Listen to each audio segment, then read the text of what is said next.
motherfucker.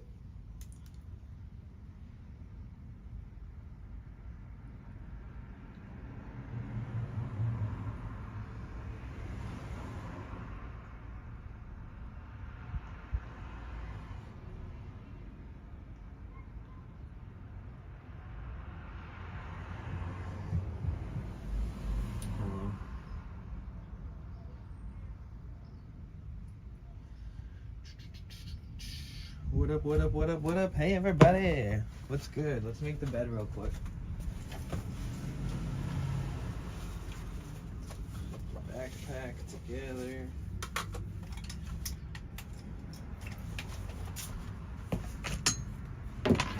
Hi!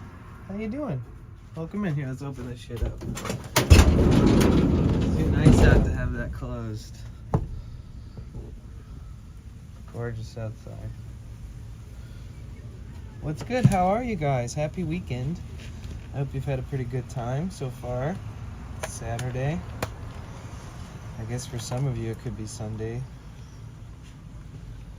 But, hi everybody. Welcome to the live stream. I hope you're having a beautiful day. Hello, Make yourselves at home. I hope you're doing well.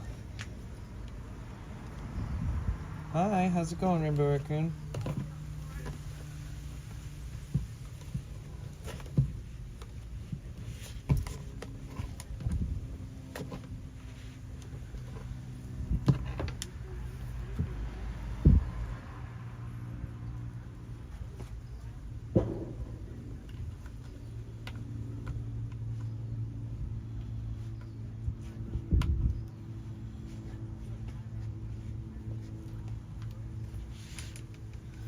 Good, I streamed early this morning. Oh, how was it? Nice.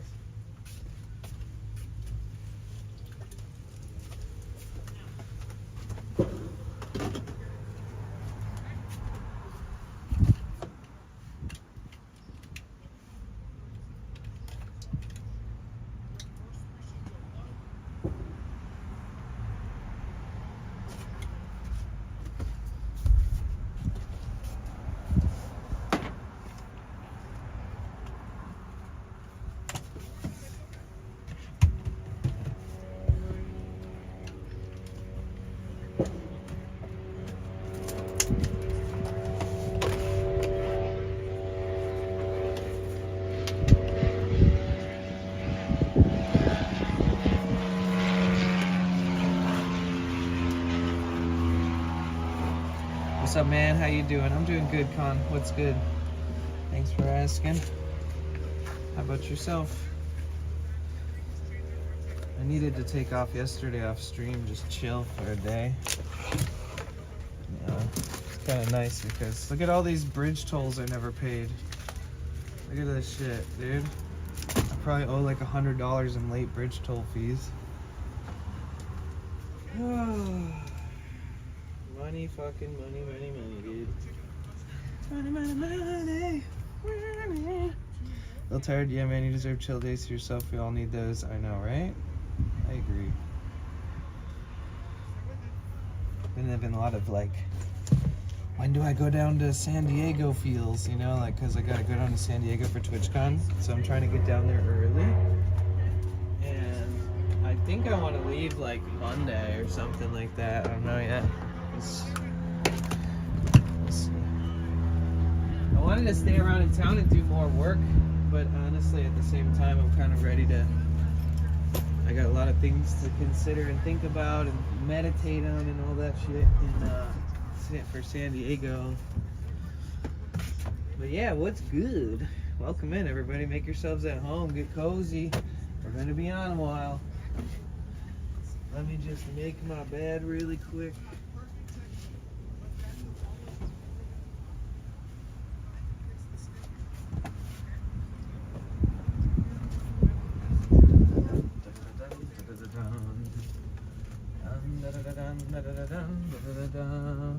What is this? Oh, it's for my blanket.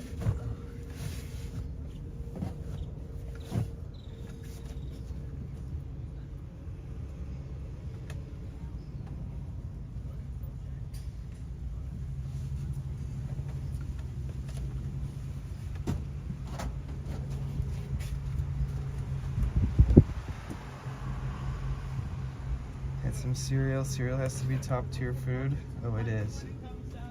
Text to speech enabled. It is.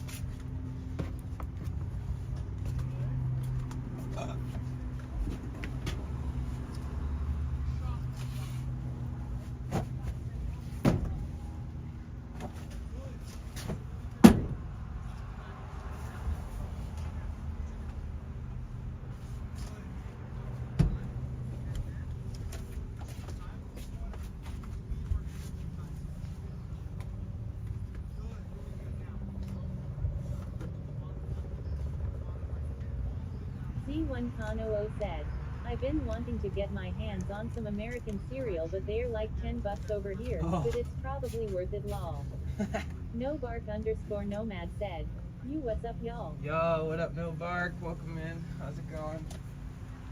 Yeah, I mean, it's probably not necessarily worth it if you're buying it all the time, but if you bought it for like just to have a certain kind of cereal once in a while, then I think that's cool. It's worth it.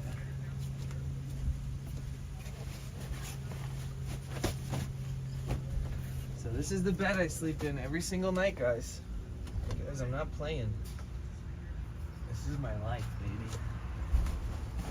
I bet you if I started like streaming on TikTok, because I have like 155,000 followers in there, I bet you if I put my RTMP and like also simulcasted to TikTok that Z1 we would get a lot of said, new is it viewers. comfy?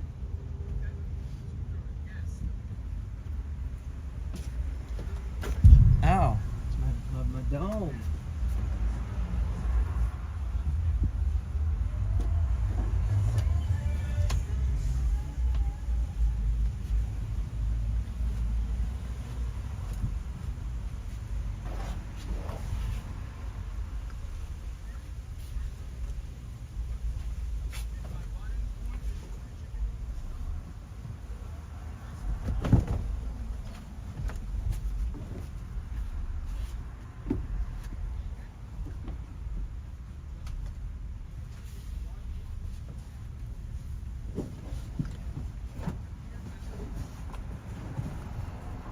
Did you guys do anything fun this weekend?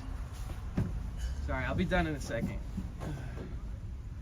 This is basically my stream starting soon screen. Like when you really boil it down, this is our daily intro.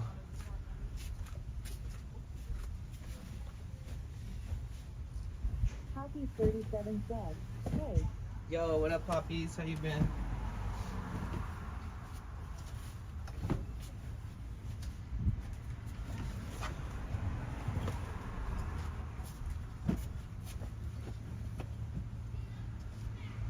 Got my Streamlabs little plushie that I've had since last TwitchCon.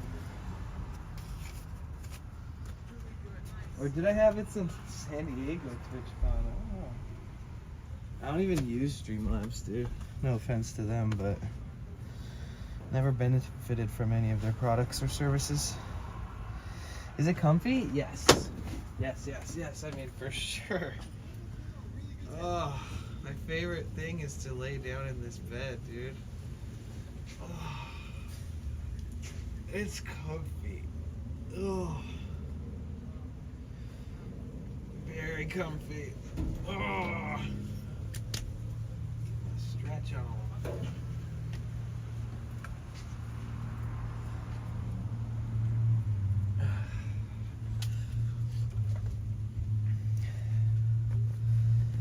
Welcome in, everybody. Welcome.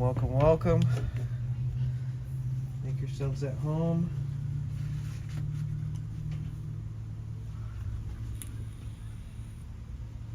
It's Cassie Lal said, hey. Hi, Cassie.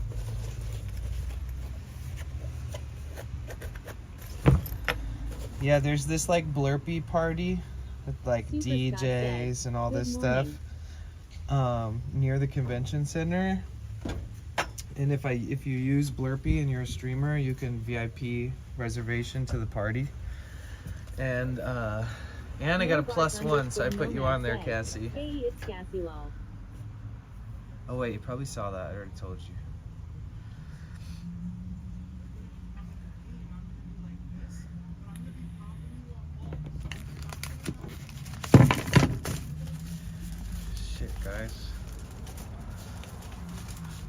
Lumpkin Master said, fuck the bridge hey, tolls. happy Saturday. I'm scared to even look at It's these. Gasulal said, no bark_nomad.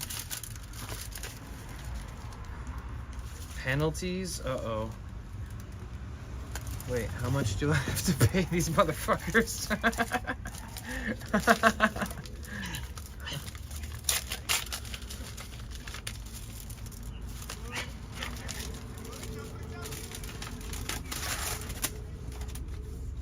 Super Scott said, uh-oh. $7. Penalty $5 for each transaction will be added for any transactions not paid within 15 days. So I'm gonna have to pay like $5 more for every one of these bridge tolls. God damn it. Son of a bitch. No bark_nomad said, hey Lumpkin Master. Okay, so $12 bridge tolls. What up, Elvis? It's Gasulal said, I just sent you a DM, but what I sent is I got AI lookup for 7 days. Oh, sweet! Yay! Woohoo! Add me as a guest. Lumpkin Master said, no bark nomad, good afternoon. Willow with 69 said, we back, folded hands, full score. We back. What's up, Willow Whip? Okay, so I'm just going through all my toll invoices that I have now. I'm being charged $5 extra for every single one of them, and there's so many. Give me a break. Fuck.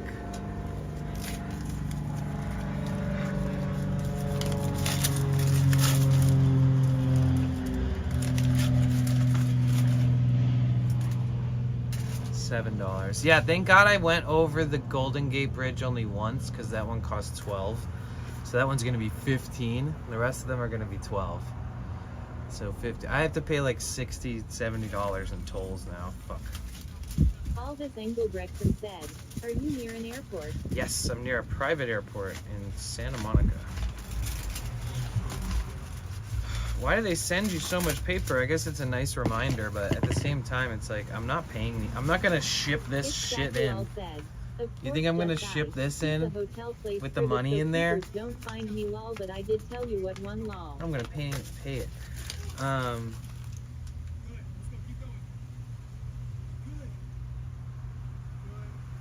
Oh, of course.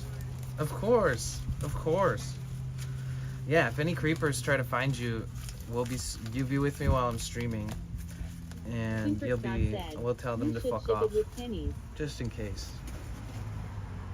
I got you.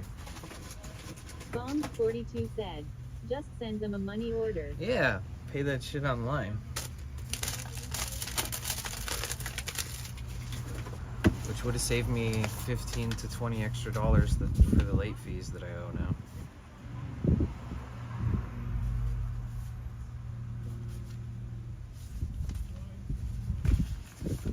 Damn. Toll invoice.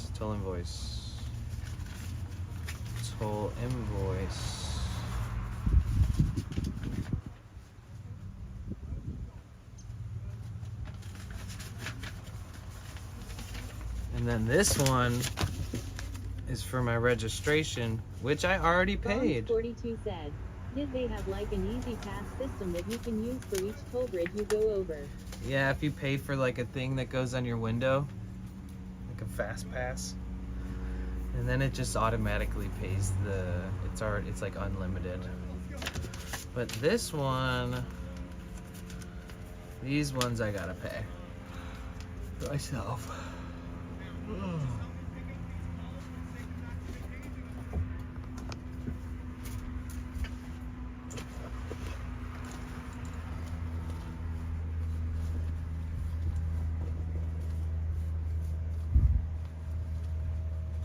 Benjamin?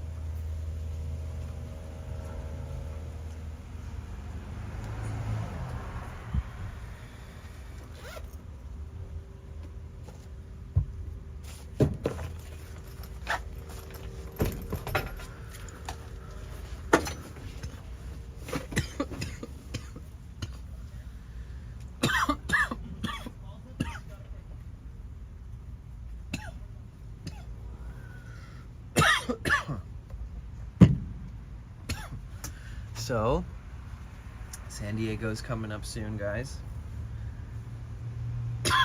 Rainbow Raccoon 82 said, I have to make an introduction video for a GYST challenge that starts tomorrow sometime today. Okay. I hope it works out good.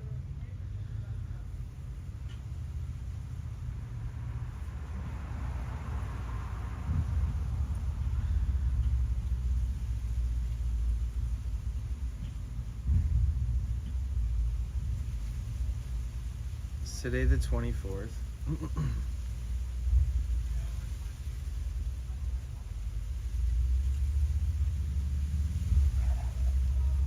Rainbow Raccoon 82 said, yes.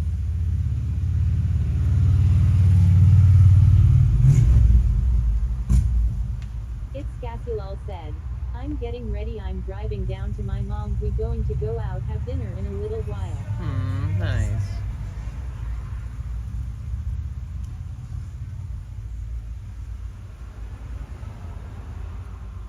I'm just looking up if there's anything going on tonight or tomorrow.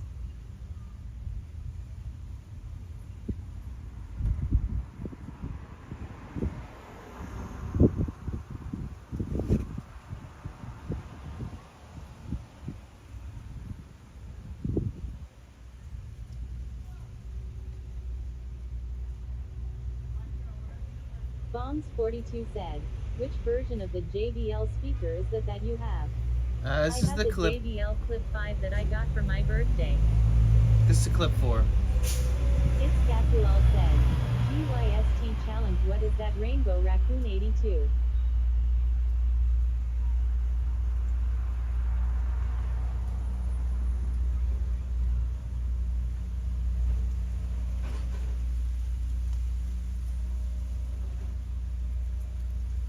Rainbow Raccoon 82 said, get yourself together.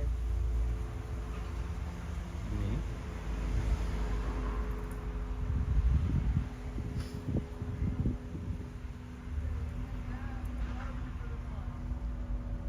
How long has the clip 5 been out?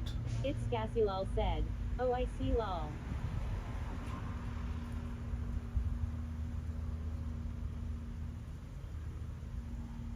When did this shit come out? A year ago? That's so weird. I never even noticed the existence of this Bombs speaker. 42 said, it just recently came out not that long ago. It looks like a year, maybe a year ago. Or not even. 6 months.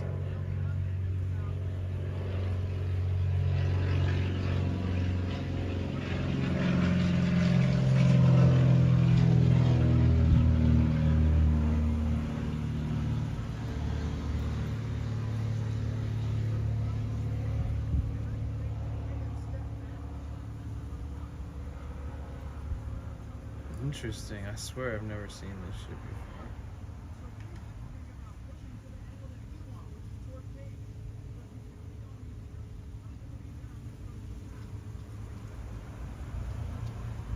$80.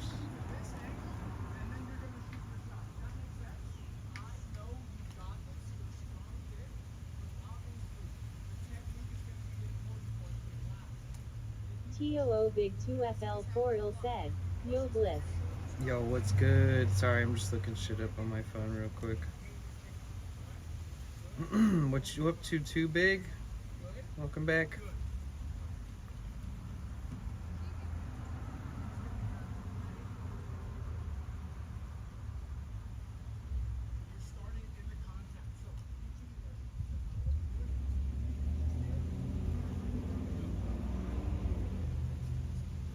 TOO Big 2FL4 said, just chillin'. Nice. I'm just looking up stuff that's going on this weekend and seeing if there's anything fun happening. Bend your knees, get low, good. And go, push. Nice, don't run. They're training playing cricket? Push just a little bit. Good, thank you. Now control that next one. Go. Yes, go. Nice. There we go. Wouldn't take too much. Now, of course, a little bit more feet moving. Push, keep pushing. Good catch. Go. Nice.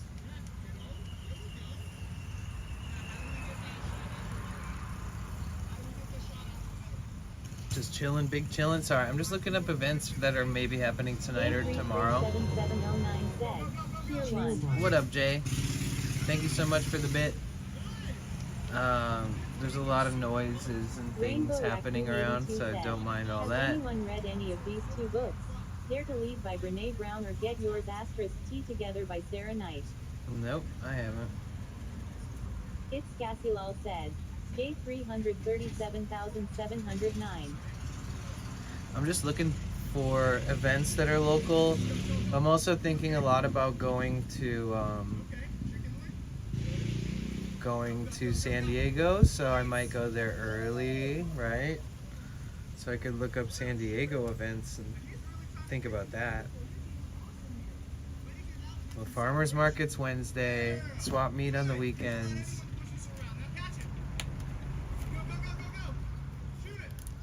These guys are good at training, honestly.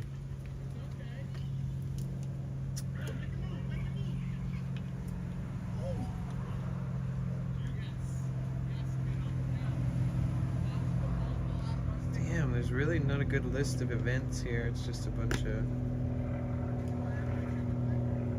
Okay, let's see. Farmers market, dog days of summer.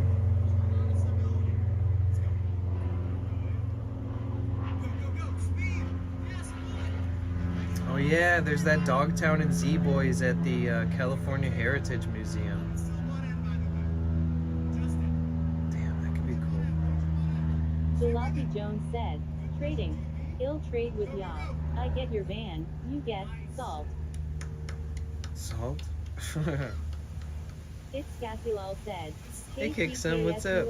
How you doing? Welcome back in. Jalopy Jones, you get the van. You give me like 15 grand and I'll give you the van. Sure. That'll work out. I'll just buy another one.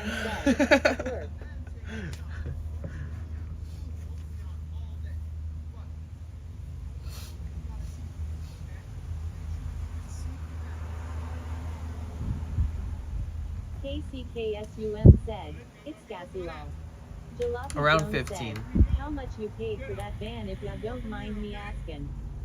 It's Cassilal said, the taller one law. Major Skills _said. What up, Major? Hello, in chat. Jalopy Jones said, they were way too expensive when I was looking at them. Oh yeah. You gotta look at the one that you have to look at certain years with certain types of diesel engines and one previous owner. Never buy a new Sprinter. Said, when does the baseball game start? It's Cassilal said, Major Skills _. I don't think there is a baseball game right now, but people are practicing cricket. I think that's what it's called.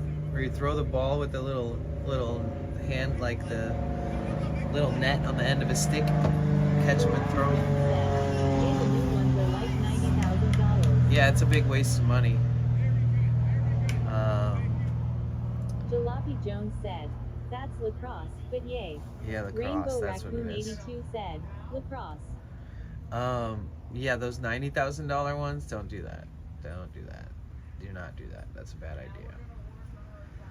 Those things will burn the biggest hole in your pocket. They'll fall apart way faster than you would have ever fucking imagined. And they'll make it so that you don't want to work on them yourself, that it'll void your warranties. But every time you go into a shop, it's going to cost you thousands of dollars to get anything done ever. So you're more capable of working on a van on your own if it's probably an older version of a van, like the old Sprinters have these big OM 647 turbo diesel engines in them, but only certain years that were ever made with Sprinter have those. And then on top of that, it doesn't have diesel exhaust fluid, doesn't need it. They just added that shit into the bigger engines later on. And then there's a whole bunch of other things that are like electronic, to do with the electronic computing and communications that happens within the van. Within the engine, all the sensors, all the dash, all the lights, every single new like little bell and whistle makes their computer unit more complicated. So it's just a lot harder to keep up with, and a lot more maintenance, and a lot more can go wrong, and it costs a lot more money. KCKSUM said, "You at that." And they fall apart, dude. They don't fucking build those things like to not fall apart.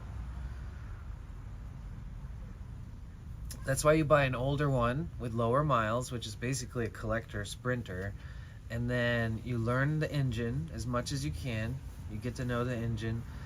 You do the A/B services, like all the fluids, like all the really easy basic stuff, change all the filters, change all of the hoses that you can change, put new fasteners on all the hoses, and then check every part that might need to be replaced soon, or check for any leaks and fix any little thing that might be going on, and just get to know it a lot better, and then hit the road. That's pretty much the easiest way to do it. It's just buy an older vehicle that has a reputable engine inside of it that you can buy the tools to work on it on your "I own. got a 91 F150, has a tractor engine in it, can't kill M. I just ran into a part that I couldn't get that was a discontinued dealer part." Oh yeah, that's weird. That's weird because usually, I mean, I guess a 91 it's pretty old, but like usually there's a way to still get a part somehow. Like somebody will still be selling it, or somebody will have like a bunch of old ones or used ones. I guess your best bet is just calling a ton of different places and seeing if they have those F-150s in there. Jalopy Jones said, "I found an aftermarket part on Amazon." Oh, nice. Good. Hopefully it works out good. Yeah, there's certain things that have been discontinued but have parts that you can that you need. There's a lot of different parts for this engine here that the only things that'll be discontinued are the original supplier. So like if Mercedes-Benz stops making the original Mercedes-Benz part for that, then you find something else. Yep, true. Yep. Well, with American engines, it's not that hard to do anything really. Anything is possible with those damn things. Honestly, seriously. Jalopy Jones said, E5TZ18599C. Oh, that's the part number. What is it? Jalopy Jones said, "Took me 3 hours just to get the part number." Typical.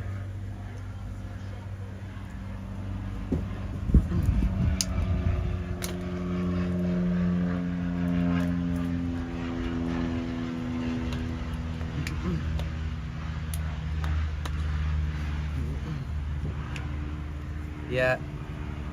Well, at least you got the part. What is the part?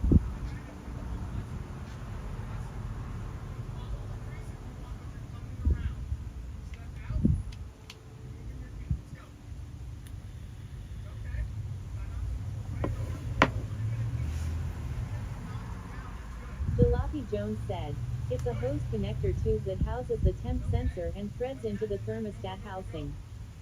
Rainbow Raccoon 82 said, "Going to go for now. Have a bunch of things to do this afternoon and it's already middle of the afternoon, so Okay. I have to call my friend and tell her that I will be ready Take to go with care. them." I'll see you later. Have a good rest of your day. The weather's real nice out here today.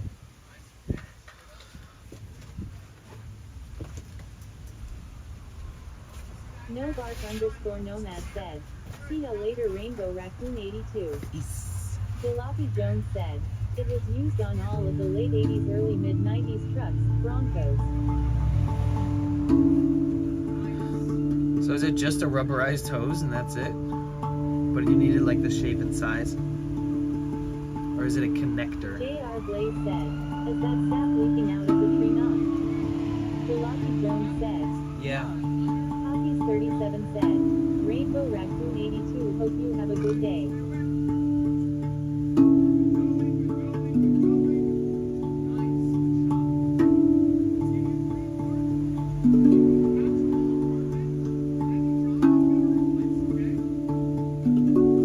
Jalopy Jones said, "It's a funky looking part."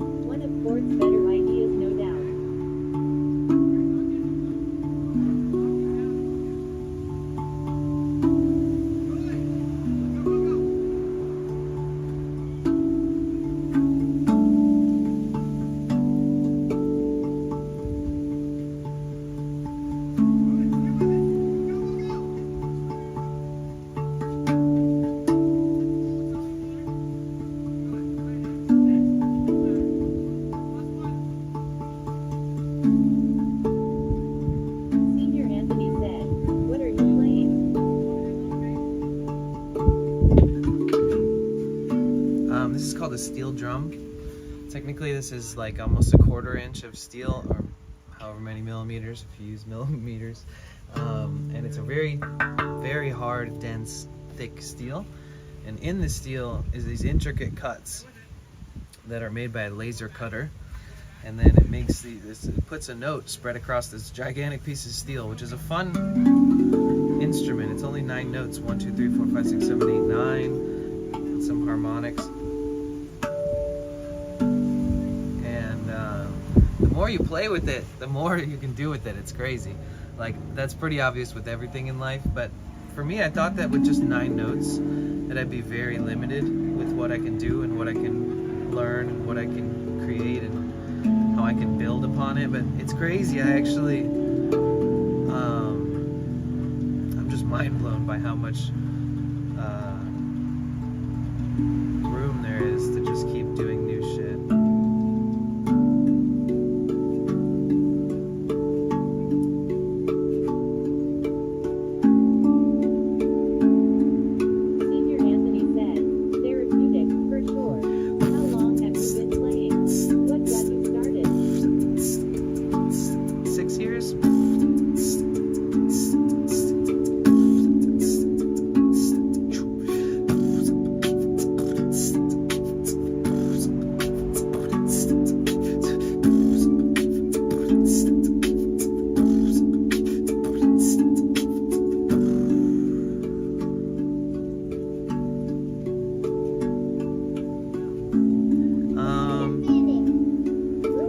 I knew some people who had drums like this, and I was like, damn, that thing's pretty sick.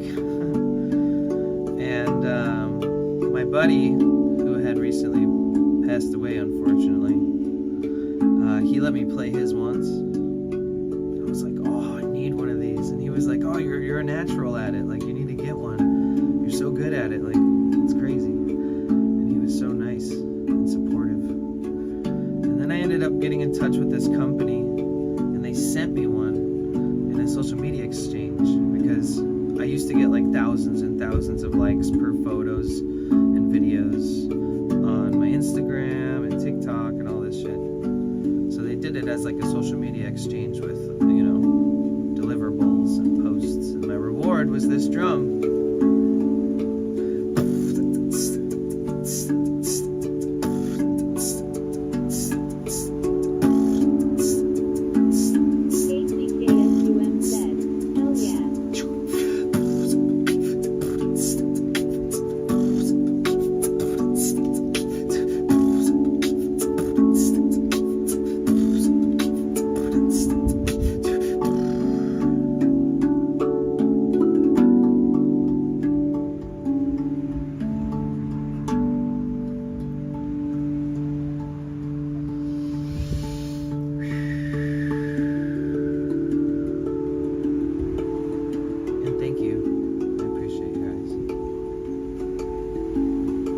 And everything I play on this drum is stuff that I've made up on stream.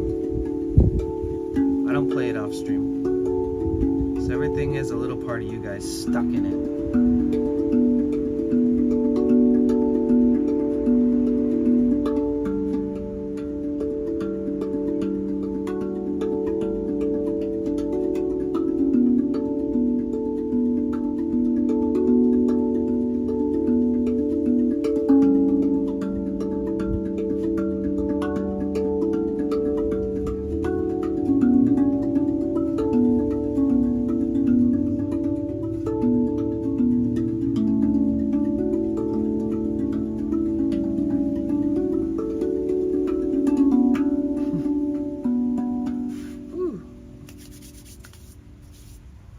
But yeah, it's pretty fun.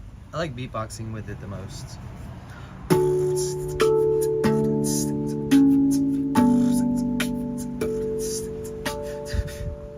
Stuff like that.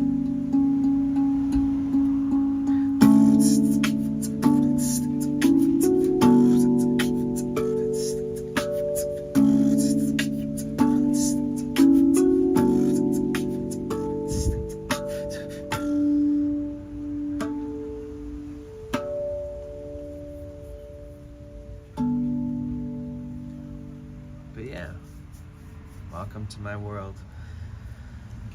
Jalopy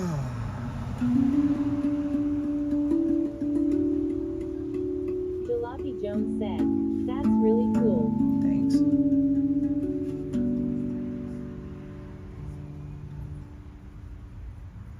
I like playing it a lot. There's some fun stuff, and I get pretty crazy with it lately. Lots of fast playing, which is like a little high energy kind of, but it's nice.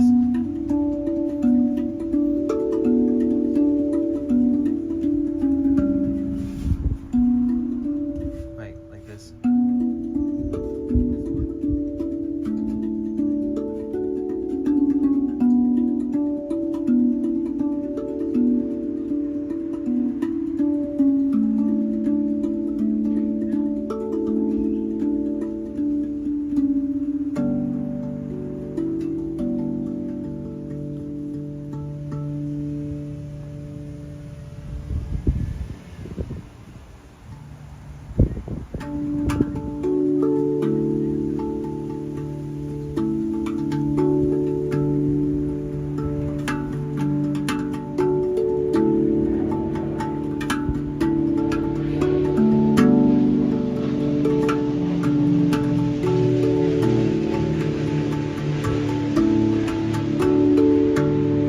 Loud ass airplane.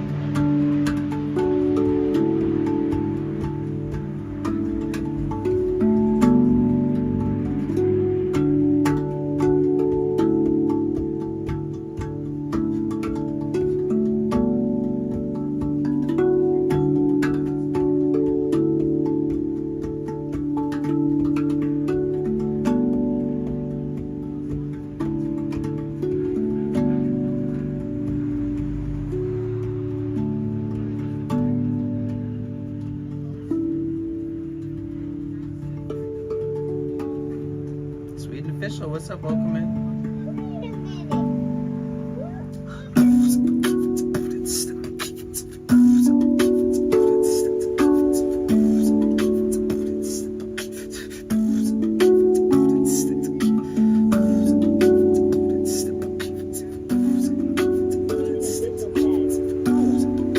What's up?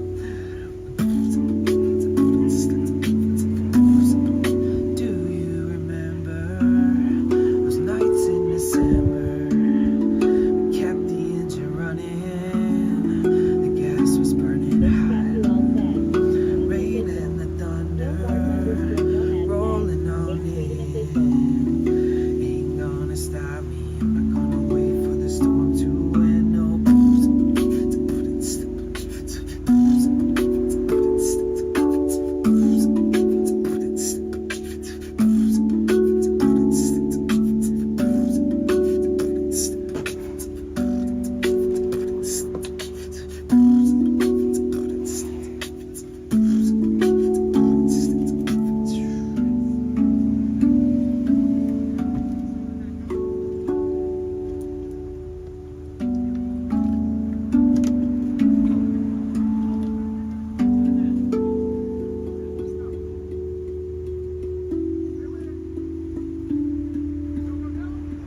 ass airplanes, bro. Sweden official, how's it going? Welcome in. My name's Danny. Yeah, let's see.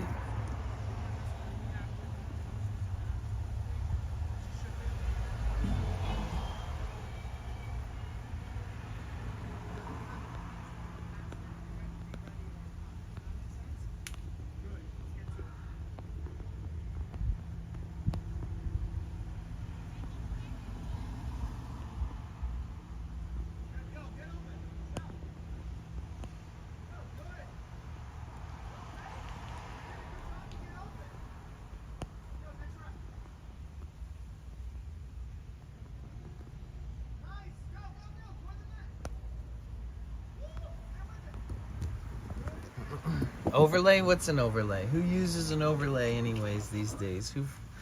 What about an overlay? Overlay? What is that? I just remembered that they existed.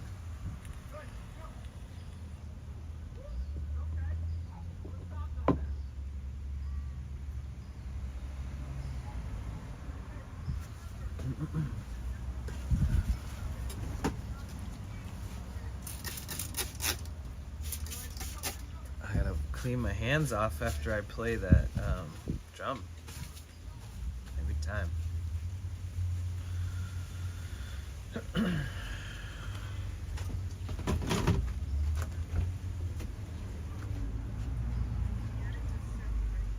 I got this sparkling water laced up with some gamer sup.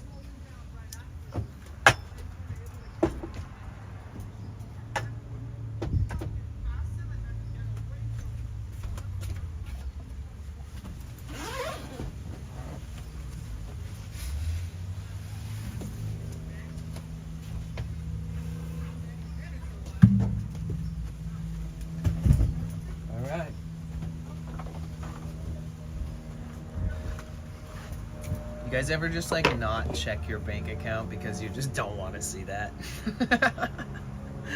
That's how I've been like the last couple weeks, just like, I'm not gonna look at that. And then I had to pay some bills and do some things. I had to look. Alex_5R1 said. Hey, thanks man, I appreciate that, Alex. I love Taylor guitars, they're a really good company. This is a 3/4 size guitar, meaning that like a normal guitar is 1/4 bigger than this.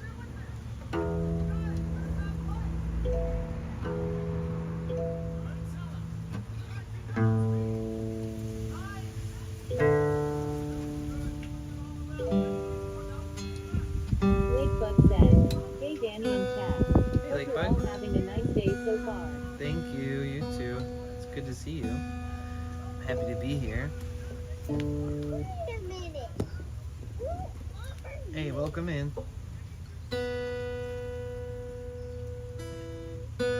Nobart_nomad said, hey Lakebug. It's Cassilal said, Lakebug, love you, how is your day so far? Lakebug said, you hi Nobart nomad.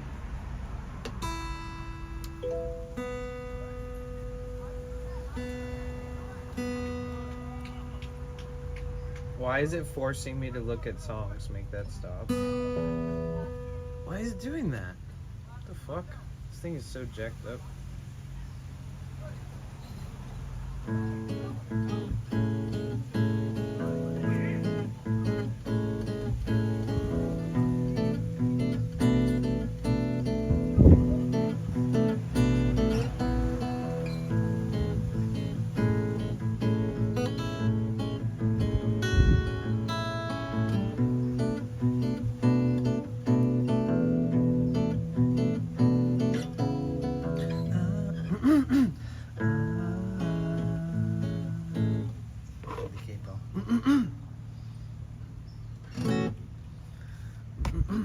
Welcome in everybody. Make yourselves at home. Lakebug said, it's Cassilal, love you too.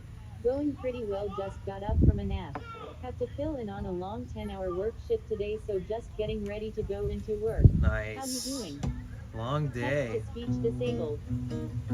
You got this, Lake Bug. I believe in you.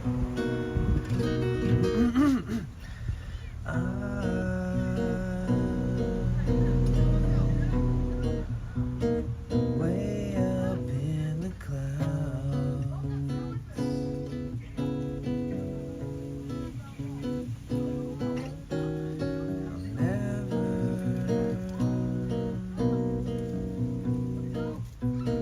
Never coming down.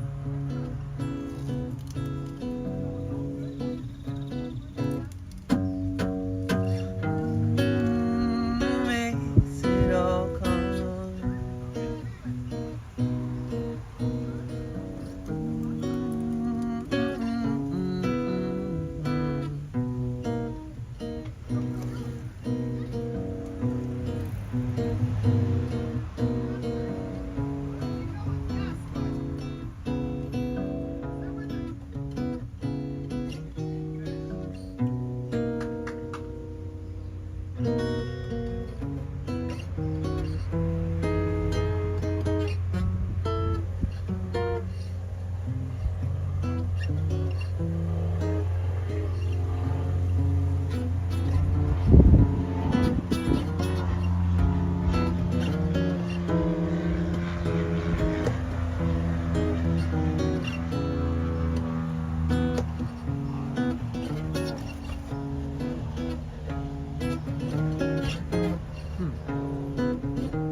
I kind of like where this is sort of heading here. Gosh, you're superhuman. I'm getting ready, driving down to my mom's. We're gonna go out, have dinner. That sounds so nice though, Cassie. I'm so glad you get to chill and take some time with your mom, be with the family.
That could be really kind of sick if I turn this to something.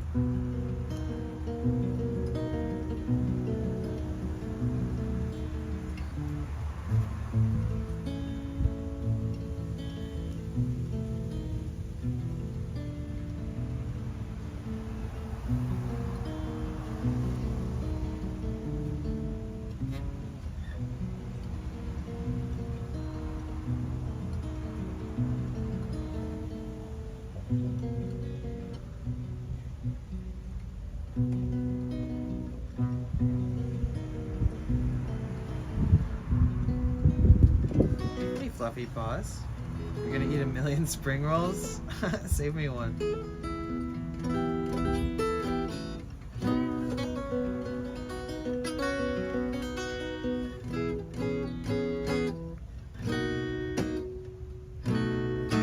God, these two notes right here.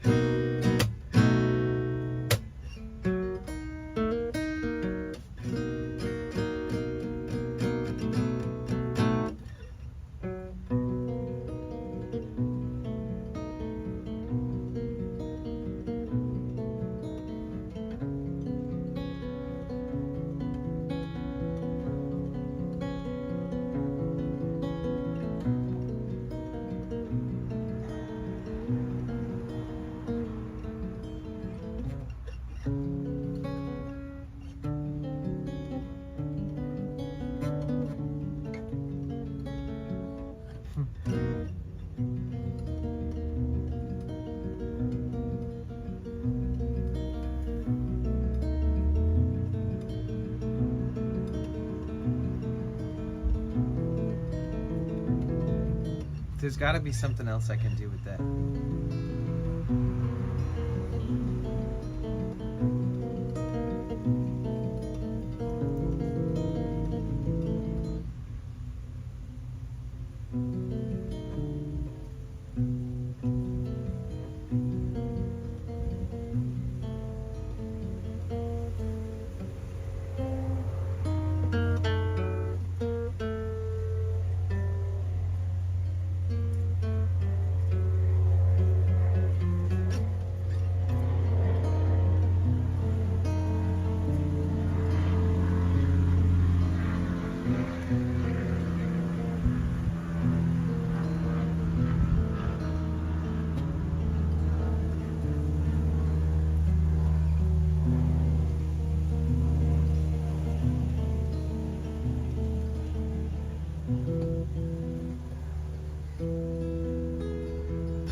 What chords go good with that chord? Anybody out there a music aficionado?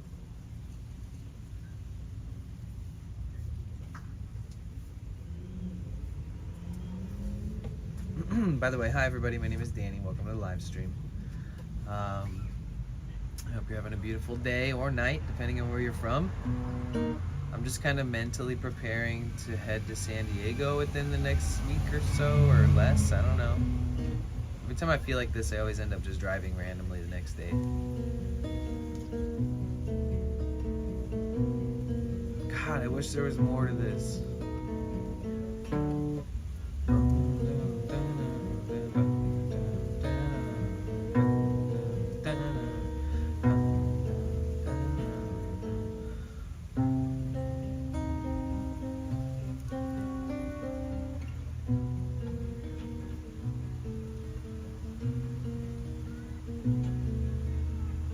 Maybe this is just it.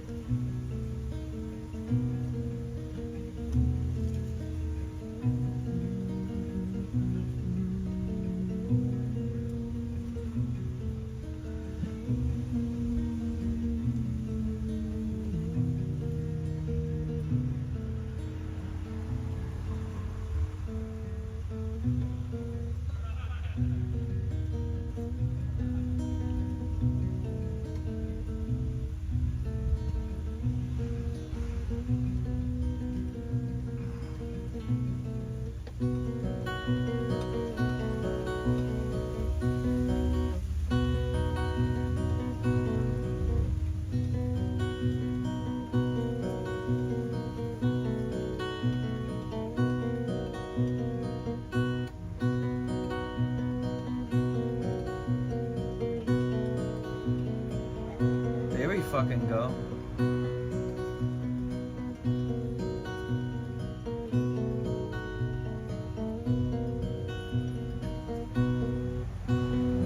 It's like, It's like a fucking cram-packed section of fingers having to do shit they're not used to, but that works.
Damn, that's so good.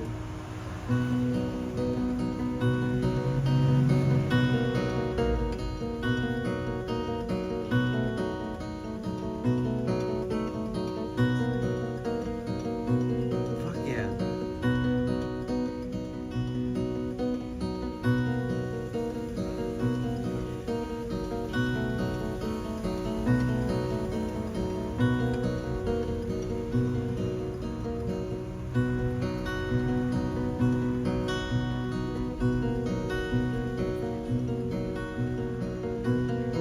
Oops.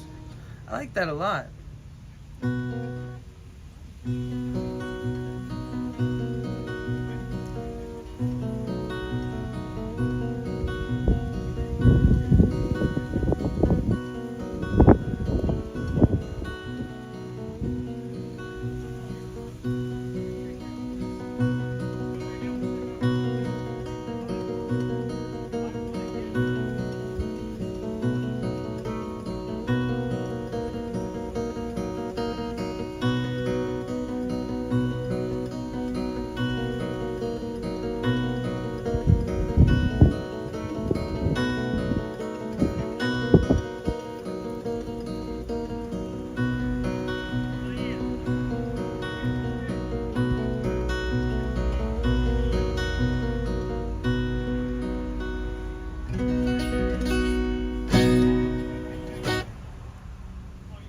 That's nice, dude. Shit, I'm gonna have to remember that. It reminds me of, I don't know why, in the back of my head. Something in the way she moves.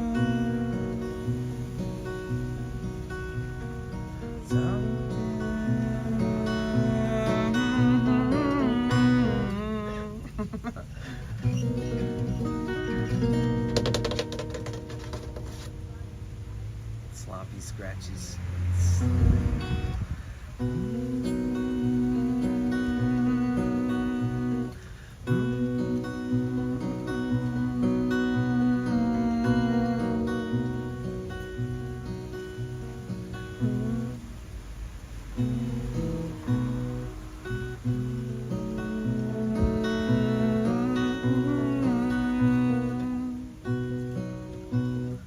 What is that?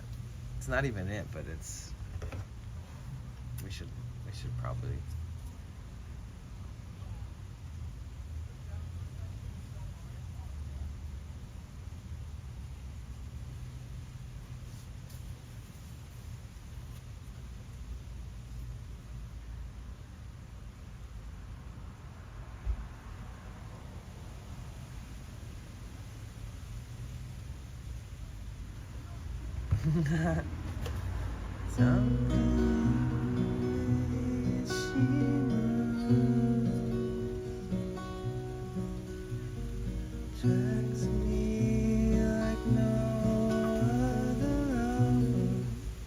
But would I have to change the whole chord then?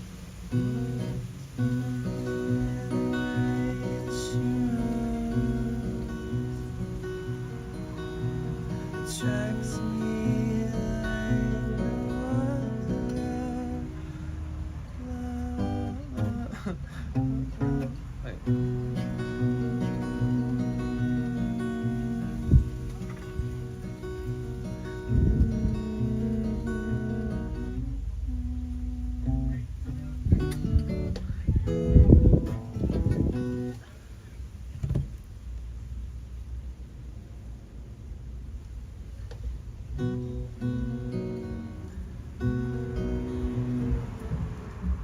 love this.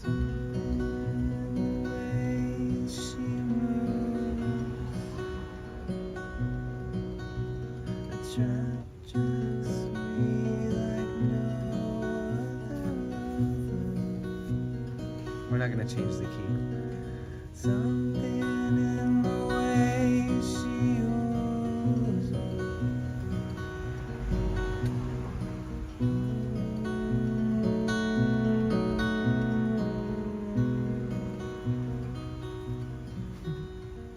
What's the damn chorus? Is that the fucking chorus? That is the chorus. Get me out of here. I'm done. Done with that shit. But I do really like this. Whatever this is going on here.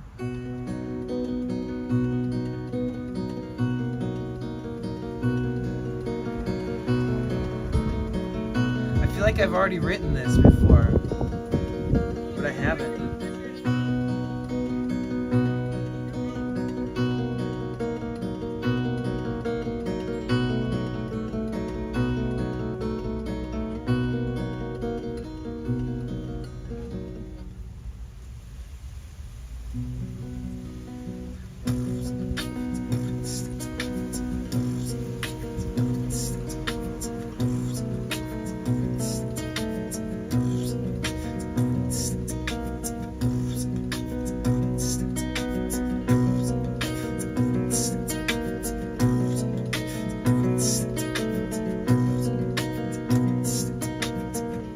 That's kind of fun.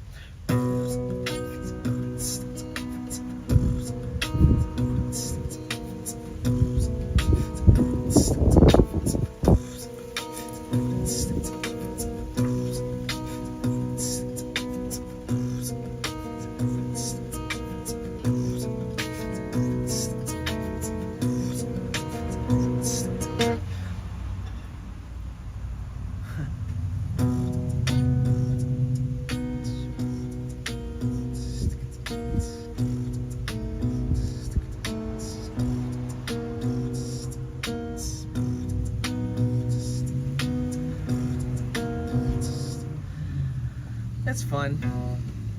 I really like these chords. This is sick.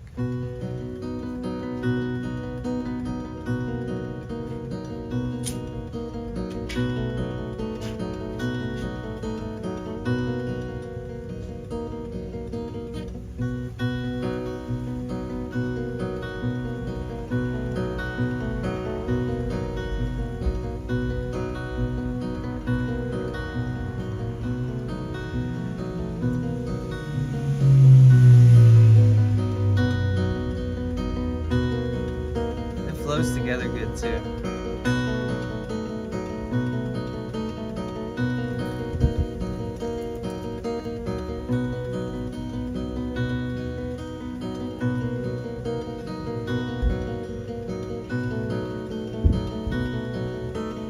Ooh, let's see if I can do one more picking pattern to it.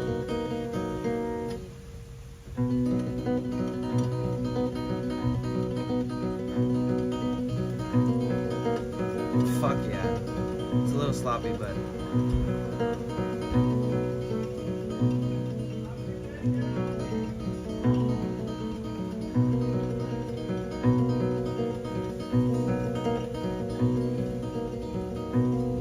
oh.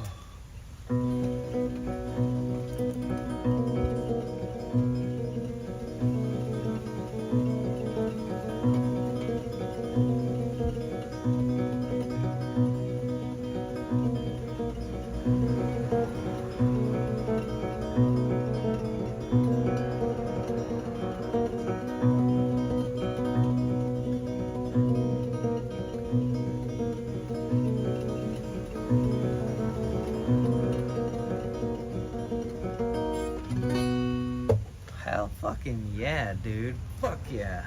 Fuck yeah. Fuck yeah. Fuck yeah. Fuck yeah. Fuck yeah. Excuse my language, sorry. I feel like my video is gonna be demonetized if I say that too many times in a row. Heck yeah, heck yeah, heck yeah. That was so sick. Look at how hard my fingers had to work for that. This is pretty bad. I need new strings. Maybe even a new guitar. You see that? You see those indentations in there? From holding those notes down. Oh. They're just stuck like that. They're just indented for life. Thank you. Amen. Appreciate it. Have a good one, y'all.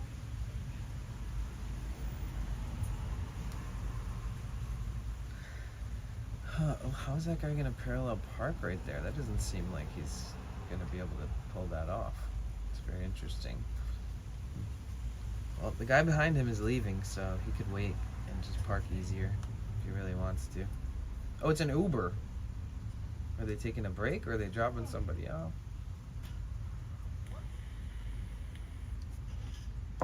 Yeah, the guitar, I mean, I have like blisters and like things, like the skin's all worn down and sensitive and stuff, but these little indents, they go away after like 30 minutes. Damn, dude. I had to hold those down tough for this shit. Look at this.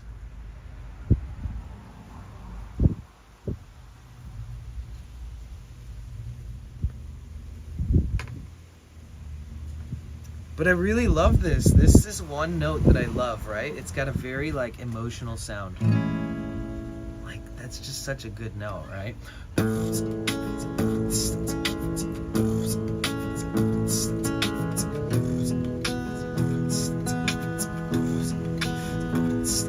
This note. But if I just kind of dance through the note a little bit with that, all that finger picking, it's so sick.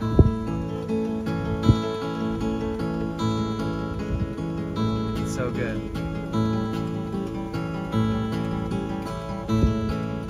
No capo.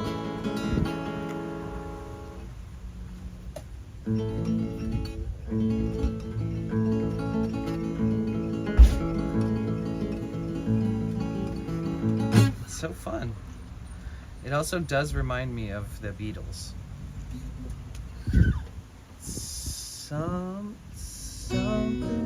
Something in the way that she moves. Blah blah blah blah blah blah blah blah blah.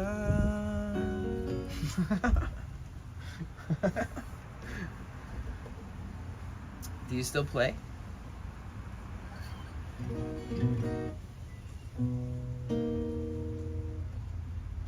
Blah blah blah. Effective lyrical workings.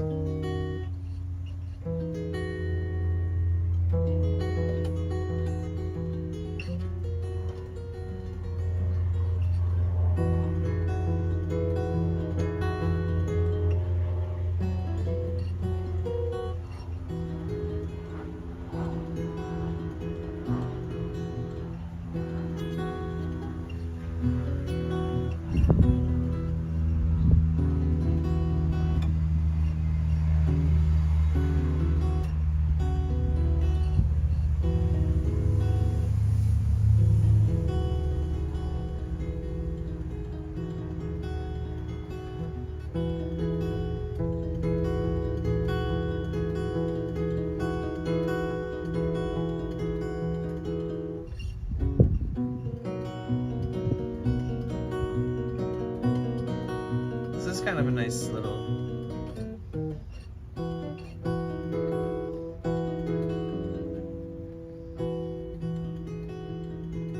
boom boom boom boom boom boom boom boom boom boom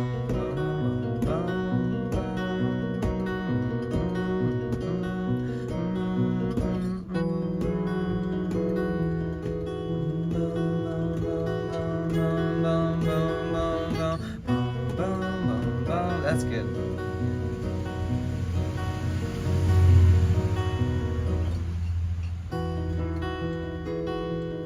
Nope, just a phone to Twitch. 2 phones. But I have several modems, and I do have an Orange Pi 5 Plus, but we're just doing RTMP to Twitch.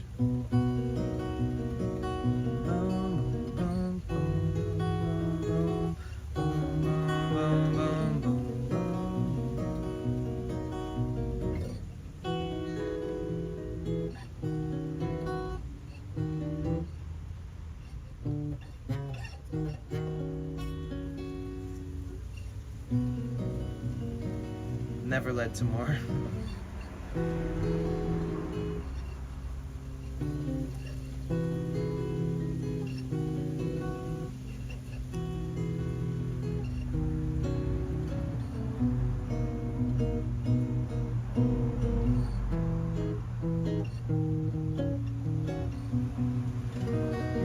It's fun. It's a fun thing to, you know, get into.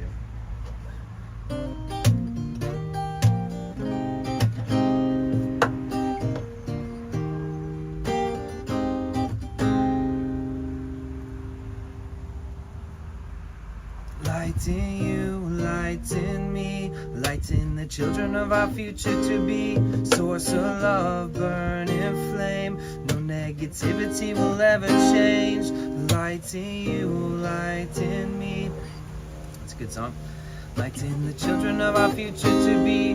Source of love, burning flame, no negativity will ever change. Yeah, yeah.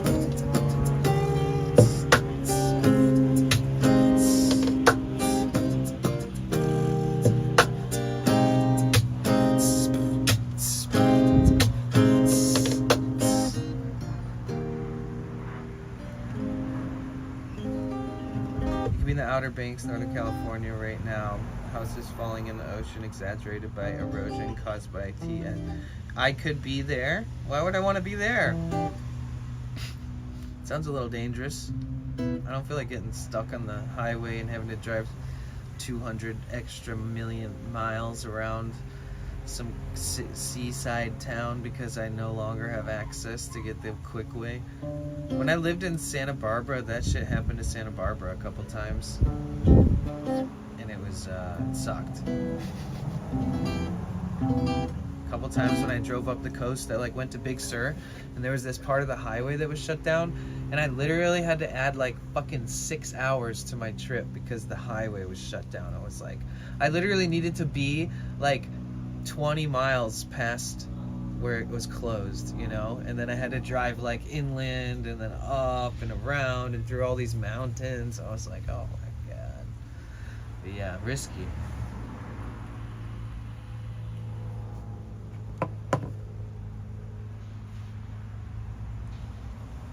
Guitar hangs on my wall, but I can't play. Well, at least you have it. I think you can play it. You just need to practice, you know.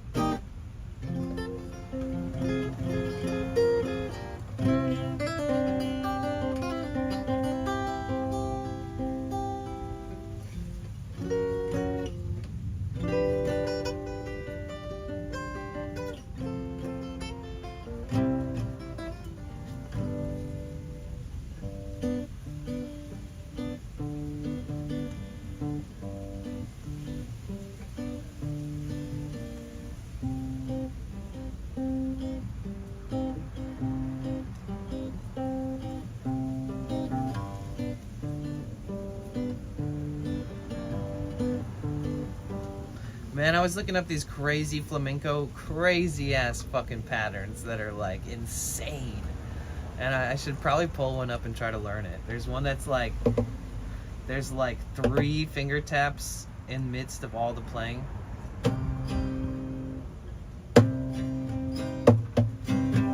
Fuck, it's so hard.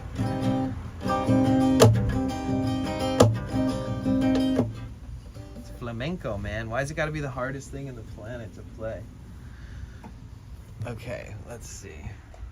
Let's think out loud.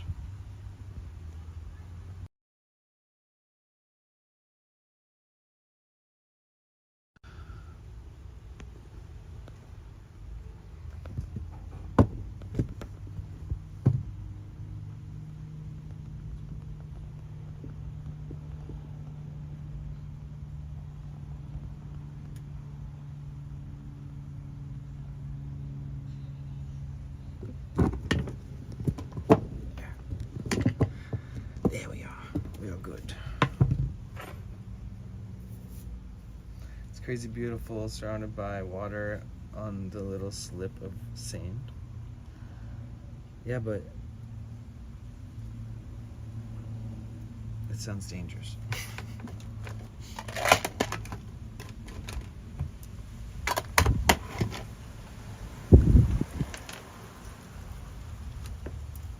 Okay.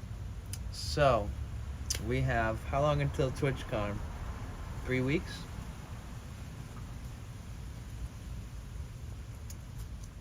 Three and a half weeks?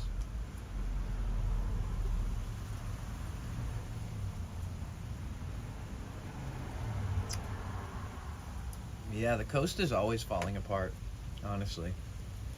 For as long as I can remember. Gotta be careful hiking the coast and stuff too. So who's going to TwitchCon? TwitchCon. Wait, let me make my title easier to digest for people.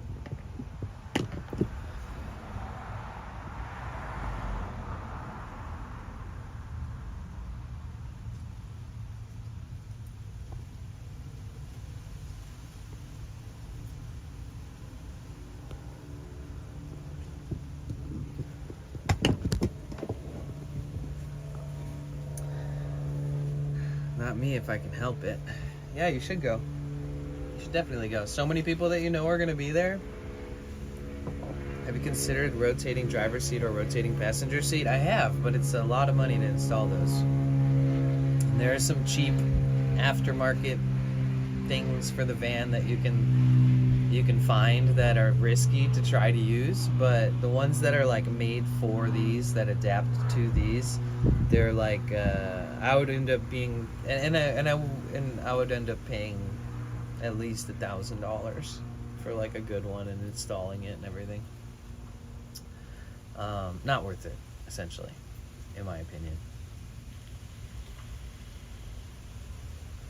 But I looked into it, and there is like the rare occasion that somebody finds one that like fits perfectly and it's not that expensive, and then they buy all of them and then they sell them on the Sprinter forums for like the same price, just with shipping included. And so once in a while there's a part of me that almost buys one off of these groups, because like there are rare occasions where they are found and they're like just like not manufactured anymore or anything either, or ones that look just like those but they don't quite work right. And but it would be sick for sure to have that.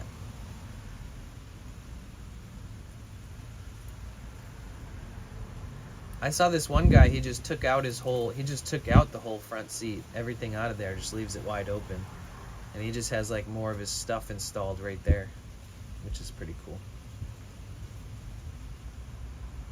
Do you go to RV and van life expos? Nah. But it is cool being like, all I have to do really is like look at people's rigs when I see them, and that's enough for me. But there is one on the East Coast called Million Mile Sprinter Fest, MMSF. And all these different people with sprinters, like these years, models, and everything, they all go there, and they all bring like extra parts, hard to find bolts, hard to find whatever, used parts in case someone needs one, like turbos, everything you can imagine. They also bring tools, so like if for some reason you want to work on it there, or get it, or at least like get yourself mentally prepared to do it, you can buy the part off somebody there. And there's a lot of people sharing knowledge with each other, so like you can start your car and have somebody look at it and diagnose it and hook up a nice diagnose system to it and run it live, things like that.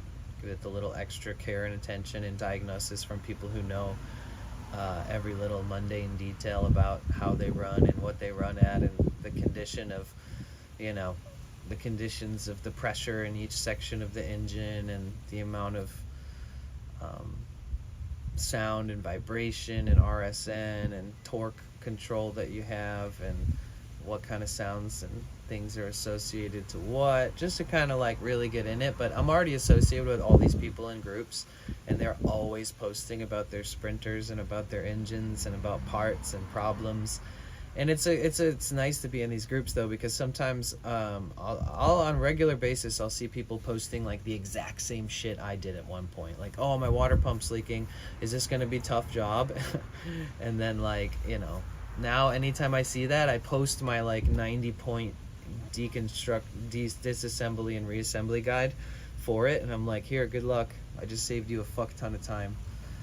And other people are there for that same reason too. Like, they've put in months of effort into figuring stuff out, trying shitty parts, not having the right tools, not having the right, like, Frankenstein homemade tools for certain things, and just not, you know, just so, like, they've been through it all and they want to at least save someone else some time or give someone else some pointers when they need them.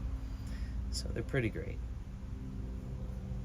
Yeah, I follow two of the guys that own the two most reputable sprinter mechanics slash, like, online forums slash, one of them has a parts company called Million Mile Sprinter, and then there's Euro Parts San Diego, which is the best parts store in this side of the country for these vans. So luckily, when we're down in San Diego, if anything, you know, knock on wood, if we need any parts, let's just say it like that, if we need any parts, we should be good, since we'll be there.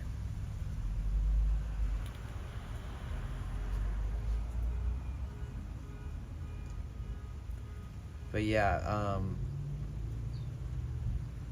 Florida Van Man, he's one of the best. If you want to look up all the videos on my van in particular, he's always working on T1Ns, and he's very particular. Every little, like, quirk and thing that happens with these that's constantly asked about or constantly fixed or replaced or manhandled back into working condition, like, he'll give every tip on his, for the most part. And, like, he has a huge group where people are always talking about working on their engines and talking about their own diagnosis and symptoms, and he'll also make video responses to those comments to clarify a bunch of things, kind of just knocking out each different big topic as they come along, so that he has every damn topic on his channel eventually, which is really helpful. I mean, like, his video on how to fix the door actuator helped me fix the door actuator, and that's like a $450 part before taxes. And all I did was bend the shit out of it and put some white lithium grease on it and cross my fucking fingers like he did in the video, and it somehow managed to work, even though, as much as I thought it was good advice, I didn't think it was going to work based off of how bent it was. And it works right now, so I gotta be careful with it and treat it good. But, and then part of his video of replacing, like, a front door handle taught me how to take the outside handle off on the back door, because on the video where he was doing the side door, he only did the actuator and not the handle, and I was like, okay.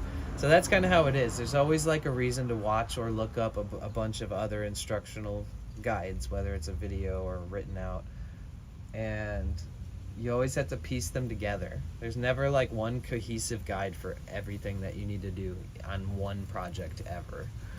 Maybe the simplest projects, but then again, it's like, if you're going to replace a bunch of parts at the same time, you need a pretty damn good guide that's self-explanatory and that walks you through it. And I created one, which most of you guys know that, but I created a guide, and it took so many resources, dude.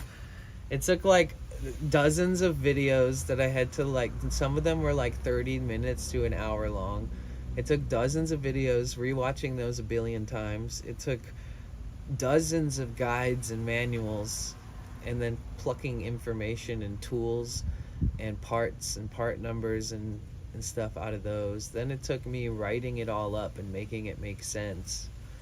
And then it took me, like, thinking, like, okay, this is pretty good, and then taking that guide and then sharing it on all the public forums, and then asking all the experts if there's anything I'm missing, and then anything that was missing after all that research and development and writing all that out, they helped me with any little thing I was missing, like some certain torque specs I needed to be certain about. And man, it was such a back and forth and, like, diesel engine college type arc of my streaming career. Created a guide to what? I created a guide on how to disassemble your OM647, how to disassemble the manifold bracket, how to take apart the front grille, how to take the lights out, how to disassemble the pancake of the AC condenser, the intercooler, and the radiator, how to take the fan off the front of that, and then once all that's out, how to take the fan and clutch off of the gear that goes into the water pump, that goes into the timing case that has direct contact with the timing chain, which is a metal chain inside of the timing case in your engine, in your motor.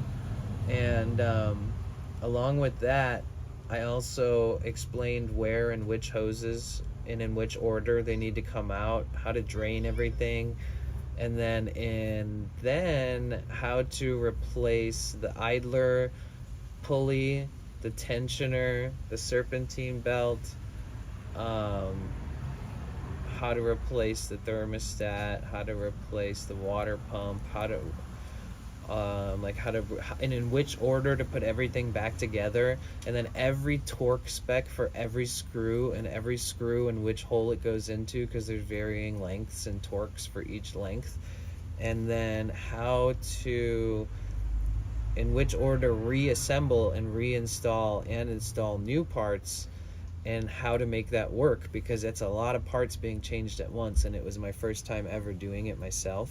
So I needed like an extremely fucking detailed no-fail guide, and then reassembly, and then how to like backfill everything that you lose upon disassembly, which is mostly just coolant, and then how to meticulously refill your engine slowly with coolant. It takes a few hours, and starting it and filling it and starting it and filling it, and explaining how the pressure and the heat works when it's at temp, and then how the engine will then suck more of that coolant once it cools down. It will displace it into the engine, and then as you do this several times, it's like the way the professionals do it at the Mercedes dealer, is that eventually your reservoir that has the markings in it for cold start and for max hot would be, eventually it will go up to the line, but every time you do this process it goes down. Like you'll look at it and it'll be at the first line, and then you'll shut it off and let it cool down for a little while, and then you can see it's gone. And then, long story short, the end of the guide says fucking turn the key and pray to the sprinter gods that this shit works out for you. That's my guide.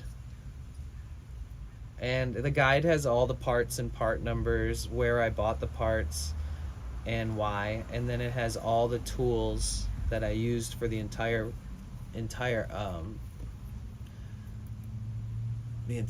job, and so everything's on there, and there is not one video nor one guide that explains how to do like a 6, 7, 8, 9, 10, 11, 12 part replacement all in one go. And most people are a little intimidated to do that shit, but once you open that thing up, man, you've spent hours being super careful, taking everything apart, draining out all the fluids. You might as well fucking replace everything that needs to be replaced while you're in there. So like buying the parts kits, buying the belt kits, buying the coolant kits, getting all the filter kits, getting everything you need, a brand new OEM German quality certified part that's authorized and used by Mercedes dealers, or all the original Mercedes parts. And like all that shit was just like months of me studying, asking questions, reaching out, calling mechanics, talking to Sprinter owners.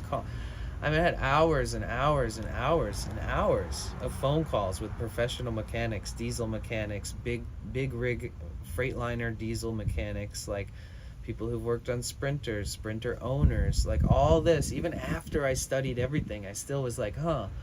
And then when I did the job, I had a bunch of leaks afterwards, and I had to do the whole job all over again a week later. And then everything worked out in the end. But like, after the first time I did it, I was calling professionals and being like, what did I do wrong? Why is it still leaking, etc., etc.? And they were like stumped. So I even hit that wall where it's like you can do the job twice in a row and still have somewhat of an issue with the main part you were replacing. The only reason you ever went in there to begin with was for that part, and then you buy tons of parts and tools to replace and fix everything, and then it's just like a wake-up call that, you know, you really do need to fail before you can succeed. And don't ever let failure stop you from keeping going, and fuck everybody else's opinion. And, you know, you just need to work on your getting better and being more experienced. And there's a lot of things in life that you can't just touch it and you're perfect at it the first time. Everything takes practice, everything takes trial and error, everything takes failure.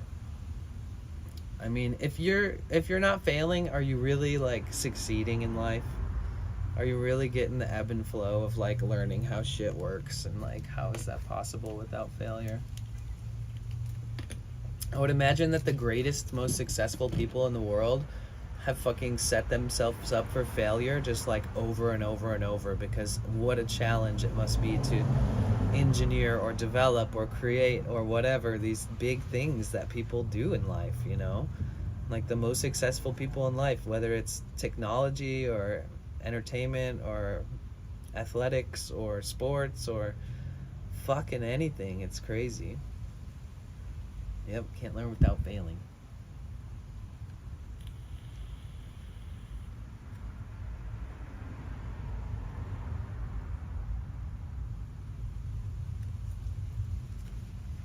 What's up, Xerix? KSI Rix? How do you say your name? Welcome in, my name is Danny. I hope you're doing well. Welcome back. So we're planning, you said it right, KSI Rix or K-Sirix? K-Siri X? I said so many in a row. The second one, K-Sirix. I think that's the second one. Well, I hope you're having a good day or evening, night, whatever, wherever it is that you're from. We're just hanging out in Venice, California, hanging out at the Cozy Park, thinking about the road trip that we're going to take to San Diego, and thinking about there's so much going on. I need to just like lift it all off my shoulders and not feel like I'm anxious, even though I am. I don't know why. Life, things. But yeah, we got TwitchCon coming up, performing with myself and 6 other people, or 5 or 6 other people, at the Lo-Fi Lounge at 10:15 a.m. on Saturday and Sunday at TwitchCon San Diego. Please, if you're there and you're bored in the morning and you're looking for something to do, this is the perfect thing to come check out. It's short, it's an hour long. You can come in and leave in the middle of it. It doesn't matter. Obviously, it'd be cool if you stayed, and the more people that stay there, because it's only 1 hour, the better. The more people that come out for it, the more people that get to experience it and walk away with a nice story about what they saw or what they heard. There's going to be myself and a bunch of other professional musicians. I'm not saying I'm a professional musician, but they sure are. We are going to collaborate, and we're going to have a lot of good vibes in that room, just to like make it simple. What's the date? TwitchCon San Diego. The dates that we are doing this is Saturday and Sunday of TwitchCon San Diego, which is like, I don't know, the 21st and the 22nd, I think. Something like that. But to those of you who are going to TwitchCon, I'm trying to invite all my friends. I don't know if like, I'm not gonna, you know, I don't expect anything. All I know is that if any of my friends were performing at TwitchCon or speaking at TwitchCon, you bet my ass I'd go stop by. Because that's what friends do for each other. That's what I do for friends. But I'm not everybody, right? So I'm not gonna like expect anybody to come. But I'm telling all my friends, it gives them something to do. It gives them something interesting and weird to stream at TwitchCon. It gives them a chance to show love in real life for me and my passions and my creativity and my content in real life. And yeah, I hope that people make it there that early. I hope that anybody who's there remembers, because I know there's a lot going on there. But, you know, it'd be better if at least there's some people there versus like maybe nobody knows because it's so early in the morning. I've been promoting it and stuff, but I do feel like, you know, there's a chance that it's so early. I mean, I've been performing and doing gigs and playing and doing stuff like this for so many years, and this is the first set of the day in the Lo-Fi Lounge. So it's kind of like it's tough to know if anybody will show up. That's pretty much what I'm saying. Like, the chances that people show up is really low. So I'm just gonna try to like have it streamed and have it filmed and have the audio professionally recorded, and I'm just gonna hopefully be able to share it, and then we'll share it like on my YouTube channel, things like that, you know, Twitter. So if anything, it's an opportunity to have a room to have a production in which we can film, we can record, we can use for content later, we can use it to pitch our idea to TwitchCon again next year, but do it with like, here's a video example, so there isn't as much like back and forth, like this is what we did and this is what we're gonna do differently. And then instead of us applying, they could just hire us and pay us to be there because we deserve it.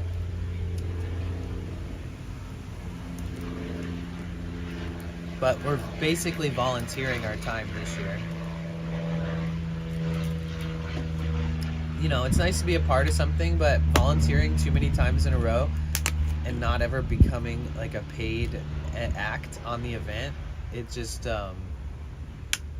it's like, technically if you're in the position where you have talent, you have a group, you're managing it, you're organizing it, even though you're given a facility to do it in for free, you have to consider the idea of moving forward in the years, possibly becoming a part of the production, not being a participant volunteer.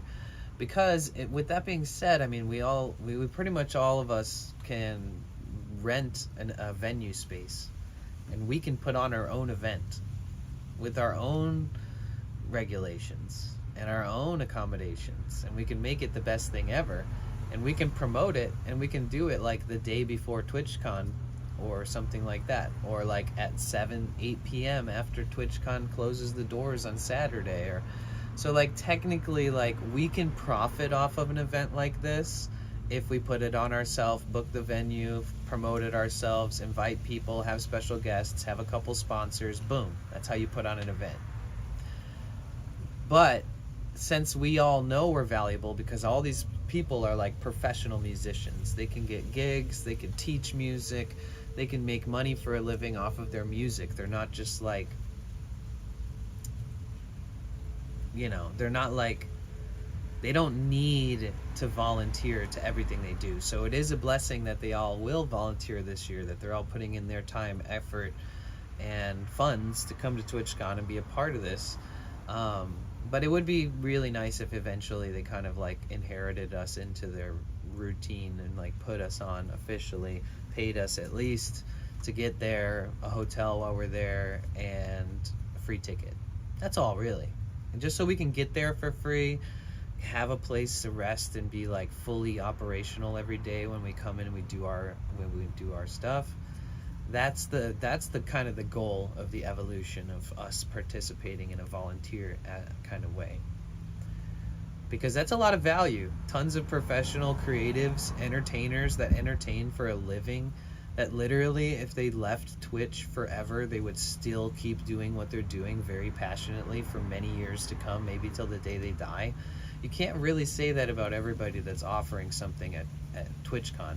I think that the entertainment side of Twitch is very important. Musicians, that's like with the DJ things, I get it. They're kind of putting an emphasis on promoting musical streams and understanding that they need more entertainment, not just like a carbon copy, cookie cutter desktop streamer or gamer or whatever. Because the only way you're going to excel in that is to be like as good as Mr. Savage at Fortnite. You got to be like a pro to build an audience, build a large community, make it a living. You got to win, you got to compete, you got to keep practicing, you got to be good at comm skills, you got to be good at all this different shit, managing all that lifestyle.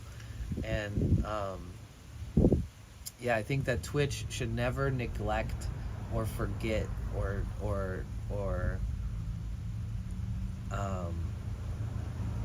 take for granted that they have a lot of entertainers that were born and bred to be entertainers, working in the industry, performing, touring, releasing music, making music videos, booking gigs, etc. So that kind of does separate a lot of streamers from entertainers, because like, I don't know, just like when you see musicians who are entertainers that are professional as fuck, and I'm not saying I'm one of those people, I'm just saying I work with musicians, I've toured, I've played music, I just don't take it as seriously as everyone else.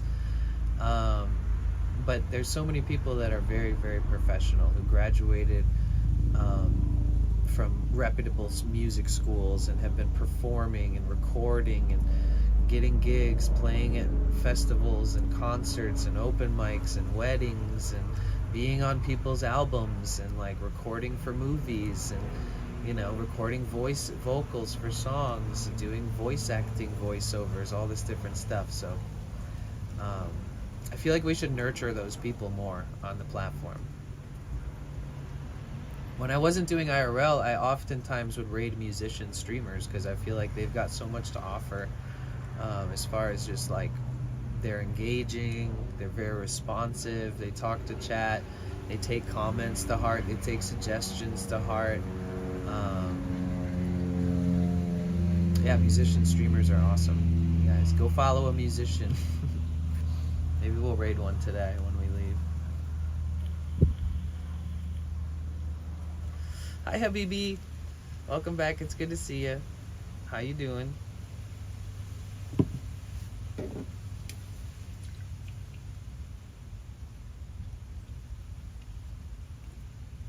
Have you ever developed a slight gap in your front teeth?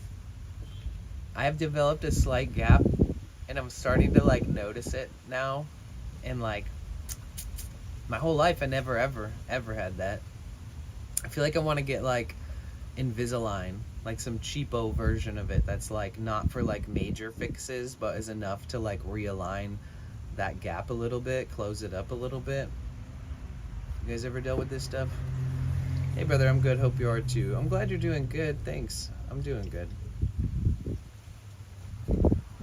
I've been having to do just, you know, do stuff, life stuff. I had to like shut myself off from the world yesterday and just kind of be in my own little bubble all day. Take a break.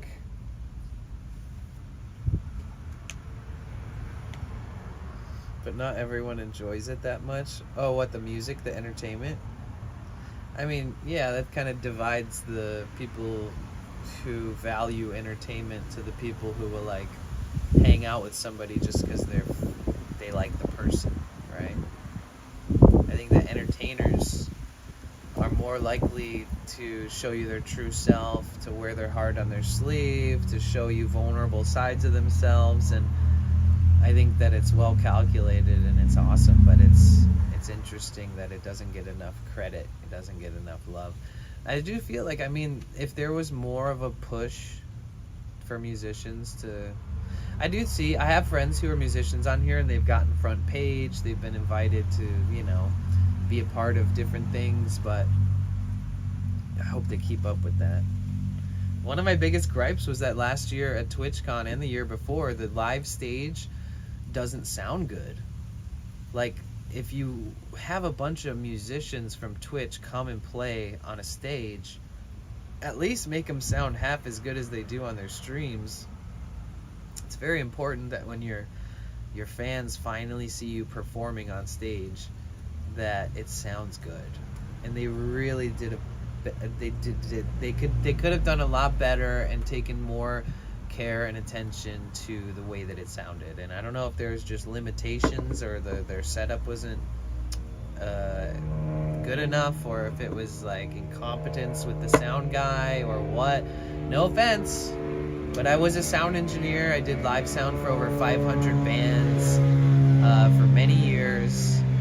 And if I had a bunch of people from around the world come to my stage and sound like that in front of their fans for the first time, I wouldn't have been happy with the work I did. Straight up.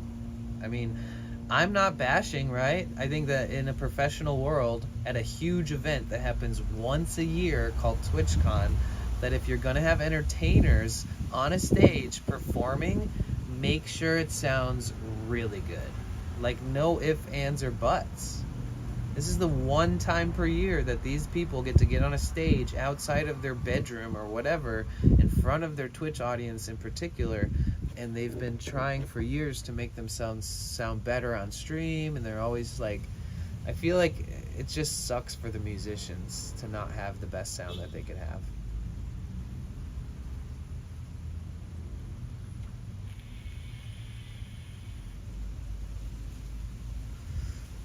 Well, they definitely need to do something, because I feel like if we lose the musicians and the actors and voice actors and stuff on Twitch, which we're losing them for YouTube, because YouTube is more profitable. YouTube has great discoverability for musicians in particular, but almost not for anyone else. So we can lose on Twitch a lot of our musicians to YouTube, and then when their YouTube blows up, they're not going to balance their time as much with Twitch. They're just going to focus on YouTube, and then we've lost another great musician on Twitch. That's how I feel. Because ad revenue on YouTube for musician is the highest cost per mil that advertisers will put on a bid for your video and your content and your channel, next to like the most famous YouTubers on there that get the highest bid because they're just famous YouTubers like Speed or whatever. If you're a musician, because music is historically known and proven to be replayed more than your average vlog or your average any content, because of the replayability and the fact that people revisit the same song dozens of times, which is 1,000% more of a returning visitor analytic than any average video, that the YouTube ad system works as you bid on channels. The highest bidder wins. That's the ad that ends up on the channel.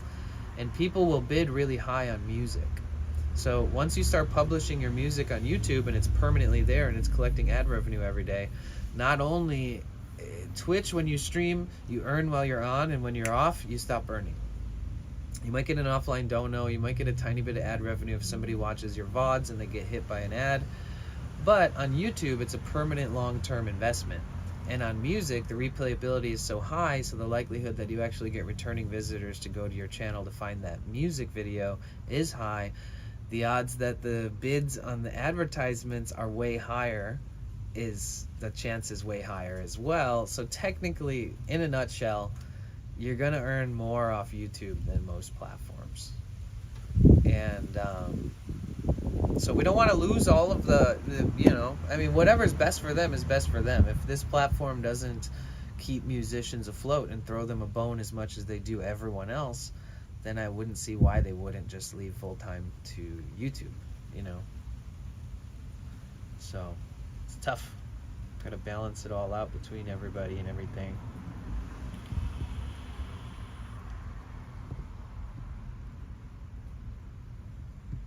Like the fact that Amazon owns Twitch, and the fact that we have Amazon Music, and they have their own label basically, that they should be featuring Amazon Music artists that are signed with them to stream on Twitch and stuff like that. And I think that's how they get a lot of their big streamers. And the Amazon, what is that? Or what is it? Amazon Music? Is that the channel name? Where they have like concerts and they feature all the people live on Twitch. I think all those people have deals with Amazon Music, so they're more likely to get those artists to bring tons of new people to sign up to Twitch when they promote that they're going to be doing a concert for free on Twitch. So there is they are doing work, but it's always the underdogs who don't get the love.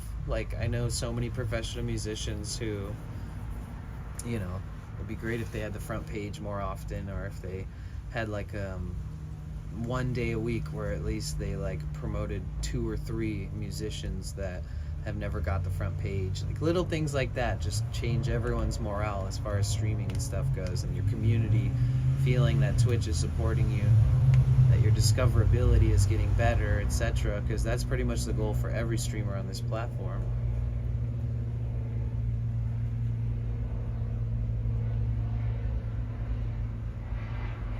But it is Saturday, and we are near the beach.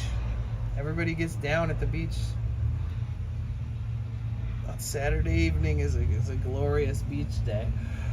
Oh, dude, I just want to go. I just want to hit the open road. I feel anxious being in LA right now. Like, I don't need to be here anymore. I need to just, like, focus and get a new pair of kicks for the next hikes on stream. Grab a new phone from Apple. Bada bing, bada boom.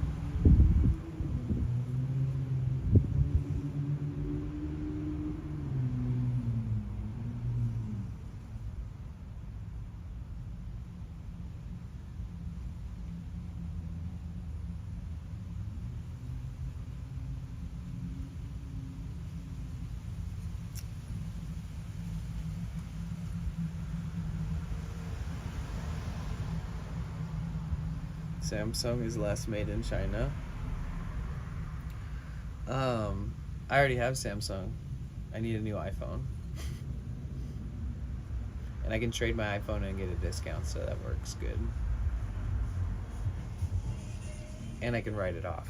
So all is good in the world of buying a bunch of new shit and having no money for like a couple weeks.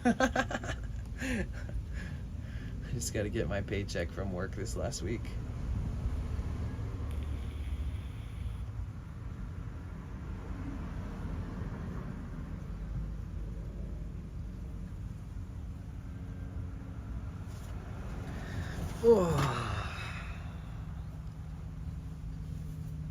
Yeah, I feel like the next thing I need to do is just hit the road.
That's cool, man. I'm glad I made up a new little ditty.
gotta be a way to make that go down again more.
Where's the note, man? Where's the note I'm missing? It's driving me bonkers.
Sorry, I'm just going off on my playing tangent.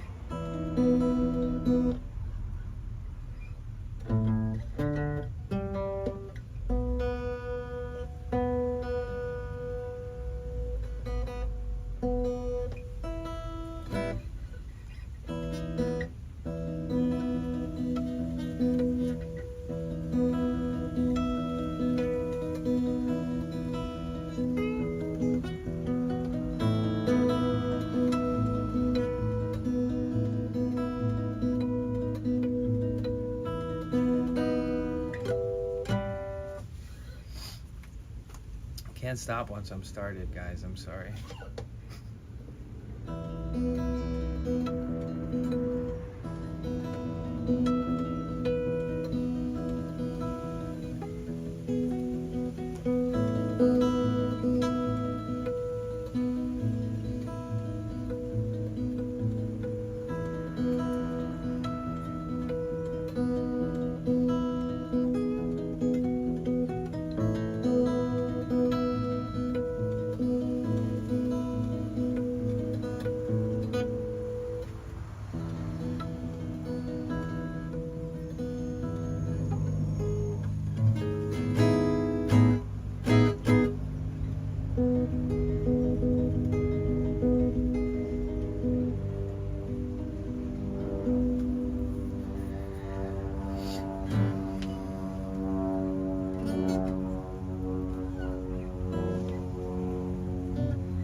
makes it so fun. How am I supposed to stop?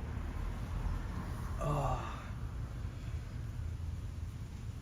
Gotta put it down.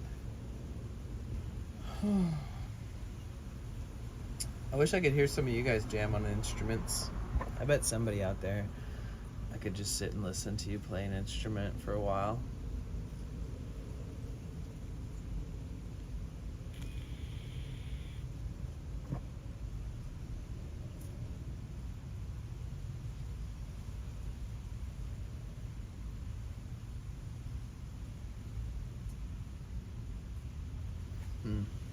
Maybe we should stop in some beach towns on the way to San Diego.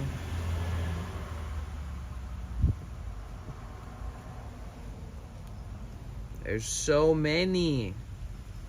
You want to hear all the beach towns there is? There's El Segundo, Manhattan Beach, Redondo Beach, Long Beach, Huntington Beach, Hermosa Beach, Newport Beach, Laguna Beach, Victoria Beach, 1000 Steps Beach, Monarch Beach, Dana Point, San Clemente State Beach, San Onofre Beach, Oceanside Beach, Carlsbad State Beach, Moonlight State Beach, Cardiff State Beach, Solana Beach, Del Mar, Torrey Pines State Beach, La Jolla Cove, Wind and Sea Beach, Ocean Beach, Sunset Cliffs Park. That's a lot of freaking beaches, dude. You guys want me to go to any of those towns in particular? Anybody?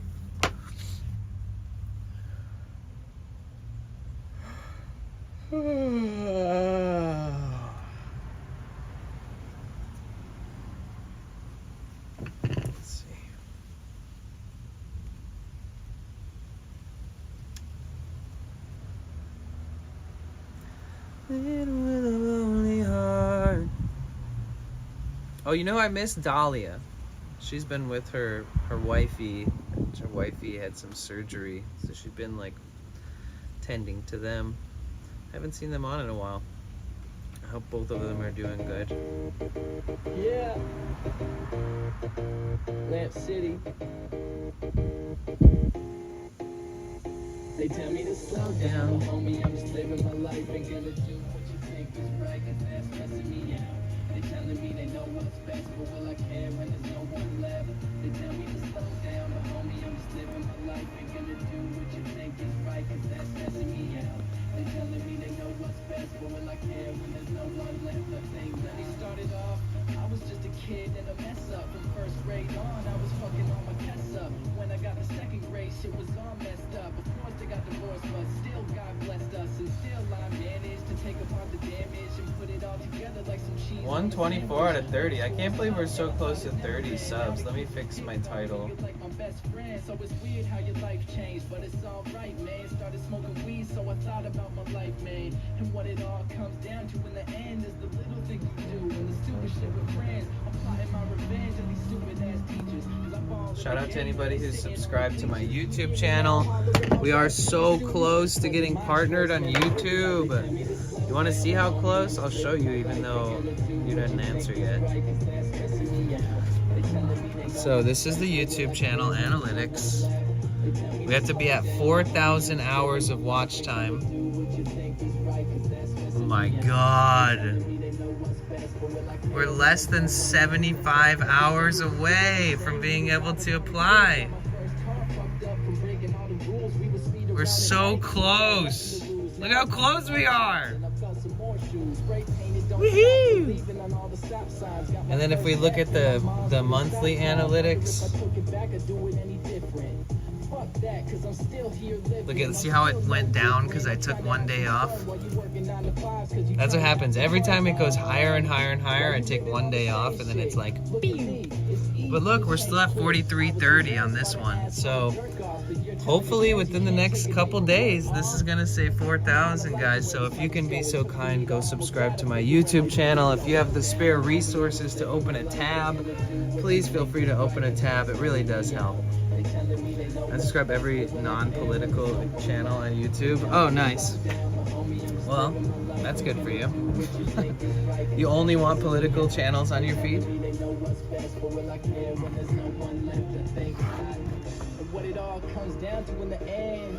But that's not your same rule for people you follow on stream? What it all comes down to in the end.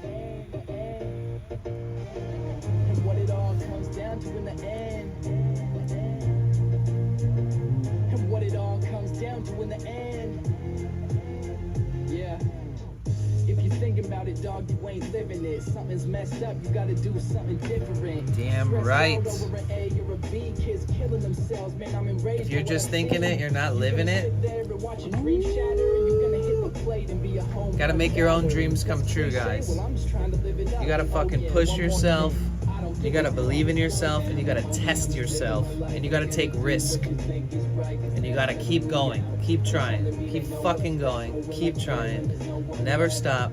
I don't give a fuck what you're doing in life. Don't give up.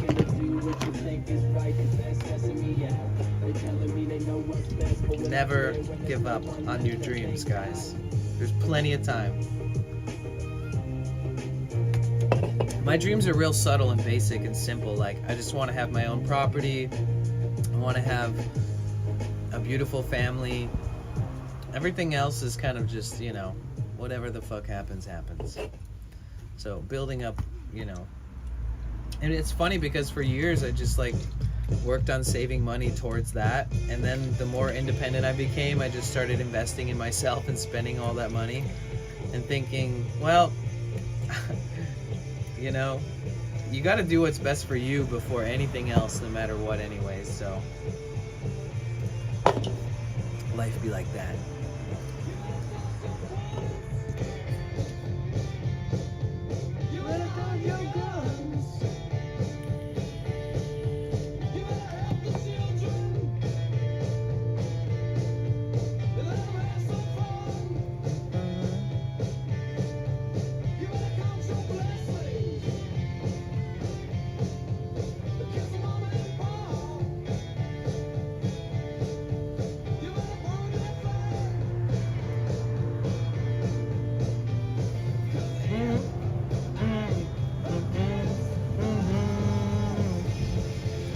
Yeah,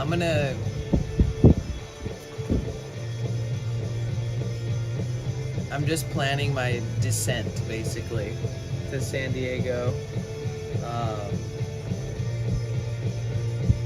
Thinking about the drive, thinking about which route to take, where to stop.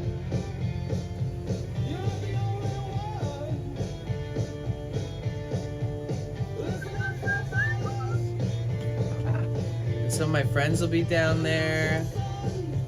Some of my friends will be getting there a little early for TwitchCon. Some of our community.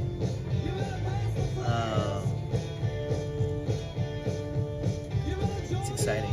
Exciting, man.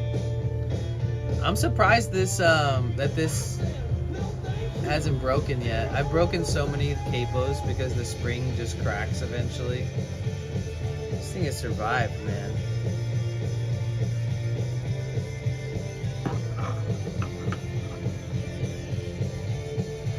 On Twitch I do it differently, but on YouTube I do it that way.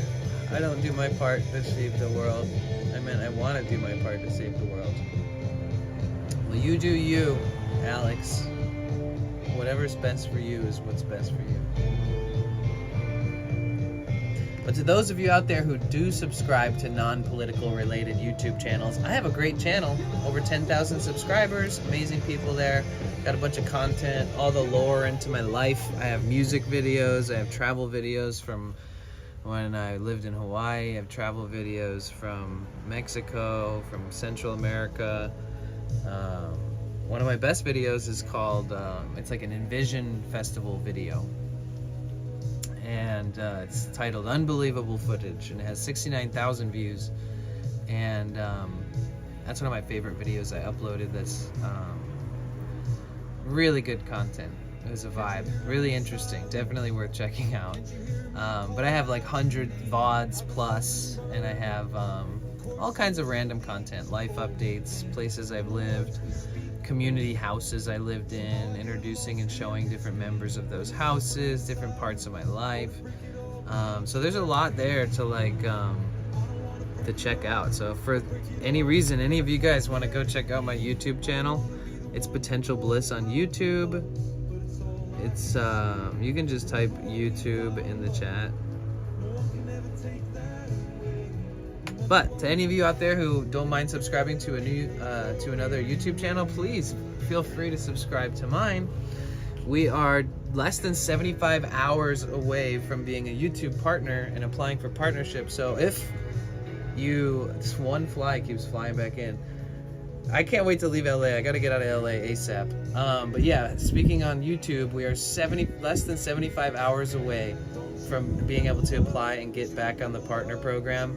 Let's go. If you want to be a part of the reason why I'm going to be able to monetize my videos moving forward and why I'm going to be creating more content for YouTube, you can take full credit for it. You can say you were a part of it, because you will be a part of it if you go to my channel right now and watch a video, or fall asleep with the sound bath on, or when you leave the house, leave a video on for your dogs. Show your friends my songs, show your friends the Envision video, whatever it is. Just you know, dive into the channel in any way you feel comfortable. If you have the spare resources, open up a tab on this stream, watch it over there too. A little goes a long way right now, guys. We're on the final stretch of our partner push, and those of you who are home at YouTube and call YouTube your home, I love and appreciate you guys. I love YouTube. And thanks to those of you who are ride or die YouTube community, and thanks to those of you who moved from Twitch to YouTube to watch there, and thanks to the mods and the friendly faces in the chat that say hello every day. Shout out to you guys. Appreciate you guys. Thank you so much for supporting me.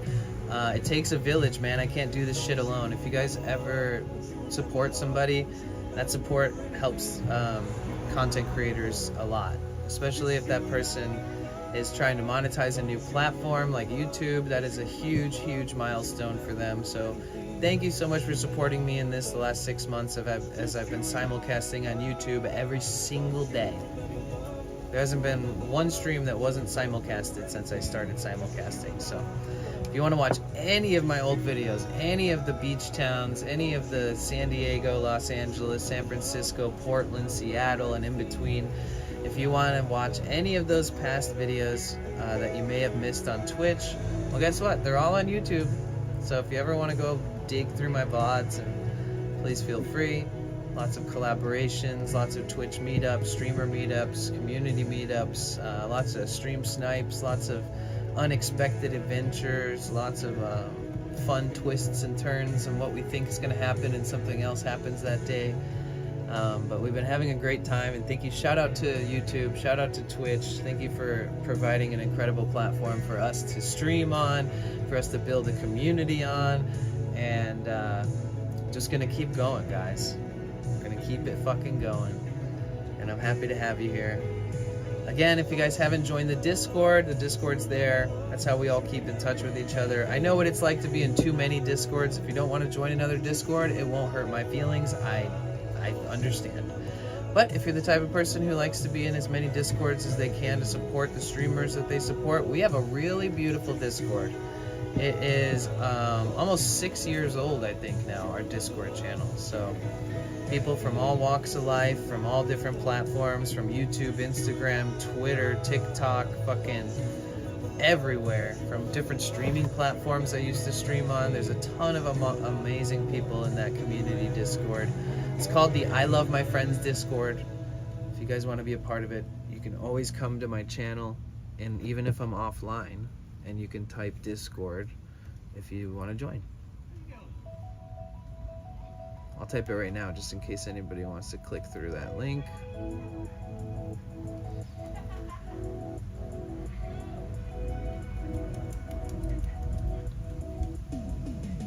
If you guys play Nintendo Switch, I also have a Nintendo Switch account, so if you want to become friends on Switch, there's my Switch code. There's some of the games that I slayed. Like I beat Hollow Knight on stream. and that was really fucking hard. That's an incredibly difficult game, and if you use a controller, you're gonna break like 1 or 2 controllers over time. Metroid Dread was insanely fun to beat. Also challenging at first until I got the mechanics down really good. But I love puzzle games, I love community games, I fucking love Minecraft. I would love to start a community realm, even if it's Bedrock through the Switch, just to get everybody together in a new world. That's one of my goals for this winter, is get a realm up for everybody, we can all play together. Granted, Java and a computer is not what I'm going to be using, so I'm living van life, so we're going to have to improvise with Bedrock.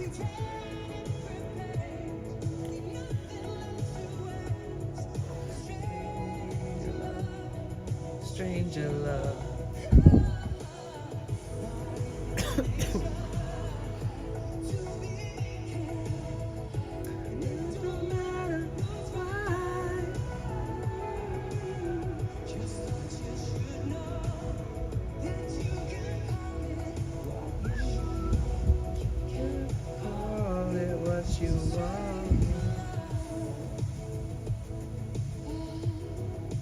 Stranger love.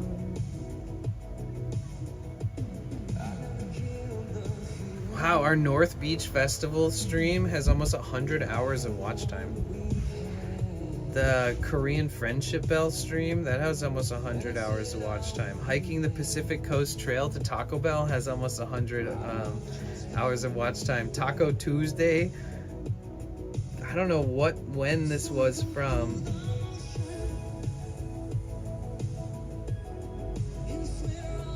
When was this published? June 20th. That was months ago, damn. Taco Tuesday did good. Taco Van Life, that was just the other day. Delivering $15,000 painting. 4th at the Wharf, that was cool. Yogi was there. Beach Day, San Francisco. Stranger love, stranger love.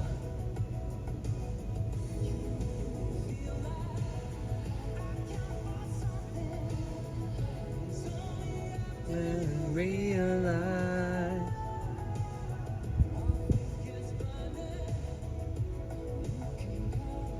what you like.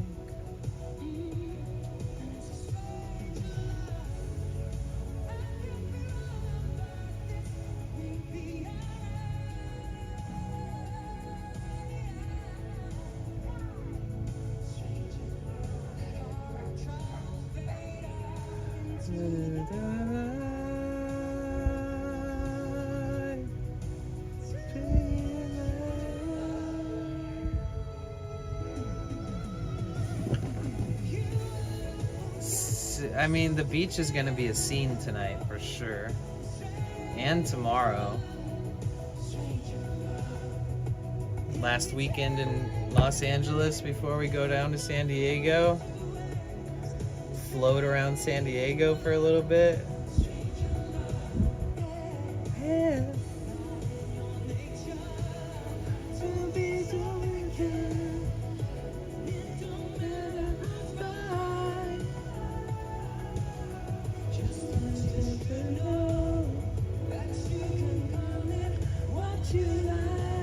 Do you want to say who you will vote for? Nah, I don't think we need to talk about politics in here. We're already having lower viewers than normal.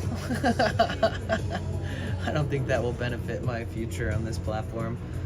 But, you know, I have my opinions and my leaning in different directions and my reasonings why and where I've come from, how I've grown up. And I grew up in Detroit. Yeah. There's a lot that goes on in my brain around that stuff, but I'm not a political debater, and I don't feel as though that's my forte, so I would leave that to people who, you know, who can wrangle up a good amount of people that are well versed and can iterate their thoughts and beliefs and feelings into great conversation between a bunch of people, and that even if there is debating happening, that it's healthy, right? But, you know, you think they would go up? I mean, I could make like a day where I specifically like have topic keynotes and different things that I'm working through and processing and thinking about. On top of that, I could just give my straight up beliefs.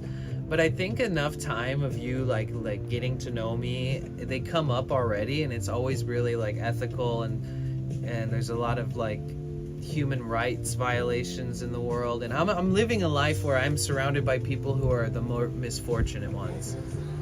They're the unlovables, is what, you know, some of them call themselves, and like they think that there's no hope left because they don't have enough resources, and that shit goes so deep, you know, and there's so many things that we don't do, and there's so many things that we can do, and a lot of that has to do with voting and you know, being vocal and voting locally, and making sure that you're keeping up on what's going on and what bills are passing and what you are for or for against, and what your community is about, where you live, your neighborhoods, your subdivisions, your city, your county. I think a lot of it has to do with geographic location and how you were raised, and what now your societal, like your impact has been from growing up living there, and now what beliefs have formulated and evolved or developed since you've now become an adult. And I think there's a lot of ins and outs to just understanding yourself when it comes to what you believe in and politics and how to discuss it with people. But I think that if I was I think that I'd leave it to the people who study that, you know, who practice that regularly. And I think that as a professional in other things in life, that I see that I should be the one doing what I do, and they should be the one doing what they do. But that doesn't mean I'm always going to just be silent and not tell people my feelings, or, you know. But yeah, over time, I'm sure it'll come up more with the like election and all these things happening, and we'll talk about it a bit. But I like having these kinds of conversations with well-spoken people, and not having in a room where any troll can come in and talk shit, because like I said, I'm not here to cater to everybody for politics, that's for sure. Like any other fucking comment, any other subject, I think I'm a pretty good communicator, and I have the ability to navigate healthily through damn near any subject. But politics is so divisive. That's not. It would just be a waste of my time to constantly talk about that shit. Divisiveness, I don't want to build off of that. You know, I could, because controversy and open-ended, highly debatable opinions is literally one of the most viral friendly things on the internet, period. So, like, I do understand that, you know, it could blow up, but do I really want that, to deal with that every day and be responsible for reading up on new policies and new voting and new crooks and new, you know, ups and downs? I'm already basically living it firsthand and seeing a lot of these things that are wrong with society firsthand, by just seeing other people suffer consequences for their actions in their life, and where they ended up in life and never getting back on their feet. And I see a lot that I think that will never change unless we do something about it, you know? So there's a lot going on in the world.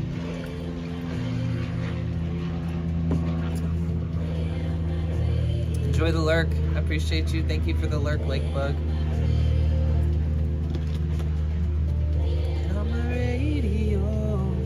You cooked a tortilla directly on the stovetop. Thanks to you. Nice.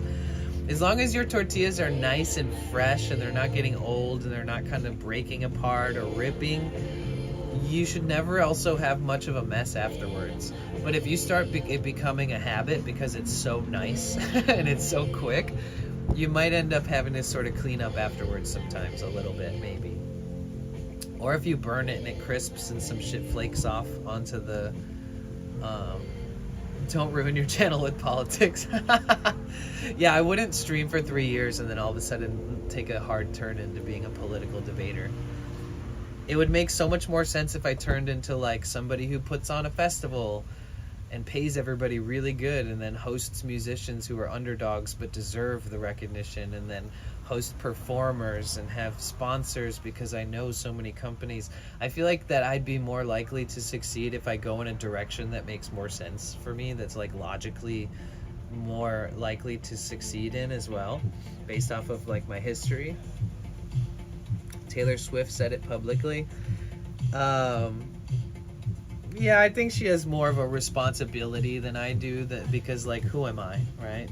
I mean, my opinions, if they are valid and if they are acknowledged as valid from people, that's fine. But I could be about me liking cheese, you know? Like, I don't care about politics enough to give a shit whether people care about my view, because there's just too much conflict. I don't sit pretty, you know? I'm not in the position in my life to interact with people that want conflict. My life is already conflicting enough. Like, my whole existence is against the law. Like, living and traveling this way is breaking the law every night. Every night I sleep in my vehicle, boom, against the law. And there's just all these things that I focus on and I have to keep up with, and I have to take care of myself. If I was like renting a place, or if I owned a house and I was like super bored all the time and wanted to pick up a new like obsession, I think I'd be more likely in that position to do that, right? Like, if in an imaginary world I was in that position, I could consider that. But even if I was in that position, I would consider leaning into a new content form to bring new life to my stream, but it would have to be relevant to everything I've ever done. It couldn't just be like some new shit. That would destroy my channel and all my platforms, for sure. And then I would be just constantly, you know, picking sides all the time and telling people what's right or wrong. And I'm not good at that. Like, I'm good at explaining my moral values and why I believe certain things and why humans should be treated equally and why marginalized communities have been treated unfairly and how we can work on all these things that are in my life important to me. But those conversations don't dig into like the major political debates we have every X amount of years, you know.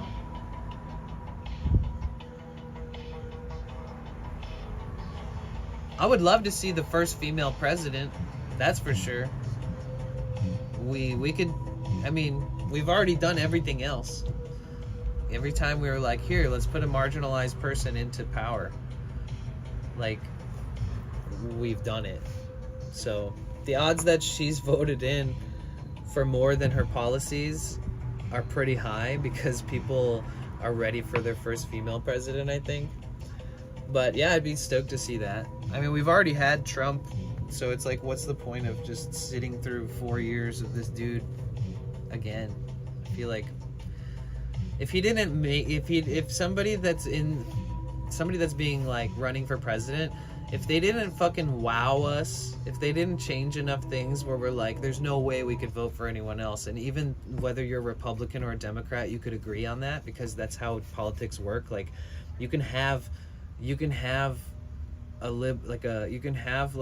Democratic personality and you can vote for a Republican. I've said this kind of shit before, so it's like the infinite amount of debating and overthinking that happens within all of that shit and wasted time. I could never waste any of my life doing that. There's so many more people who are into it and better at it, and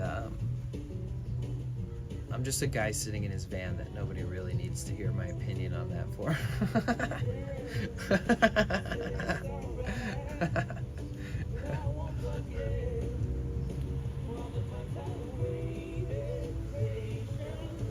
Breaking the law, dun, dun. That's right. Except for in San Diego, I won't be, because it's not against the law to sleep in your vehicle overnight in San Diego. For the next 2.5 years, you will never be able to get a ticket for sleeping in your vehicle overnight unless you're parking during a street sweeping or something where the sign says, just on Tuesday morning, you cannot be here. You will get a ticket, but that's not because you're sleeping in it. It's because of the street cleaning. So technically, San Diego County is the only place that I know of where I'm 100% in the clear. That doesn't mean that like people won't get upset about it and that the conservatives there aren't going to be upset about it, you know, whatever. Well, it's been is being in government for a long time has done nothing. I'm a woman, and what matter to me is policies, not gender. Right. But to a lot of people that are just voting from their emotions and stuff, they could definitely just vote because of the gender, for sure.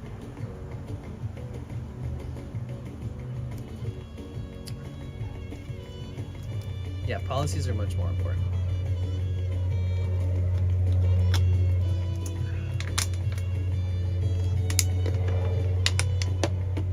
All I know is that we're going to keep living our lives no matter who gets voted in. And I'm just going to keep going.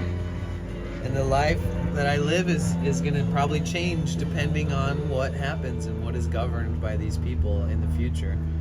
And I will have to work with it or against it, vote for it or against it. And we'll see as we go along who ends up taking the cake, you know?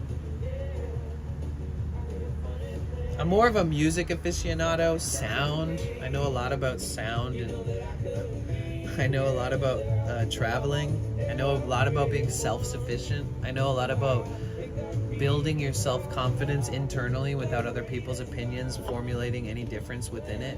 I know a lot about all this deep shit that most people don't think or talk about as much. And I think that all of my emotional self and my dramatic self is a reflection of the life I live and the policies that are enforced and the ups and downs of life. But I know that I won't change as a person no matter who gets elected. I know that I'll just keep being myself, my eccentric weirdo self, and we'll just keep cruising on through life and make the best of it regardless.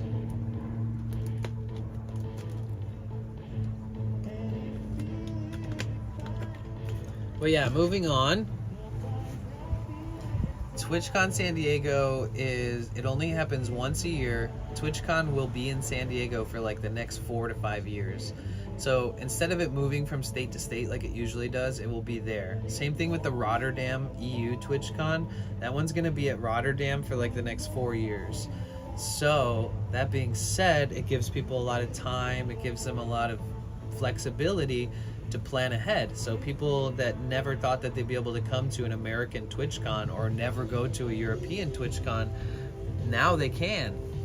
Well, now there's more flexibility to try. And I'm so excited at that fact because I'm going to be in TwitchCon San Diego every fucking year till I got gray beard on my face. I look forward to see everybody at TwitchCon this year. I met so many new streamers. Dude, maybe we'll see Mr. Savage. I'll have to go up to him and fist bump him and say W raid.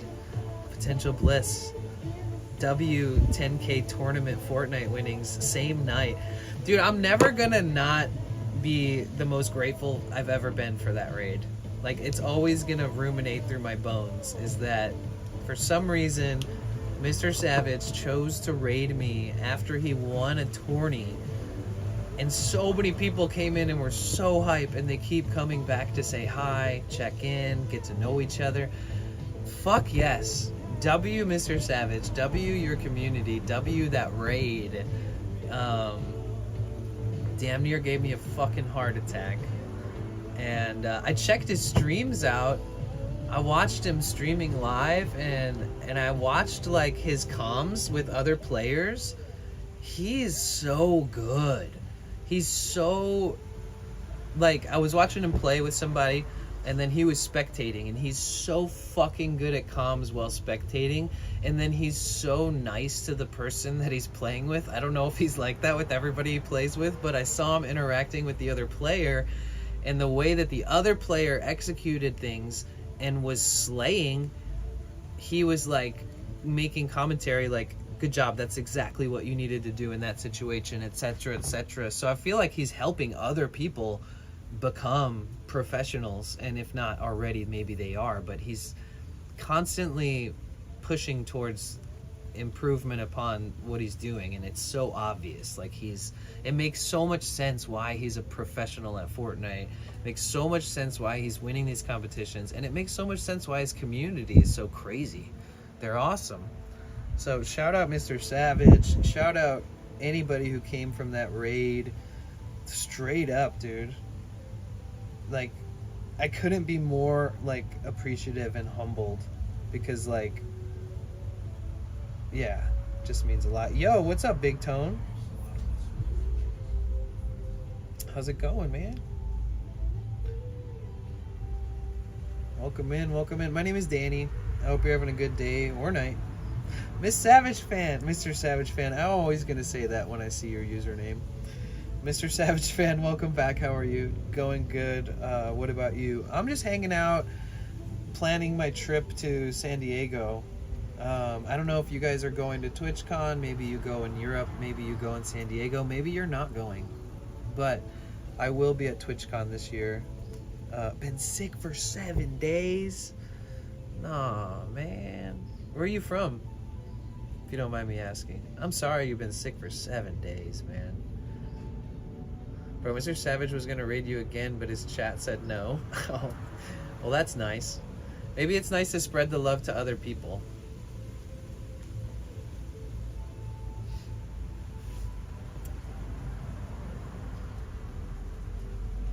But I don't know if that was supposed to be like a nice comment or what, but I guess it's nice to know. Things I don't need to know, I think, sort of, is that.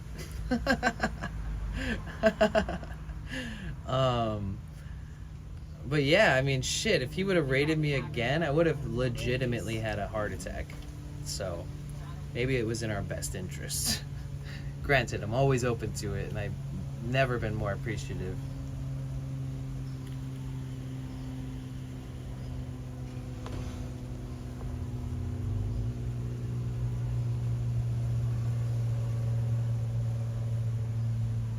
Yeah, what a booster though. It's really good. It boosts the morale of a small streamer so much. So like if he can spread that around to as many small streamers as possible, I feel like he's gonna make a great impact on the platform itself, personally.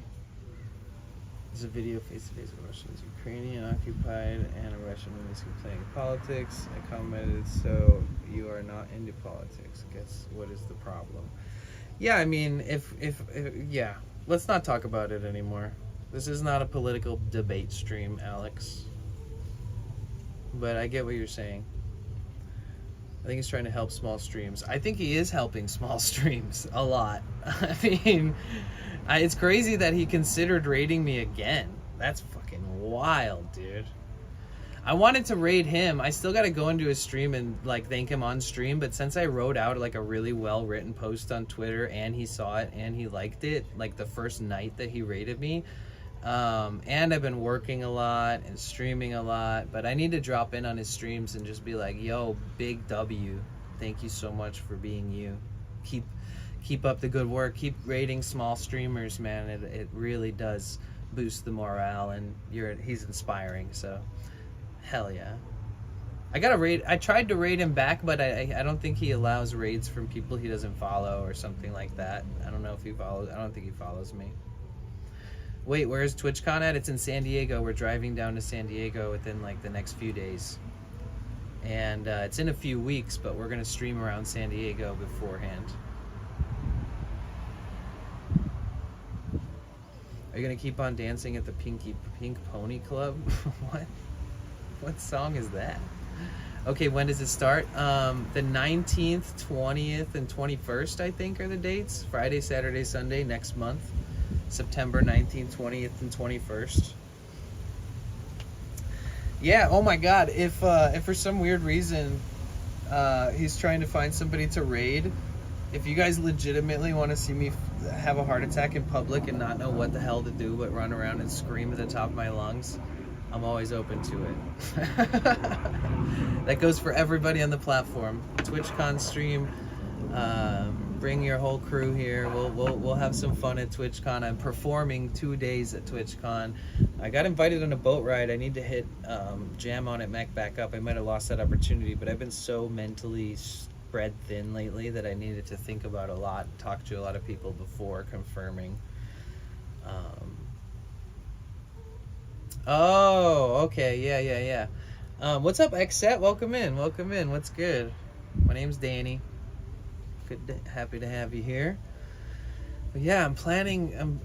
So we're going to San Diego. We're gonna be there a few weeks early. I'm gonna stream like the farmers market. I'm gonna stream the flea market. I'm gonna stream this beautiful place called Sunset Cliffs. I'm gonna stream. Will you be at TwitchCon or no? Yes, I will be there 100%. I'm performing at TwitchCon in this area at TwitchCon called the Lo-Fi Lounge on Saturday and Sunday. So I was provided tickets to go for my first time. I didn't have to pay this year, guys. Let's go. But yeah, I'll be there. And I'll be streaming it, and I'll be with like a ton of other streamers and community members. We have community members come in. Specifically, we have people flying from other countries and things like that to come out, and I'm really excited, dude. This year's TwitchCon is gonna be so fun.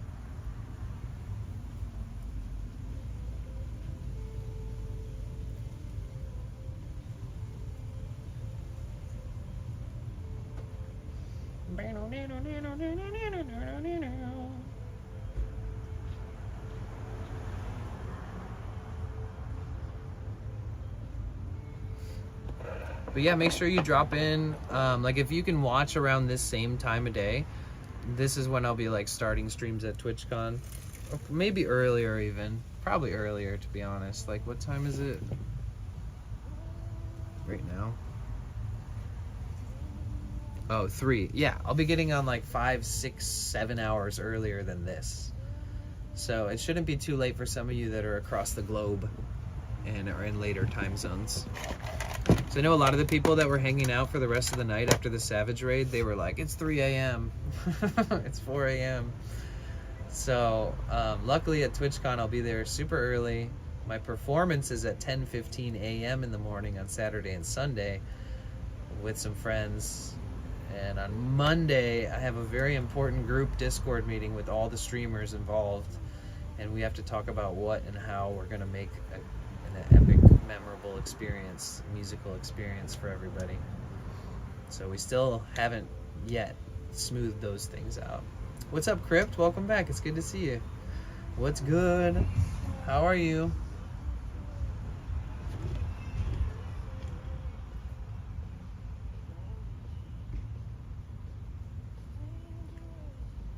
Maybe we should do the Pacifica to Taco Bell hike again. Basically, there's this beautiful place where you have to hike over these rolling cliffside hills next to the Pacific Ocean. And you have to, dude, it's like a sweaty, long, rigorous hike up and down hills next to cliffside edges.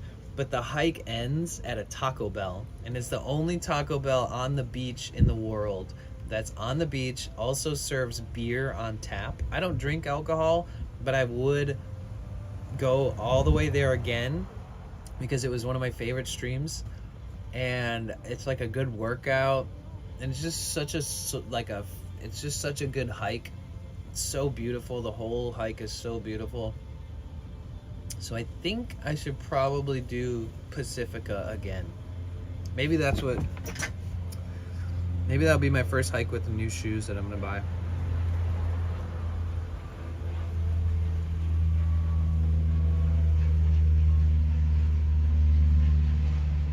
Is that in NorCal, or is that down here?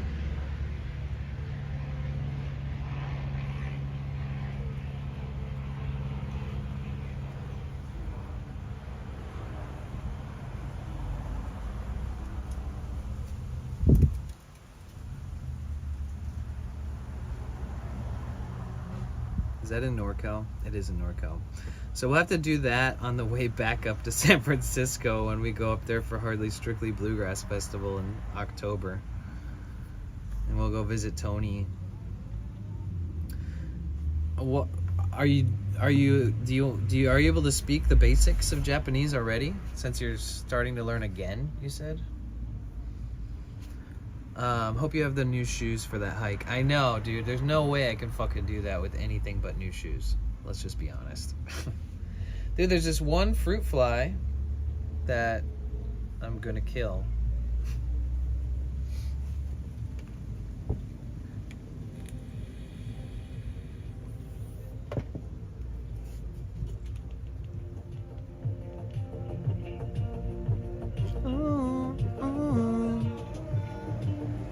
Be nice to to your van pets. No.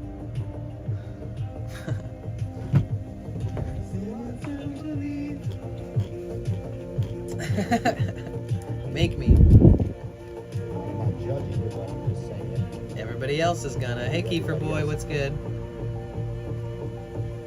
How you doing? Dude, I got a burrito this morning and it was so fucking soggy and disgusting, dude. Fuck.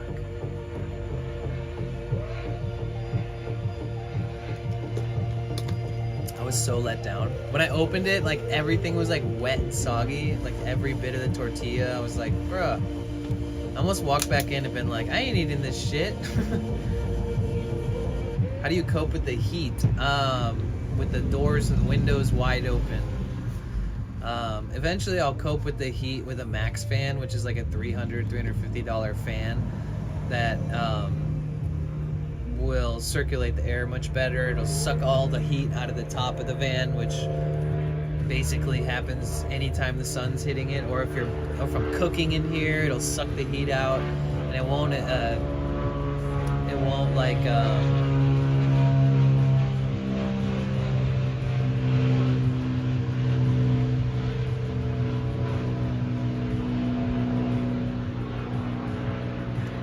wow, that airplane is the loudest, most ridiculous airplane ever. How many years have you been living like this? I've been living like this for almost 11 months. We are 1 week away from being at the 11-month point. Yeah, 11 months, almost 1 year. Basically last year, it's kind of a sad story, but I have to tell it all the time. The reason I decided to do this journey, the reason I wanted to take a cross-country journey in a new van on my own was not for Twitch. It was because I have an older brother, and unfortunately he unexpectedly passed away last year in September. So when that happened, I was like struggling with like, how do I deal with this? You know, like it's such a long, like emotional story just to explain how much he meant to me, and like how he was like my father figure and all this stuff. And so I quit my job. I was working as an art operations manager and a personal assistant for an artist and art dealers, and working in the art industry, high-end art, which is a great job because it's a salary job, and it allowed me to live in Santa Monica in my own apartment near work. And when all this shit hit the fan with my brother, I basically quit my job, let my lease end, and did not renew it. I bought the van and was like, it's time to take an adventure. And I wanted to like bring my brother's ashes with me and go on trips to like nature, like all these things that I thought that I would have so much time to do with my brother while he was alive, and we didn't get to. And so I kind of coped in my own way and grieved in my own way by bringing his ashes with me on this journey. And so it was like a self-fulfilling prophecy for myself to do this. And then I started streaming a little bit right when I started the drive and started doing this lifestyle. And then I became more challenged with, how do I make these streams work better, etc., etc. And people started showing up, and I was like, oh man, it's nice to have friends and have a community building up, and to share my journey and my different places I'm going to with people. And like, you know, a lot of it resonates with a lot of people for their own personal reasons. A lot of it doesn't resonate, but it's interesting for their own personal reasons. And but I feel like I would have never expected like the streaming of it would become such a big part of my life. I never expected that this would be what it is today. You know, like when I'm out and about doing things, usually I'm promoting what I'm gonna do on the weekend, and I'm streaming throughout the week, and then the weekends are like this major, like, oh, we're going to an event on Friday, we're going to an event on Saturday, we're doing 5 things on Sunday. And so my natural average viewership is like around 50 viewers and upwards to 60, 70, even without raids, as long as I'm booking events, and as long as I'm driving to new places, and as long as I'm walking around IRL streaming at new places regularly.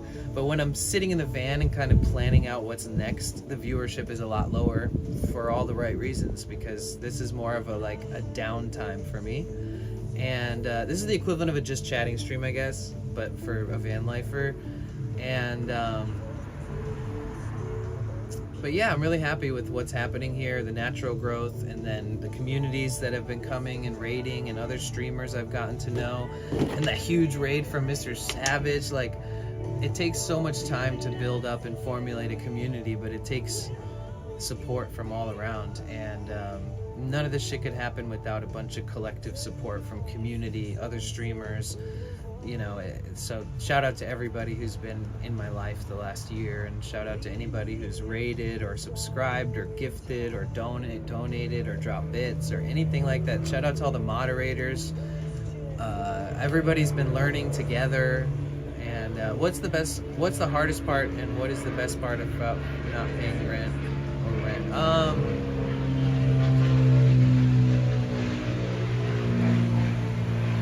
The hardest part is probably like doing it in a place where you're not going to get a ticket just for being alive. Like, if I did this right here in like Texas, cops would walk up to my door, ask me a million fucking questions. They wouldn't leave me alone. Like, all these different types of things. What about the viewer who watch an ad every hour? That too. Anybody who doesn't subscribe but hangs out and puts up with my ads that happen once an hour, which are going to happen in the next 5 or 10 minutes. They are there to remove pre-rolls for the next hour, and as a small streamer, it's not an insignificant part of my revenue, luckily. So deal with that. And thanks, shout out to those of you who watch those ads or close their eyes for a couple minutes and then open them, and then they're back to my stream. Shout out to all y'all. Shout out to everybody in between. And shout out to myself for believing in myself enough to keep going. To just keep doing what I love and keep streaming. And, you know, no matter if today's a boring day. I always say, yo, God Neo, thank you so much for gifting a sub to Super Wiki. Thank you. Oh, thank you, Alex. I appreciate that. I appreciate that. But yeah, shout out to everybody. I appreciate you guys. Thank you so much for being a part of my life. And again, God Neo, thank you so much for gifting a sub to a Super Wiki. I have a sub wall in the van. So as time goes on, I put everybody's names up on the wall. I've been slacking on that lately, unfortunately.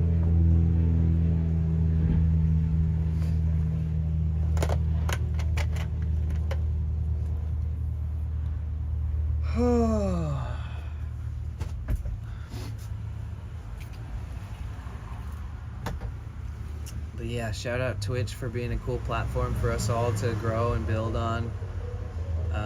I will be booking more events and planning more things. It's just been a long ass summer, man. We have done so fucking much, dude. So much. We have been to so many different cities, so many different states. We've driven thousands and thousands of miles. How long has it been since you cut your hair? Pretty long time. I should be trimming it regularly to keep it healthy, but I'm guilty of not doing that. Dude, these fucking airplanes today are loud. So loud, man. These airplanes is one of the things that makes me want to leave so bad, LA. I'm over it. Yeah, thanks, Neo. Where are you from? Hope you're having a good day or night, depending on where you live. But yeah, we're just hanging out, talking about what's next, seeing what's going on with everybody, who's going to TwitchCon, who's not. Because I'll be there in a bunch. This is my third TwitchCon, and I feel like this TwitchCon, I have made more connections and more friends in the streamer space, the community space. There's so many people that like I may or may not run into. But I'm just gonna focus my attention on giving my time to the people that I know are coming, and the people that I know that are coming to kind of like hang out with me. And I just want to nurture those people the most, because some of them are coming from other places. Like Cassie's coming all the way from Canada. Plane has decided to not let you stream. I know, right? It's sad. It's a private airport, so it's just like all these random collector planes. Like if you actually looked up at like on Flight Radar or Flight Tracker, and you looked up which airplanes were coming up, all of them are very unique because it is a private airport. So there's some old ones, some newer kind of weird looking ones that you've never seen before. There's drone planes, there's helicopters that fly out from there, and private jets. The private jets are like baller. Like that's where this airport, so many celebrities fly into that airport on private jets and out on private jets. There's just always airplanes flying around in this area. Rip. Thank you so much for the follow. Welcome in officially.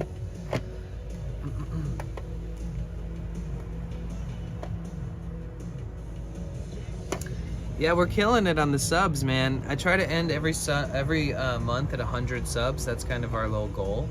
And you never know when it's going to drop by like 5, 10, 15, 20. It could happen overnight.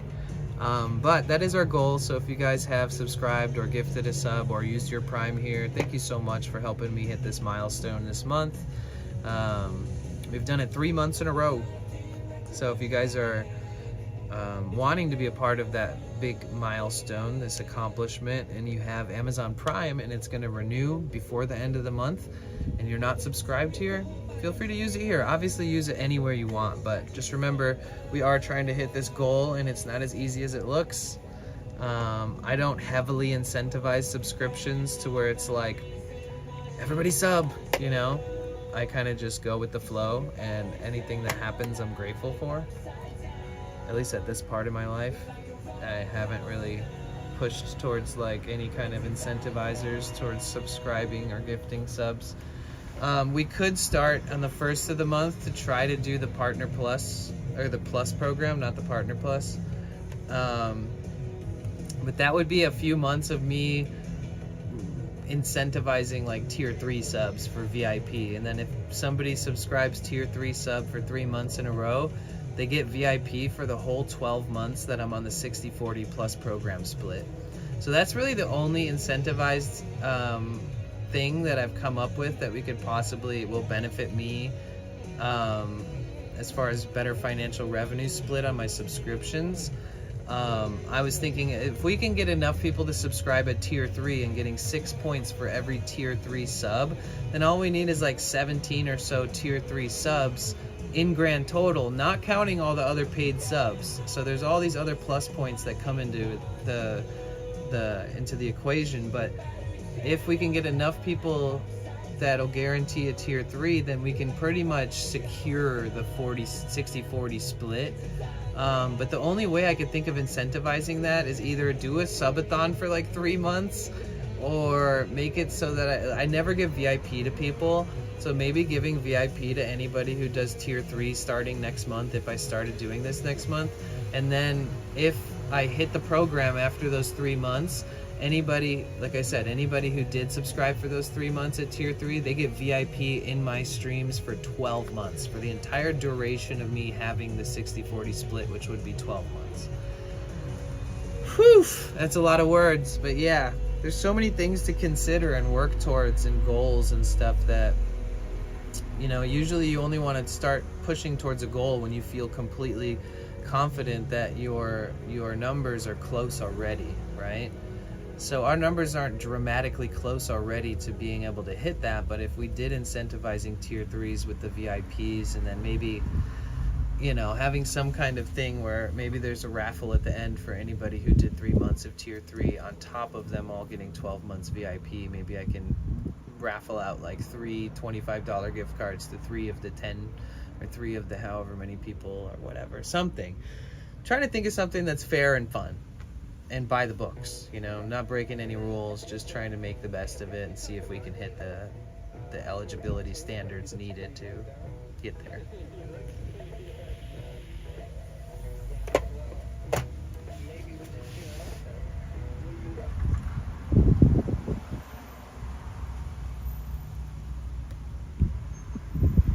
What's up, that guy on chat? How's it going? Welcome in. It's good to see you. Welcome back. But someday the way that I said.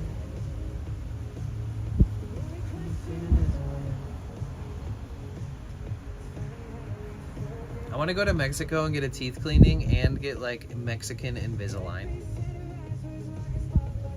I had braces when I was a kid, but I'm starting to get this little gap in between my front teeth.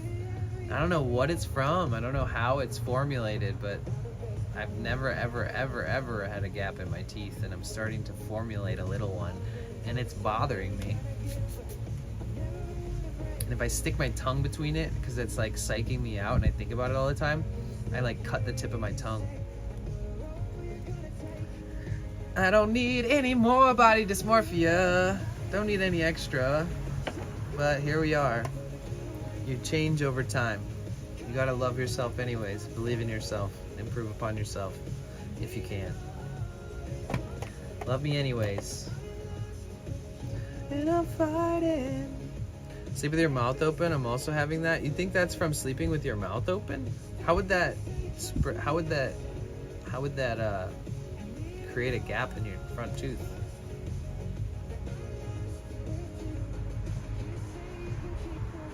Or wait, sleep with your mouth open. Wait, what? Are you trying to say it's because of that, or that's a solution to remedy it, or what are you saying? Because the jaw closes. Oh, really, Cassie? Oh, that's good to know. Yay. Because of that. Because of sleeping with your mouth open. Interesting. Trippy. That's trippy. Thanks for that info, Dreamer. Alright, Cassie. When you move to California, we're gonna go get a new Invisaligns for ourselves.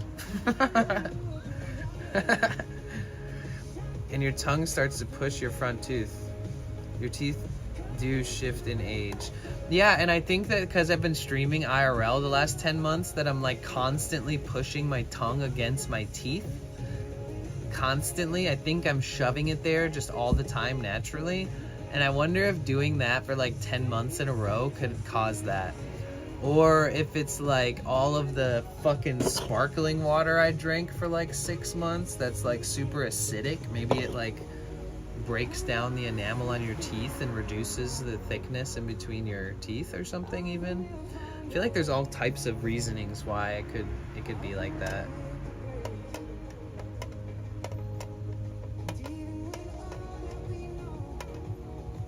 Cassie, it's time for you to move to California. I'll create my stream content will be me helping you settle in, and I'll be there. I'll support you in any way you need. My doctor said that to me, but yeah, for sure, maybe has some other causes. Okay.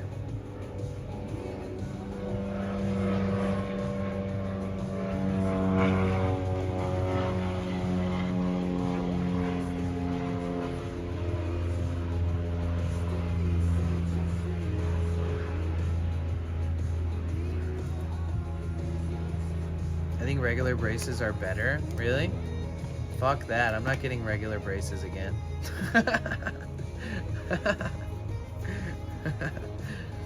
Fuck that.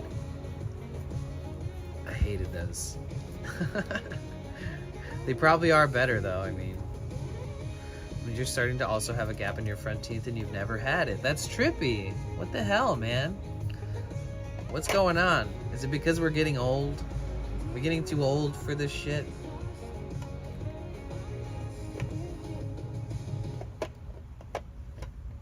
I never had a gap in between my front teeth even before I had braces.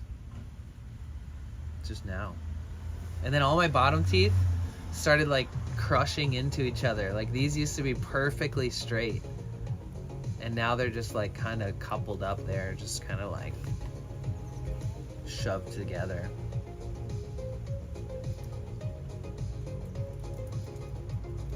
I was born without wisdom teeth.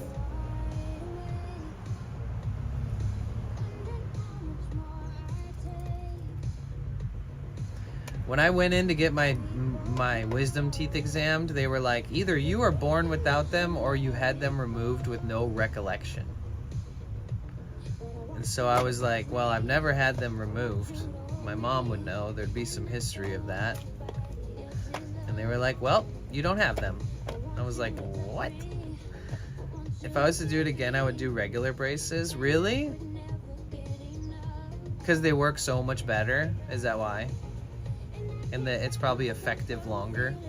Like real braces and then retainers for like a year, and then it's like more likely to stay like that for longer, maybe?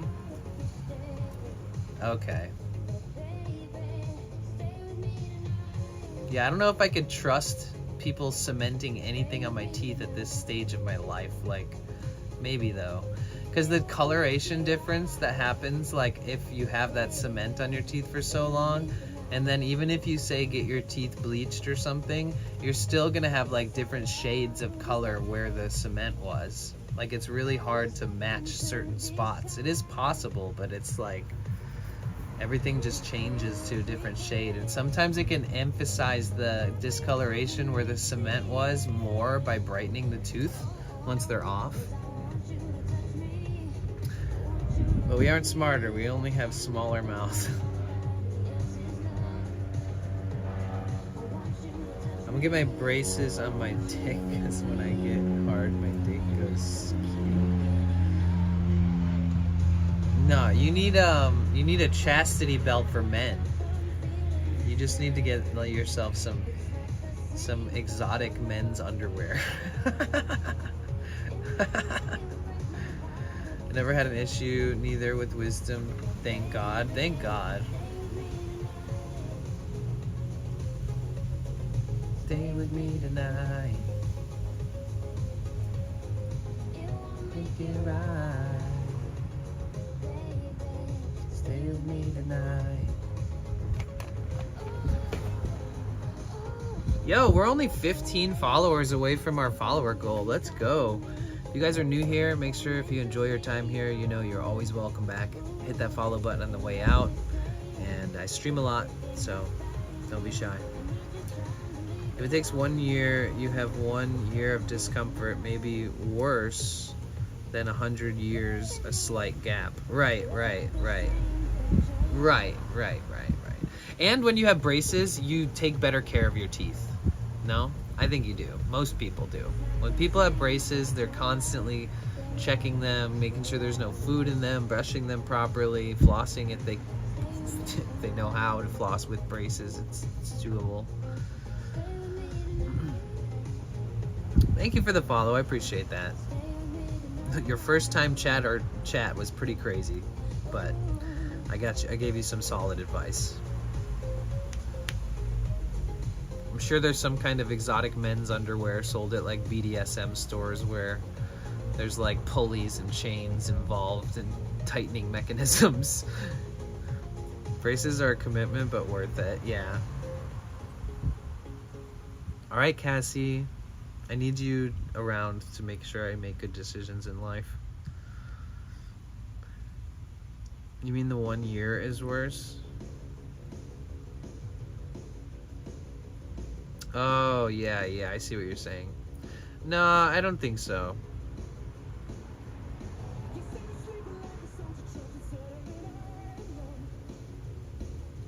Maybe I should just get 2 braces on just my front teeth. Just right here, just these.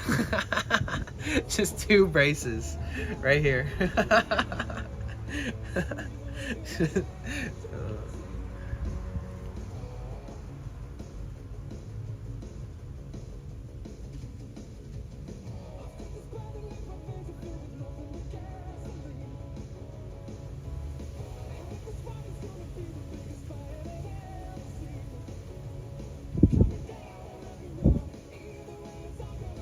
Smoke weed? Shit. I love THC.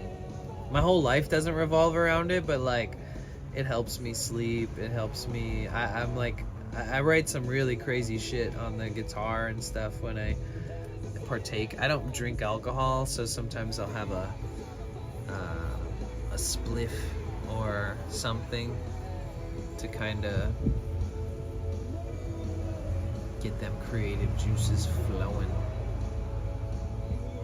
Oh my God, Luis put an extension cord over the fence through the tree to the guy's RV. Wow. He's always told me, I can throw an extension cord out for you, but like I never knew how it would be possible. Now I get it. Nice. Wow. Really going above and beyond. Wheat's good. Wheat's healthy. I think so. I think that most people that are against it are from places that are more like conservative about those types of opinions, you know? Or look at it as like a felony drug or some crazy shit when it's just a plant. Just a plant that smells immaculate and has a variety of tastes and smells and terpenes, and I think it's an incredible, absolutely an incredible thing. I love you, my babies. I gotta go start driving. Love you too, Cassie. Everybody say bye to Cassie. Good luck with the rest of your day. I hope you enjoy your time with your mom. I know you will. I hope you get to eat some yummy food together. Most people that's against it never tried it. Yeah, true. I think that like a lot of people are just more old-fashioned with their opinions on that. But we're living in California, man.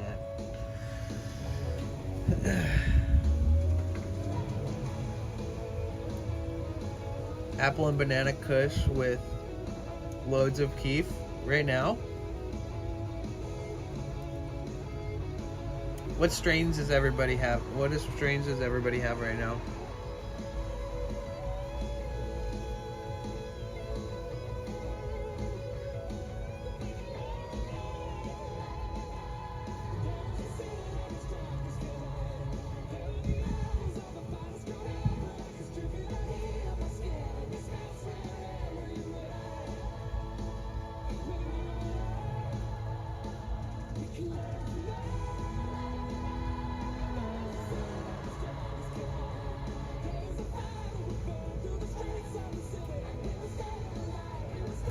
Some kind of gelato hybrid, nice. Blue Dream, nice. The thing I have right now is like 4 indoor strains that are kind of all exotics, like lemon pound cake gelato, white runs, pink runs, like all these different indoors combined. And I'm not gonna lie, it is absolutely an immaculate blend of really potent terpene-filled goodness, which was a gift from somebody in the community here on Twitch. Very kind, very helpful, helping me budget everything in my life is when people give me a gift of some nugs. Very much appreciative when that happens. It's the equivalent of somebody who likes to have a beer every now and again, somebody giving them a case of some really nice beer. It's like, wow, that's a nice gesture. I don't drink, but I understand the gesture, right? So yeah, if you ever stream snipe me and you're a stoner and you bring me some nugs, you're basically gonna win my heart over times 10 more than any other stream snipe. No offense to anybody who hasn't done that, but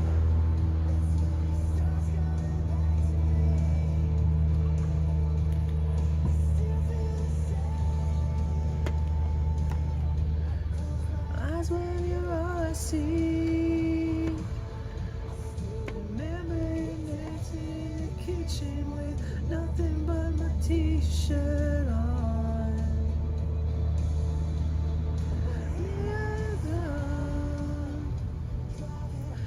The radio on. What's the temperature here? Oh man, it's so nice out right now. It's like 70, 75 maybe, 73. Let's see. 72. 72 degrees Fahrenheit. Humidity 72%. I could feel that the last couple days is a little humid. Air quality is moderate. Wind 11 miles per hour. Let's check San Diego, because we are going to San Diego. Let's see. Yesterday 76 with a low of 66. Today 76 with a low of 66. It looks like it's like every day is partly cloudy there for whatever reason.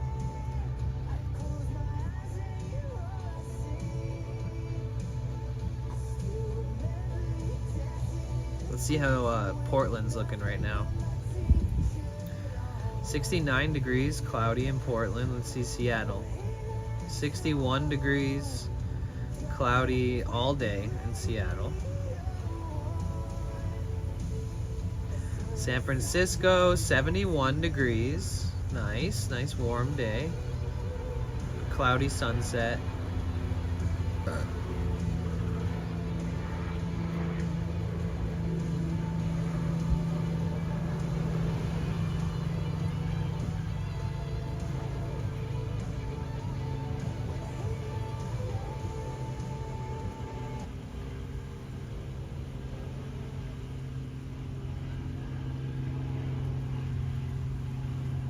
Jonah Ray, that's so nice of you to say. Thank you so much. Sorry I didn't see that right away.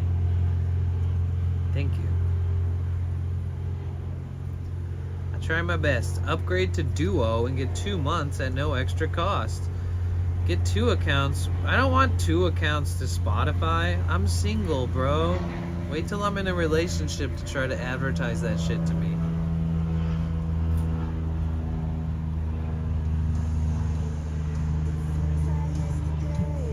Takes a wonderful person to see a wonderful person, I feel like. So thank you for being wonderful yourself. Damn, dude. Yeah, we're only 13 followers from our follower goal, which puts us so much closer to 6,000, which is kind of crazy when we think about that out loud. Epic. And again, YouTube Studios, y'all. If you're not following me on YouTube or subscribed on YouTube, I won't be promoting it this rigorously forever. We are so close to being partner on YouTube, and I have a playlist with over 700 hours of videos, from original YouTube content, travel vlogs, interviews with other big YouTubers, music videos, my original music, to all kinds of stuff, festivals in foreign countries, vlog updates, sound baths with like singing bowls and all kinds of stuff, to all my Twitch VODs and YouTube VODs, because I simulcast in both places. So with all that being said, if you have the spare resources, if you want to open up a tab on my YouTube channel or go above and beyond and subscribe and give that video a thumbs up from today, believe it or not, that helps a lot. We are so close to being partnered. I have to bring this up as much as I can because we're so fucking close, guys. If you have pets and you want your pets to feel like they have company, turn a video on, turn the volume up while you're gone, leave them with me. I'll take care of them in the form of a video on YouTube. If you want to fall asleep to something relaxing, or if you're having an anxiety attack, turn on my sound bath video. This link right here is like a 58-minute sound bath, which is so relaxing. I don't speak one word in it. There's zero expectation. You don't have to interact with it. Just turn it on. And I hope it helps, because this video and just the process of doing that on a regular basis helped me with my anxiety and depression and things like that. And I'm a firm believer that sound therapy is one of the most potent forms of therapy outside of a communication form-based therapy where you're talking to somebody. I think that music and sound, and intentional music and sound, can make you feel, it can help relieve the symptoms of your woes, you know, temporarily. And so I have all kinds of stuff up there for you to check out. If you guys haven't yet looked through, there's so much weird lore. There's so many things you can judge and condemn me for. Go check it out. But with all that being said, let me show you the numbers. So here's my YouTube channel. We're just over 10K subs, but unfortunately, your channel is not able to earn. How come? Well, I got taken off the partner program due to inactivity. So because I didn't post for 6 months, they took me off the program. So we now have to wait for this gauge right here to hit 4,000 hours. We're at 3,927 hours, guys. And then I can click this button and then boom, we're back on the partner program. We're remonetized. All videos that can be monetized will be turned into monetized videos immediately.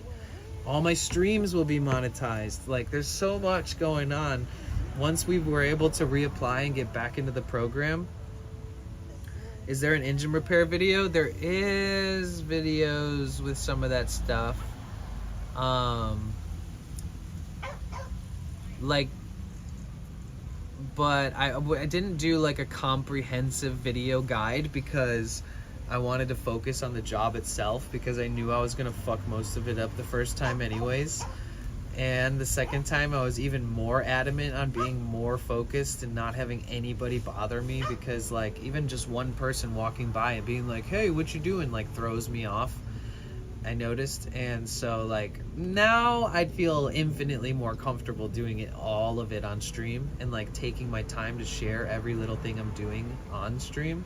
But the first 2 times was risky as fuck, because I'm living out of the van, and I knew that if I messed it up or was distracted a bunch, that night I'll probably get a ticket because I can't move my van. You know, there's all these like factors that make it a little more risky for me to just not do, giving it my full attention. If I was living somewhere and streaming and I had a bedroom inside of a house and I could just like go inside every night and not have to worry about moving my van and sleeping in it, then I would have probably done it on my first try streaming it without even giving a shit, because at least I know I have somewhere to sleep every night. What up, Steve? Yo, sick truck. Is that yours? What am I looking at? The picture is so small on my screen.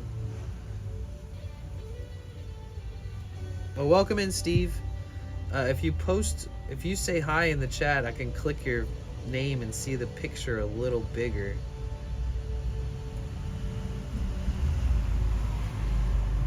Is that an American truck, or is that like a Tundra or something? I can't tell, it's so tiny.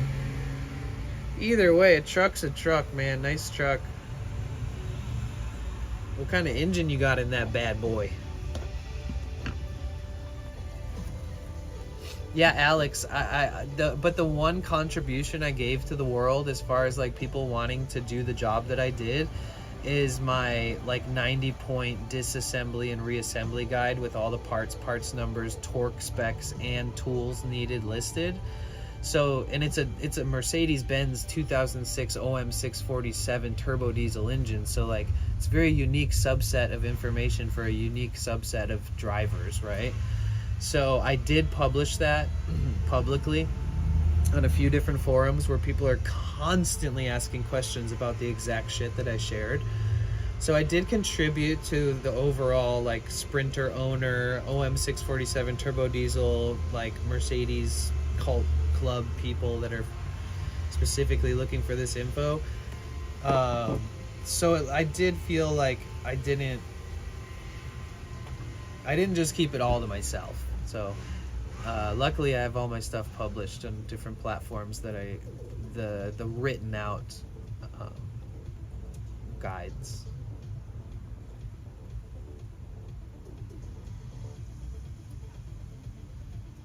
But yeah, Steve 70s, your picture is a truck and I'm so intrigued. Do you work on that thing? Do you work with that thing? Is that your work truck? Is that a toy? You know how to get your hands dirty? You ever cut the tips of your knuckles off trying to reach into the engine and you're just like, oh, fuck. You ever cut the tip of your knuckle off and then go, okay, I'm going to be more careful next time. And then you reach in and it cuts the top of that cut off and makes it a 10 times bigger cut. And you're like, oh. Dude, working on engines is the most unforgiving, painful thing as you learn. I'd say the only thing I didn't put in my guide for everybody that's going to do that in the future was how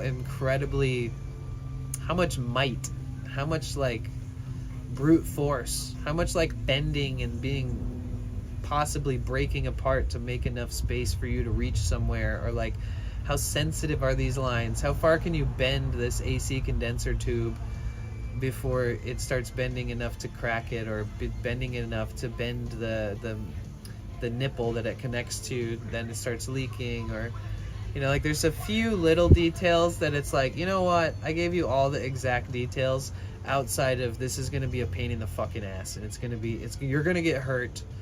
And if you're a brand new mechanic and you're doing this for the first time, you're going to hurt yourself. You're going to mess up, you're going to strip something, you're going to break a screw, you're going to...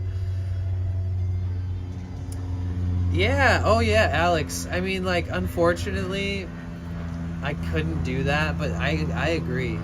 Because some of the best information that I sourced for my guide my handwritten one, was from a video. At least like part of it, you know, was like, if it wasn't for this one video, there was nobody that wrote down what he did in this video ever, like in detail. So I basically like transcribed everything in his video into my guide as a part of the guide, and that was so helpful, man. There wasn't one written guide out there that had all the information and like the first-hand point of view, because I learn from seeing other people do shit. I don't learn from just seeing it written down. I'm like, I can't do that. I mean, I can, but I'd much more prefer to learn by example, by visual example, like seeing somebody do the shit. So for me, some of the video guides made me feel more confident even reaching in there, you know? None of the written guides made me feel any more confident, that's for sure. So I agree. It is fun to watch a video instead of a written guide. But I am ADHD and I am OCD, so like my guide has like drawings, my guide has like graphs, my guide has like numbers next to bolts, my guide has like the most comprehensive written out details that anyone's ever posted about this engine. Because when I posted it in all the forums, everybody was like clapping and applauding the fact that I put all that shit together. And then some people were just joking. They're like, damn dude, you write details like my wife. Like, this is the most detailed thing I've ever seen. And like some people were like, oh my god, thank you so much for this. Like, there's a few things in here that I never figured out. Like, thank you so much for compiling it all into one place, etc. So the response was really good. Some people were funny about it. Some people were like, hell yeah, dude. And luckily in these forums and stuff that are specifically for the T1N models between 2002 and 2006, if I see anybody being like, oh, I need to replace my idler pulley or my tensioning unit, or I need to replace anything, then I can give them that information because I've done it all. So I'll copy and paste like my whole guide into their post and be like, here, this is all the shit I wrote down from when I did what you're doing. And it saves people so much fucking time, dude. It's amazing.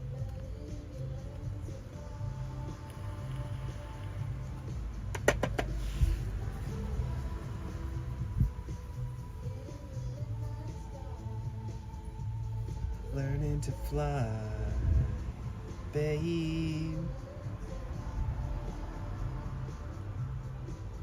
It's too bad I don't have it. Oh man, you know what I could do? You know, it'd be crazy. Is if I downloaded Fortnite again on my Switch, and then I used my Orange Pi 5 Plus as an HDMI input with a capture card to then stream Fortnite from my Switch, from my van to Twitch. That would be fun for the Mr. Savage community to see. I bet you that I'll be the first van lifer to rock a Fortnite game in the van. We'd have to like park at a cliffside, like with the ocean right next to behind us out the door, and like have the game running too. That'd be funny. It'd be fun to kind of surprise people that would never expect that. I can lose miserably.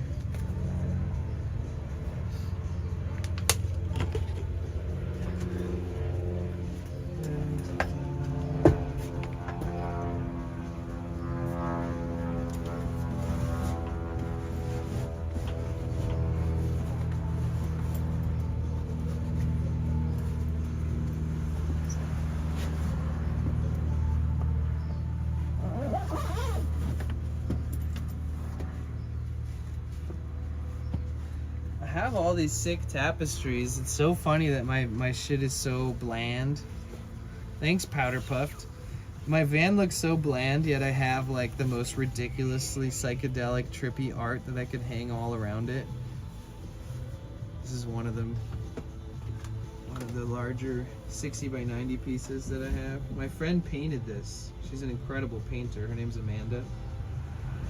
And then this is a print. I used to sell art for a living before I worked for that high-end artist. I used to sell art for psychedelic artists.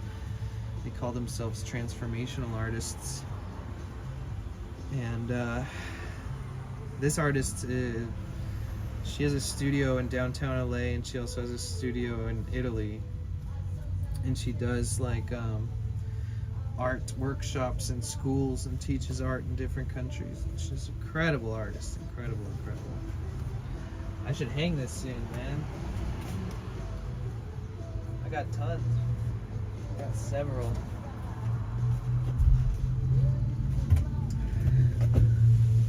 But who do you think you are to think that I would let you bend me over? Like, you really gotta get to know me pretty well before I'm gonna let you do that.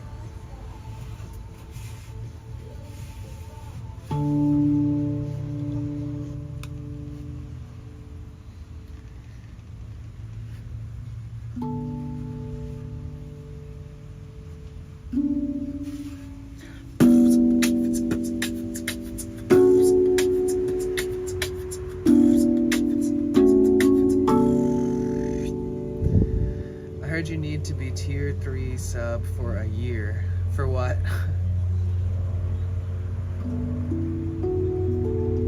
To bend me over? No, you need to be tier 3 sub for 3 years.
How do we go ape shit on the beatboxing with this? What's the most ape shit beatbox?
Feels good to play, guys.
This thing really nice. Thanks, Alex. I appreciate that. I put a lot of work into trying to sound decent.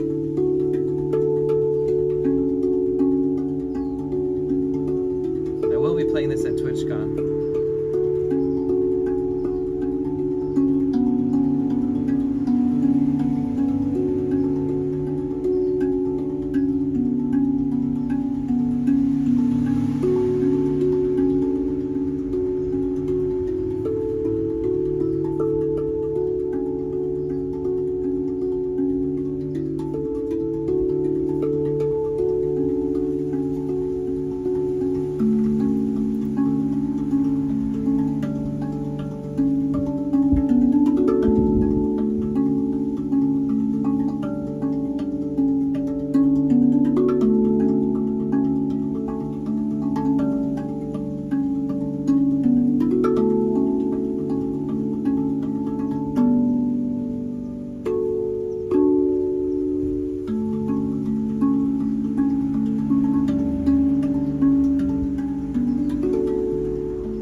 All right. Enough rare instrument for the day.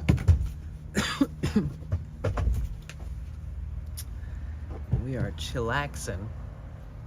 Hello there, people. People of Twitch. Good people of Twitch. How are you feeling? How are you doing? We've been online for almost 8 hours, which is a pretty long time. 8 hours? 4 hours. I think I mean to say 4. We've been on for a while. Do a little roll call. Damn, look at that skin. Look at my skin. It's all fucked. Only caught the last bit of it. So nice. Thanks, Bananas. Appreciate you. How are you today? Welcome in. Thanks for being so kind. Bored out of my mind, dude. Where do you live, Bongs? Where do you live in the world? Sorry, you're bored out of your mind. Well, at least I can help you alleviate some of your boredom. I got you.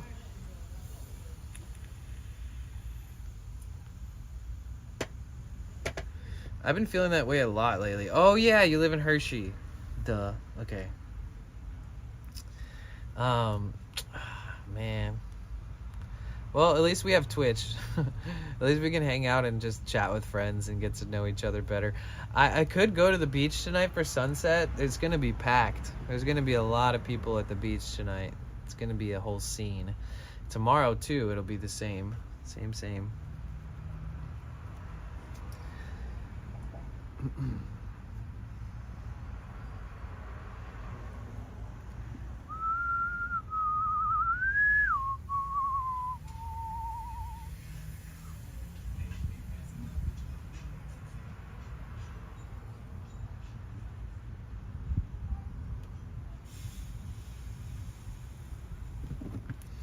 Oh yeah, we got a new achievement because of the raid from Savage.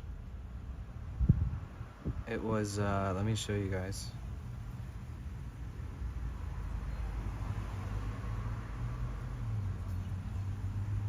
We got this new one called People Know Me. Have 1,000 viewers at the same time. W, Mr. Savage. The reason that we got that is because of Mr. Savage's raid. Have 1,000 people at the same time. Shout out Mr. Savage. It's cool having an achievement pop up from a raid that's like, it's just so epic. I wouldn't know.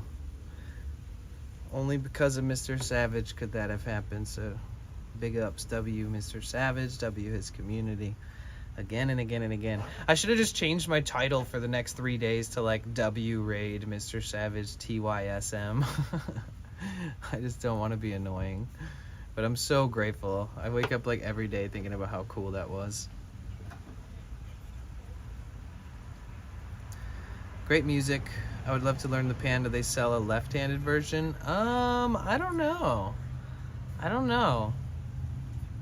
I feel like you could get used to it though, because it's not like super lefty or righty oriented. I mean, I guess the way that this, I guess it depends on how you feel with it, but I've never seen any discrepancy between left and right hand pan players and steel drum players.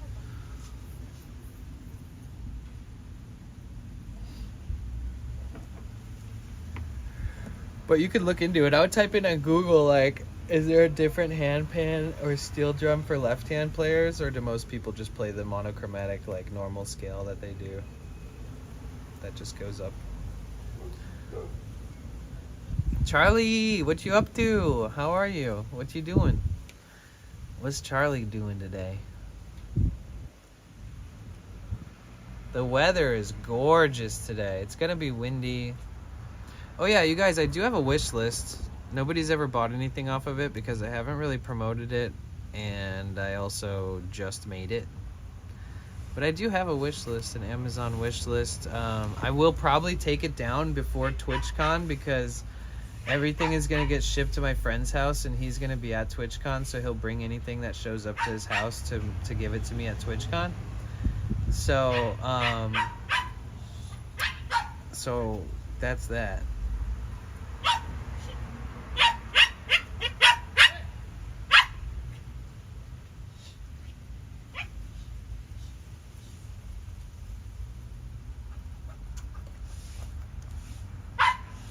There's the wish list. Some crazy shit on there, but it's all helpful stuff. It's all stuff that I could use and could genuinely benefit from having and need. The microphones, I think, are like the most expensive thing on there. I don't expect anybody to buy that at all, but I do have it listed up there for a reason, because I do need it eventually. I need to get that. Have some good dead cats, some wind protection, you know, all that kind of stuff. Especially on a day like today, or any day we go to the beach, the wind is just enough to deter some people. So it's like, you know, it's hard, you know, it's hard to stream when you know it's not perfect, and you know you can make little upgrades and develop a better system, and improving upon your streams is really important for anybody. But having a microphone, having new microphones is going to be one of those for me that I look forward to doing. Very excited about. More power needed, it'll draw more power from my phone, etc. But, you know, we'll see how all that goes and feels.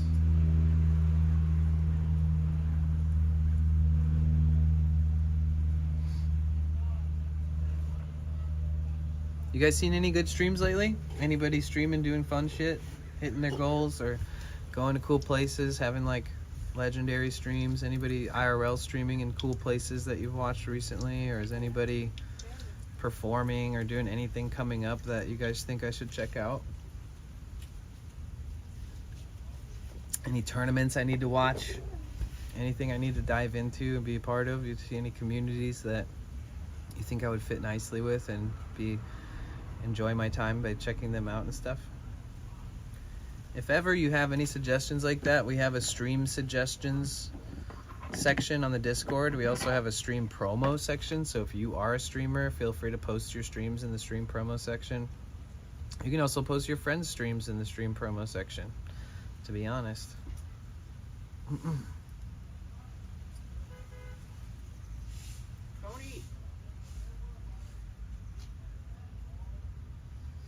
But if you watch somebody every day and you feel like they're dope and that you want to support them, please post them in there, because then I'll go check out their broadcasts and check out their content and get to know them a little bit.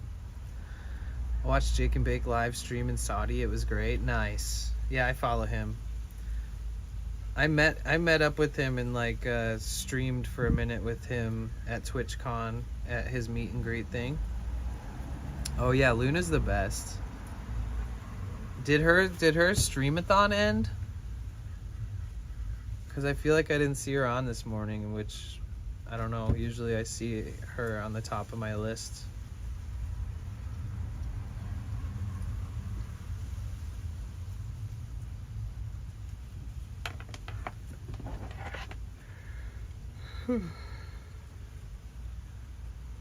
Oh yeah, I waited in a line for like an hour to meet Cook Sucks and Jake and Bake at TwitchCon last year. Or maybe it was 2 years ago. I don't remember. Said she was taking the day off because she has a crap ton of errands and things to get done. I know that feeling. Jesus. I know that feeling. Well, I'm glad she's doing that. I have had to do that recently too, honestly.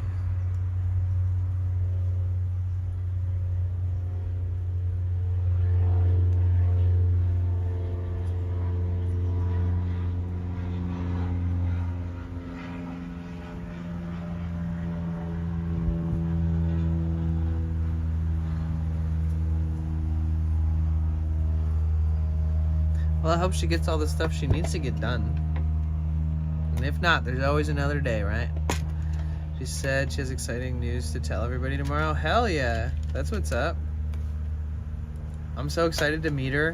She's coming down for TwitchCon. I'm gonna get to hang out with her, and that's exciting.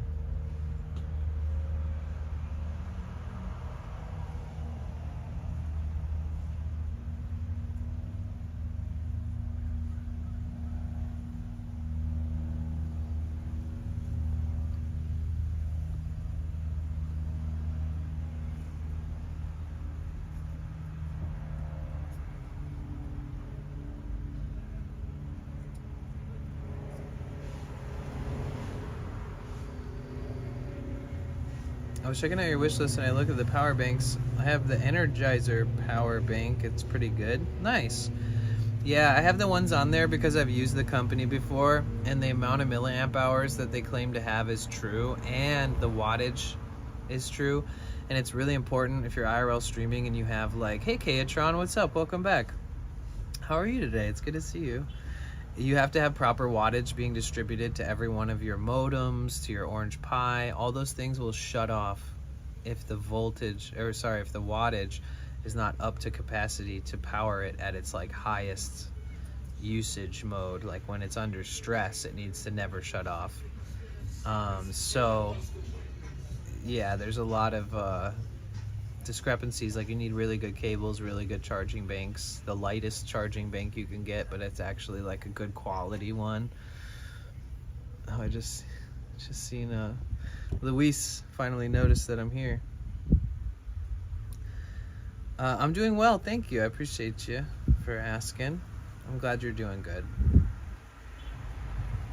Yeah, I'm just hanging out, kind of planning what's next, which is exciting, but I'm pretty exhausted. It's such a perfect day. The weather is so nice today.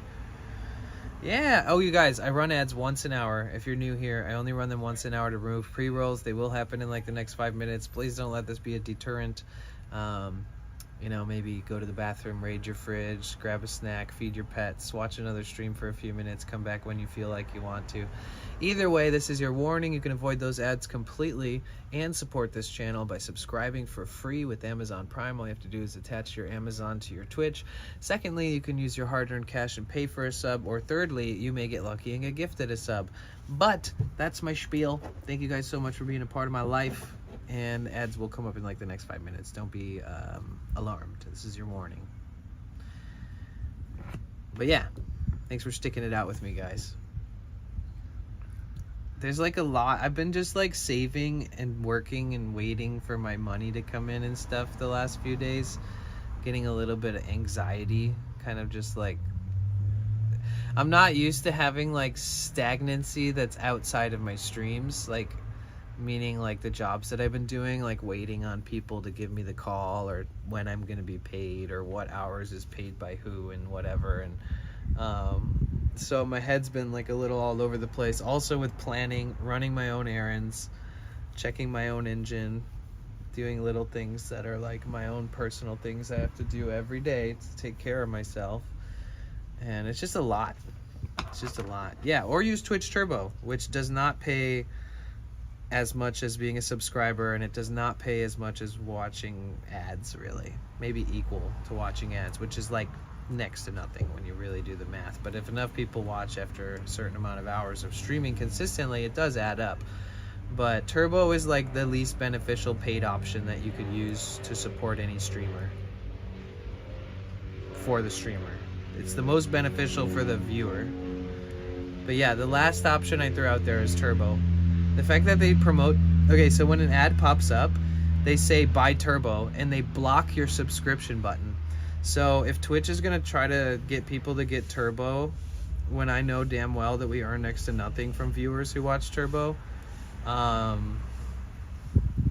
technically they're just doing one over on us, you know? They know what makes they know what makes them more profit, and they know what makes us less, and they're promoting the shit out of it intentionally. You know, here's your advertisements. At the bottom it says subscribe with Turbo, and it takes off the title section where the subscription button is. So it's very, very, it's, you know.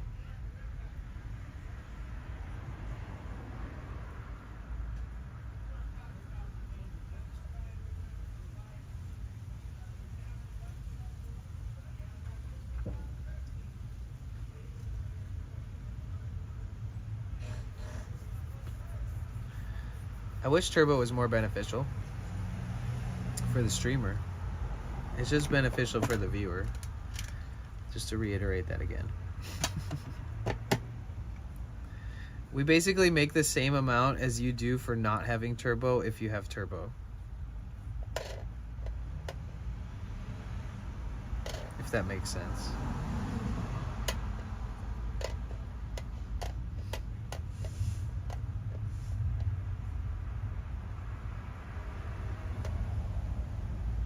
either way, I don't focus on that stuff too much anyway, so I don't like to I don't like to stretch myself thin or have expectations and all these different things.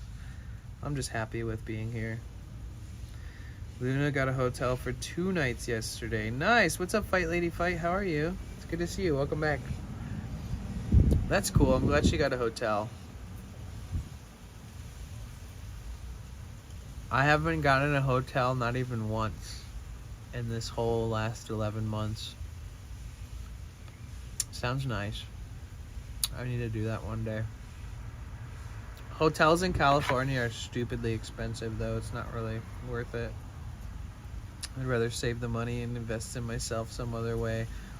But if I was in a different state where hotels are slightly more affordable, I'd probably be more likely to give myself a proper break and actually get some rest. And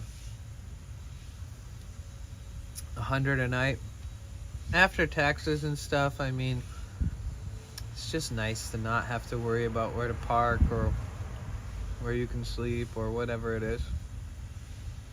You have to find a campsite or all the different things. You watch your streams. There's a lot of decision making going on when you're doing what we're doing. So we're being kicked out of everywhere you're trying to stay.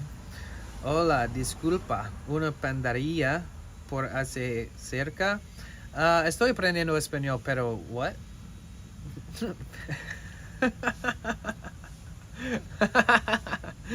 Estoy aprendiendo español, pero es muy malo. Pero I try. Me llamo es Danny. Bienvenidos, gracias por estar aquí. Welcome to my live stream. Thank you for being here. Welcome. My name is Danny. ¿Cómo estás usted?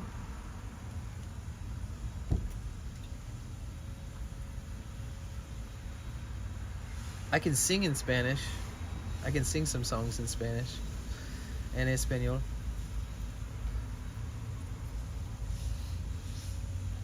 ¿De dónde eres? Zunvido. Where are you from? Yo hablo inglés.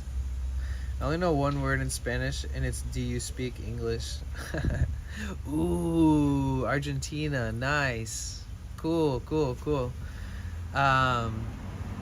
Yo vivo en California, USA, Los Angeles. Muy poco inglés. Sí. Muy poco español. We can meet in the middle. Well, gracias por estar aquí, Zunvido.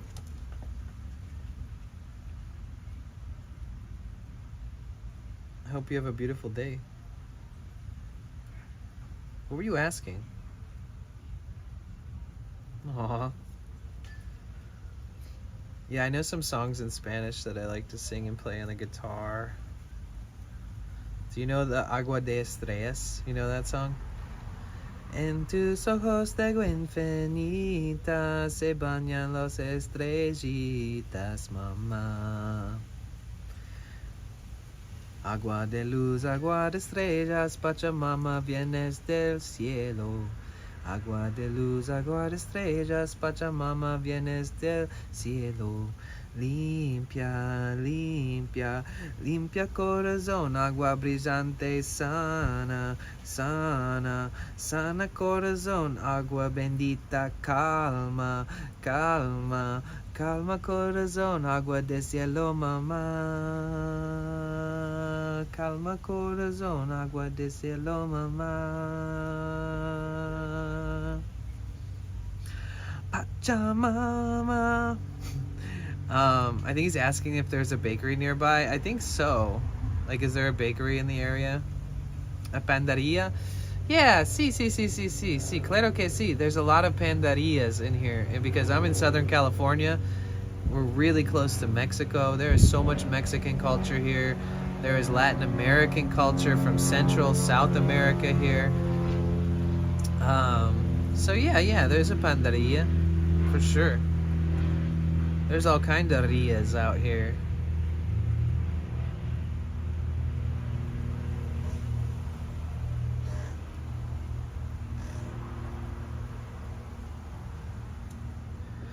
What is Luis doing? He's like got a bunch of random strangers over. They're all like hanging out. What are they doing?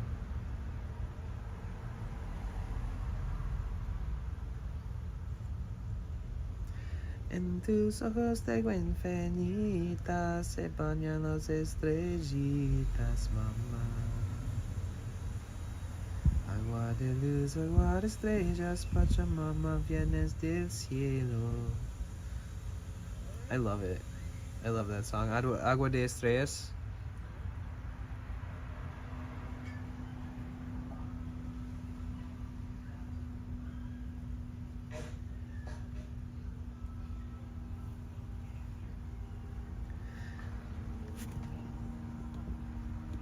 Fight Lady Fight, I hope you're doing good today. Thanks for stopping in and saying hi. And Keatron, what you up to? Oh, you already left, I think. Oh, don't be sorry that you can't stay long, by the way. It's okay. We all have shit to do. Even just stopping by, sometimes if you just stop by, it like makes my day. So it means a lot, even if you just stop by.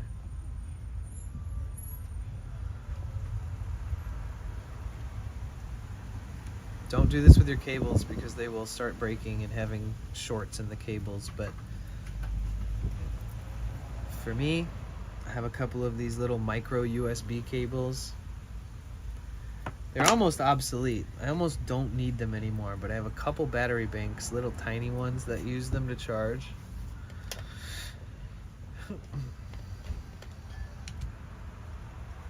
So did you guys do anything this weekend? Anybody get any good food or make something good or go somewhere pretty? Hello, Mother. Excuse me. What's up, Riderhood? Jeff, what's good? Welcome back. Excuse me. How are you?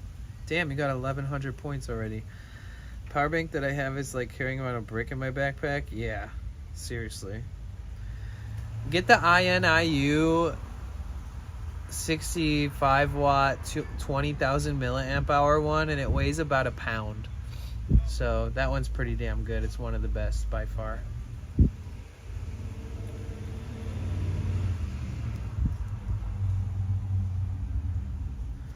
A lot of people carry these big ass ones that honestly they don't need to be that heavy. Like a 20 to 25,000 to 27,000 milliamp hour battery doesn't need to exceed a certain amount of wattage unless you're using it for something like that. So sometimes people will buy these high wattage ones that it is necessary to have high wattage to split amongst your backpack modems and your Orange Pi or whatever you're powering. It needs a sufficient amount of wattage max for each thing to operate under heavy loads and stress. So it does make sense, but at the same time, some people that do IRL streaming have like overkill size ones, and they think it's necessary when you could find one with the same milliamp hour rating capacity and the same wattage that you actually need, or less wattage because you don't need as much, and it'll probably weigh like a half pound less. Like the two chargers that I have on, or the chargers that I have on my list, on my wish list, they're like, I think I put the 25,000 milliamp hour one up there, and compared to every other 25 milliamp hour power bank out there, this one's one of the lightest, and they historically are known for lasting for years and using really good technology and not being a crappy battery bank that's like claiming to be good but isn't. What wattage do you need for streaming? Well, it depends on if you want a fast charge, right? And it depends on if you want to be able to use something underneath a heavy load. But I basically, technically speaking, every single one of your devices, every single one, from your mini AI computer machine, from your Orange Pi 5 Plus to your Jetson Nano to anything like that, to all of your backpack modems, I don't care what modem you're using, everything needs about 22.5 watts to perform at its highest stress levels. Like any one of these modems, if they're crushing Wi-Fi, if they're like using bandwidth like crazy and they're optimized to use a certain amount of wattage when it's under a heavy load being used, you need to know for sure that they all have that. So when you're using a power bank, say if this was a power bank and it claims that you get 65 watts, well, you're gonna need to look at the details, because say there's like 2 USB 3.0s and 1 USB-C. Well, when you plug in the USB-C, it's getting like 65 watt cap max. So if there's one thing plugged in there, it's getting 65. If you plug in a second thing, it's going to then divide both of the wattages between those, and sometimes it's not divided evenly. Sometimes it divides and it gives only 11 or 12 to this side and then the same to the other. So you really need to find one that allows you to have like a maximum wattage capacity of at least 22 per outlet per USB, whether it's USB 3.0 or USB-C. And once you've found that, you can couple up multiple pieces of hardware with one battery bank, and then on top of that, you got to be powering like your camera. There's the microphone receiver, the mini computer, like an Orange Pi or a Jetson Nano, and all the modems, and your phone and your chat phone. So you really need to like make a diagram for yourself and like test things and measure the weight of your backpack. Find out the weight in grams and ounces and pounds of all of your equipment, and add that all together and start doing math. Seeing how heavy it's going to be, how much wattage you can distribute through all of your power banks. Are they strong enough to have less power banks and have multiple pieces of hardware plugged into one? And then on top of that, there's overhead costs every month for every SIM card that you use. So, you know, 50 to $100 for every SIM card that you use. You got to pay monthly fees to have a server, or if you have it at home, you're paying Wi-Fi and electricity bills for it, and running it on a computer that's your own machine that can break down eventually and need to be replaced. But you can buy server space in the cloud. You can buy OBS in the cloud per month. And then that's another overhead fee. So there's a lot that goes into being like an excessive IRL streamer. Most IRL streamers are at least paying $150 to $200 a month, even on the most affordable setups that there are. And then most IRL streamers that, at least in America, that have like 3 to 4 modems are paying, and an SRT OBS cloud server, are paying roughly $400 or $500 a month just to stream every month. So there's all these variables depending on the people or what equipment they have or how much data they run through, or whether they have unlimited or limited plans, and how many modems they have, how they're bonding the services on the modems, whether it's through BellaBox on an Orange Pi, or whether it's through IRL Pro or Moblin, or through Speedify. There's all these different methods of bonding different services together. Some are better than others, but they all work to a degree. So it's really hard for people. I'm gonna make a really in-depth video on this shit like the second I get partnered on YouTube. So make sure you subscribe to my YouTube channel, and then if you ever see anybody that's trying to learn about it, I'm gonna have the most comprehensive, detailed video ever. It's gonna be similar to me explaining how I worked on my van. I'm gonna give you every detail, every variable, and every option, and I'm not gonna say one's the best.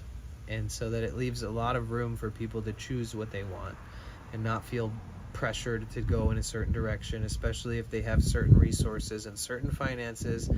Then it would definitely indicate whether or not they should do a certain thing. I think it's very personal and it's very subjective depending on the person. So I want to make a really detailed video that explains like how all of these services work, how to host live streams from your phone, whether it's an iPhone or an Android, how to host live streams from your computer, how to add in relay servers so you can have disconnect protection, how to add in automatic scene switchers so if your service ever goes bad that it goes to your clips or your videos. There's all these little details that like everybody eventually has to figure out if they're gonna do this stuff. And I kind of want to make a video that's like a one-stop shop for anybody that needs to learn, and then I'll make chapters on my YouTube videos so you can also just click through to what you're trying to figure out or relearn or whatever. It'll be a great informational video for new people entering this, and then it'll be a great video for people who've already entered it but are still looking for their options that's best for them. And then I think it'll be a good reminder or an opportunity for people who already professionally been doing it for years and have already known everything that's in the video to give me more input so I can add in any of their suggestions or anything I forgot or I don't even know about yet because I haven't yet experienced it. Ray did help me a lot. Ray was one of the people who literally like would stop the middle of his stream and answer all my questions and everybody in chat that also had questions. And he has these things that come from this company called Kitco. It's like a website, and so you can look at all the equipment he has, and he has descriptions on the equipment where it's like, oh, I used to use this other one but this one lasts a lot longer. So for somebody that has experience like him, his information and his suggestions and his insight, so helpful, man. Shout out Ray. I fucking love Ray. I love him. He's great. He's always been such a nice guy, such a homie to me, and his community's dope, and he's got enough experience to answer any fucking question for anybody with anything to do with IRL stuff. And if you ask him, he will answer. So I mean, unless it's like clearly not a good time to be asking him something, like he's in the middle of some crazy shit or something, maybe he'll miss it or not answer it at that point. But in my experience, I've had great responses and prompt responses, and yeah, whoa, super dope.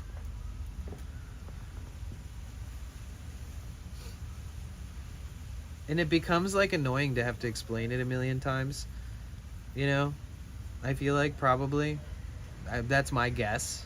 I'm not saying that people are annoyed, but so it'll be nice to like have a video explaining a bunch of shit. How much was your whole van setup? So I found an engine that's a good engine, only owned by one person, and it's like had like 150,000 miles on it. And for a turbo diesel Mercedes-Benz engine, that's a really good find. The exterior of this vehicle was immaculate. Like the only reason there's any scratches is from me parking in parks in the forest and having trees like rub up against the side of my van, like very mundane shit like that. But basically it was pristine, and it had no check engine light, no codes on the diagnosis readouts. Basically, it was like a pick-me vehicle. Like, if I don't buy it, the next fucking person that comes to see this thing is buying it.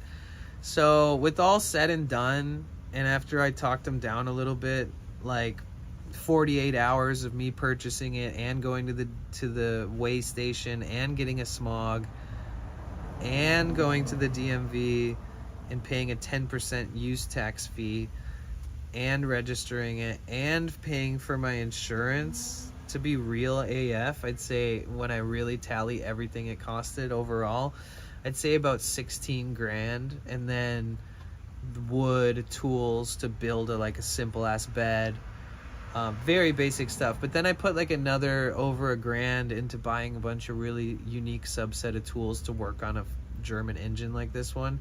And then I also spent like $700, $800, $900 on some parts, and I still have some extra parts that I don't even need yet, but I have them for just in case type shit. So I have all the tools with me at all times, so if something happens on the road, there is a chance that I may have a part to intermediately fix it, whether it's a used part or a new part. I do have some extra parts with me for like road trips, and if I break down, I'm fucking getting my hands dirty, dude. I'm not immediately calling somebody and having them tow it and paying a ton of money to have it diagnosed and then paying a ton more to work on it, and with the tow fee and all that shit. I'm so much more confident with me trying it first, so I kind of turned into my own mechanic sort of when I bought this thing. I didn't realize what a unicorn it is, but it's like a rare engine. It's an OM647 Mercedes-Benz turbo diesel, and I didn't quite. I knew what I was getting myself into, but at the same time, I had a big wake-up call. So, if you guys buy an engine, if you buy a vehicle, just do a lot of research. Do you have jumper cables in case you need them? I actually don't have jumper cables right now. I had a pair and I literally lost them.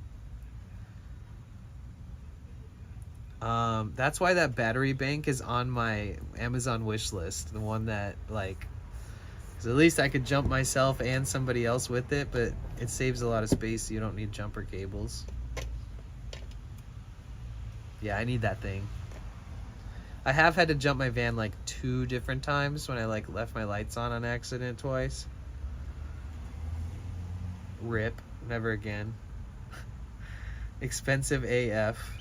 Not so bad. I mean, like, if you consider the fact that I've driven like 20,000 miles on it and done all my own work and have never had to have an expert Mercedes German diesel engine mechanic charge me thousands of dollars, not so bad.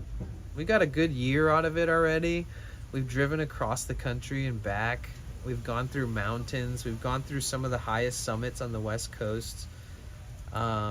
Driven it through 107, 108 degree temperatures, and somehow the coolant wasn't, my engine wasn't overheating.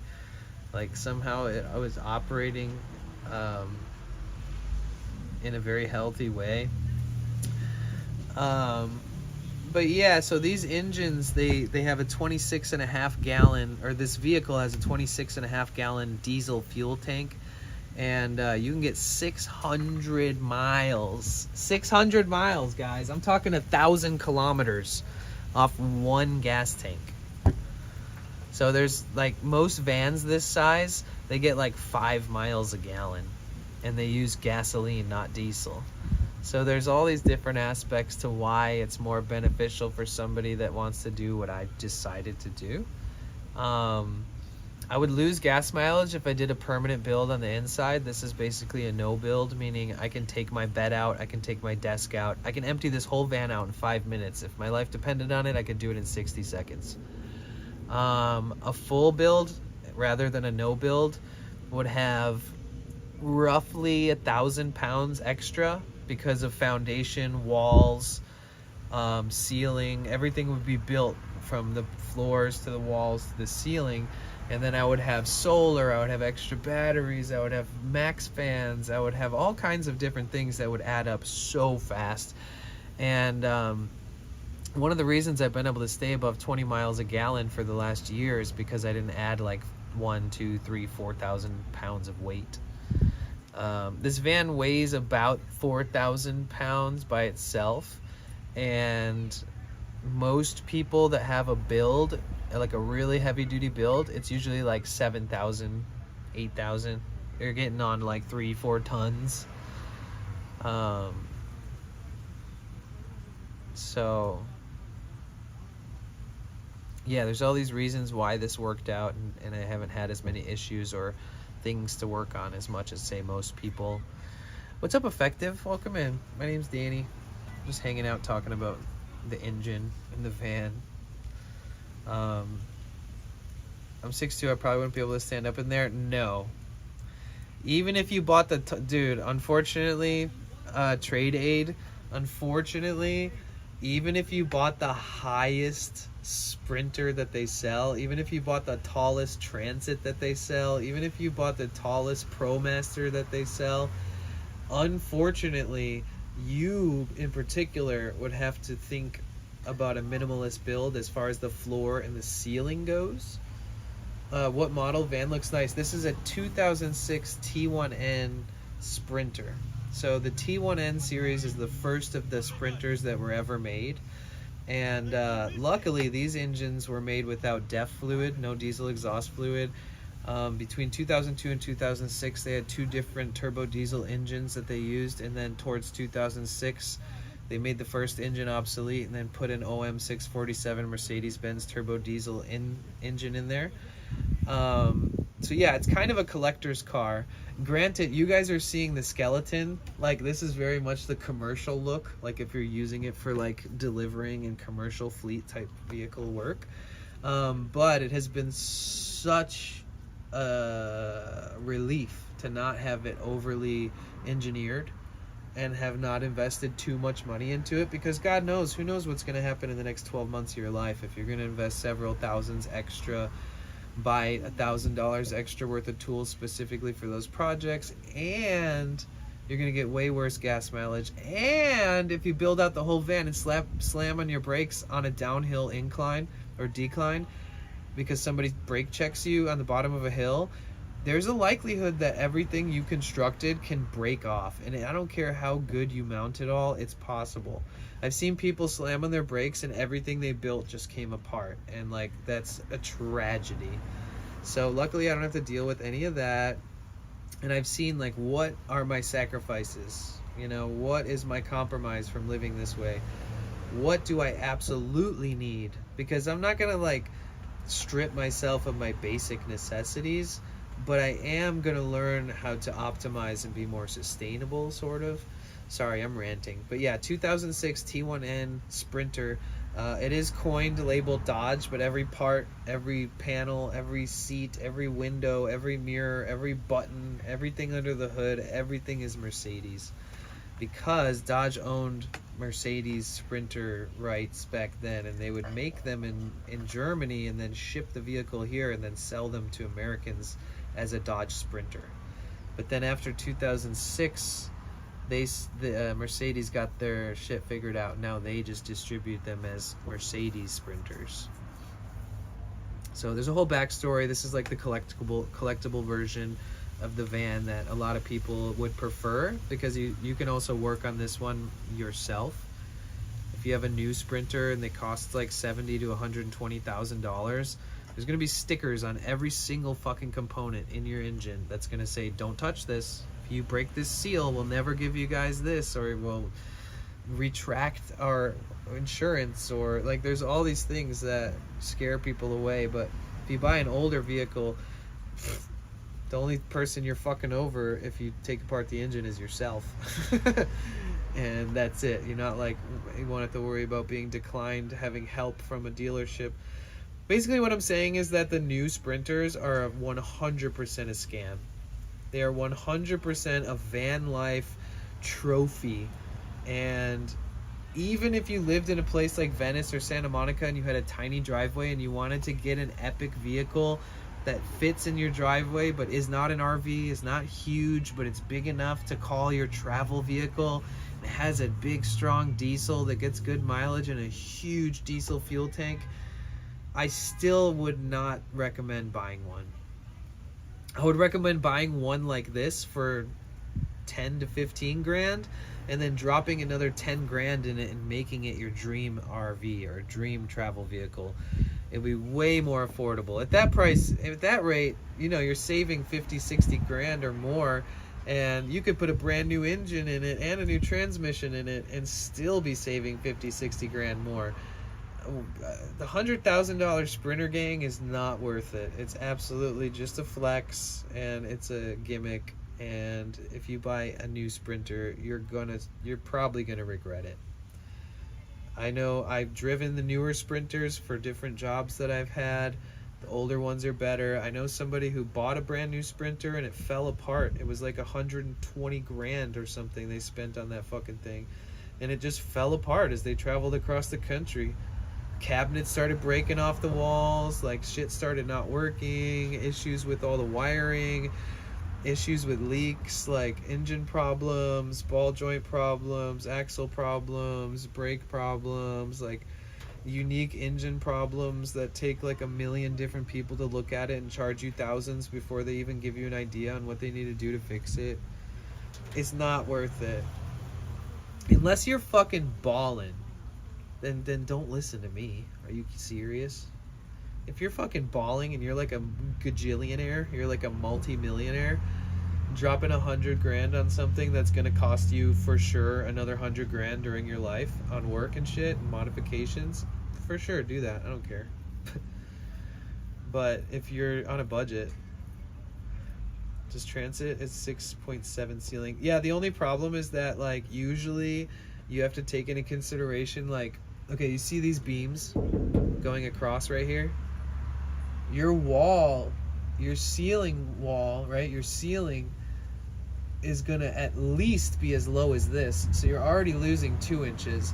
But if you're going to put insulation, if you're going to put sound deadening on the metal and then insulation in between that and wiring and lights and creating frames for the fans and also taking into consideration where your bolts are going to come through from the ceiling for solar and mounting shit on the roof, you're going to lose you're going to lose 2 to 4 inches on the ceiling. And depending on how thick your floor is, you're going to lose like 1 inch or 2 on the floor. So if a van is 6'7" ceiling height on the inside, you put a 1 or 2 inch floor in there, it's going to be 6'5" on the inside. If you put a 2 to 4 inch on the ceiling, you're going to only have 6'1" of space. Basically, I know somebody who bought a big ass van that was the tallest he could buy, and the second he started building the inside, he realized he couldn't stand up inside of it, and he sold it like a year later. But he did flip it for a profit, and he I think he said that he's gonna buy a what did he say he's gonna buy? Like an ambulance or a school bus or something instead, because he can't stand up in anything else. But he's very specific, like he's gonna buy a school bus that's a shorty, like a really short one with like a really good engine, or an ambulance that's a really healthy, in great condition diesel ambulance engine. Transit has, I think, the tallest inside interior of any of the vans that sell these kinds of fleet vehicles and stuff.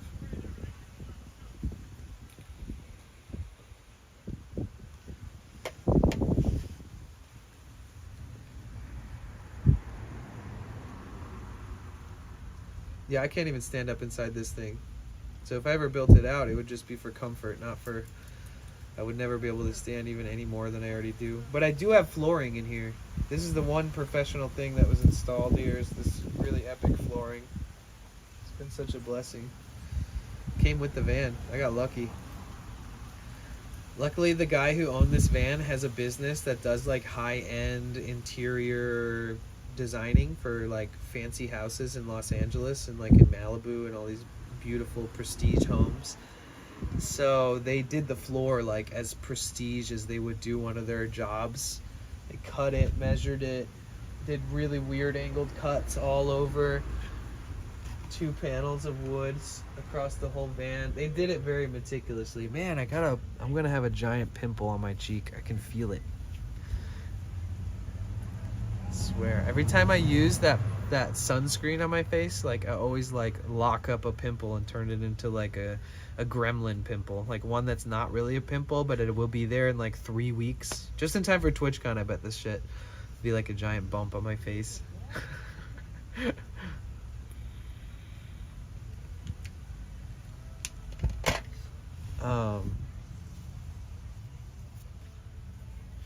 Yeah.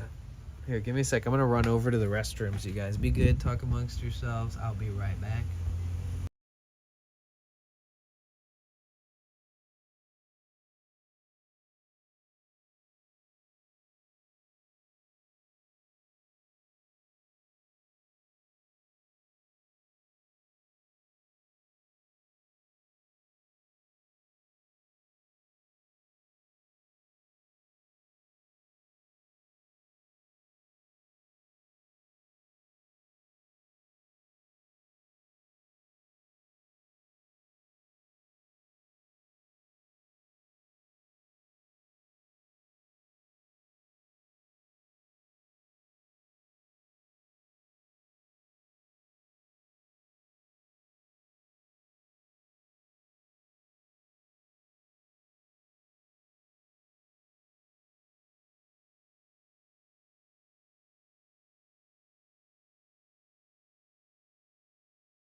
back. Alright, let me check something.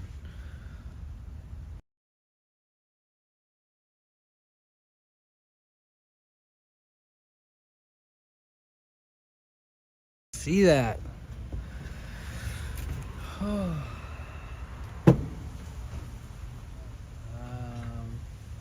mean, I don't know. I gotta let her know that I'm streaming. But yeah, welcome back, everybody. Hi. What's good? What it do?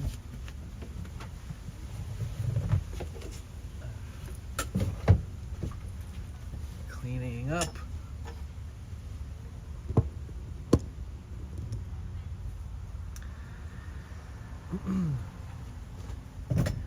You guys excited to see San Diego? Whoa.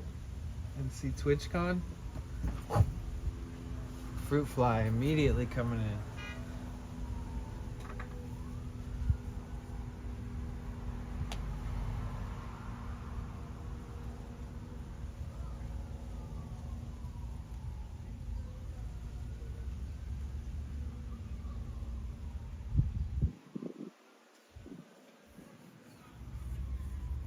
And we're back. Sorry I was in the bathroom, but I had to go all the way across the field and all the way back to get it sorted.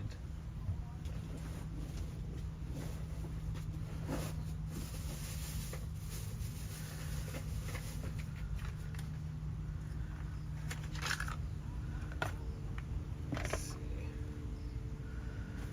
10:25.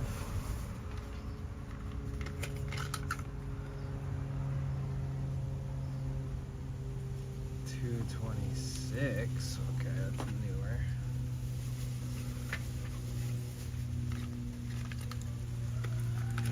Dun, dun, dun. 2:26. These are new.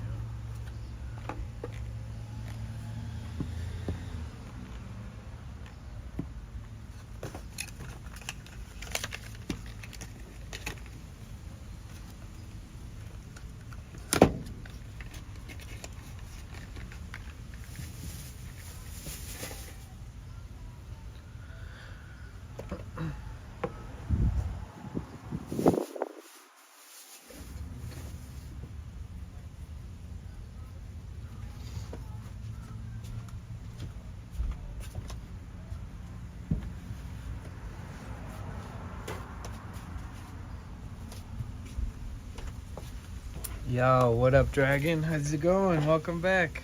How you doing today? It's good to see you. What you up to?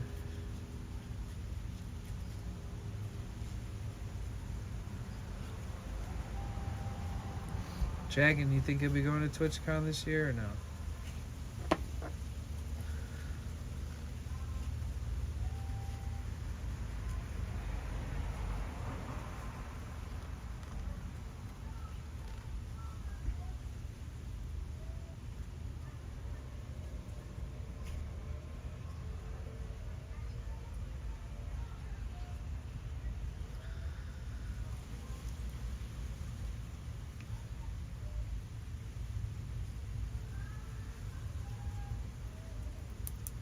Not this year. Group voted to skip this year. Okay. Did you ever go to the San Diego one? Like last time? It's a great location.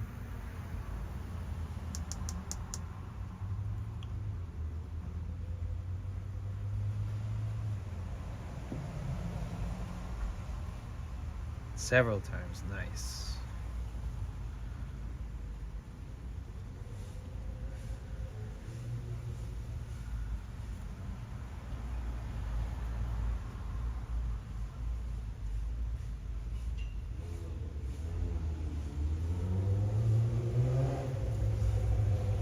Went to every TwitchCon since 2016. Damn.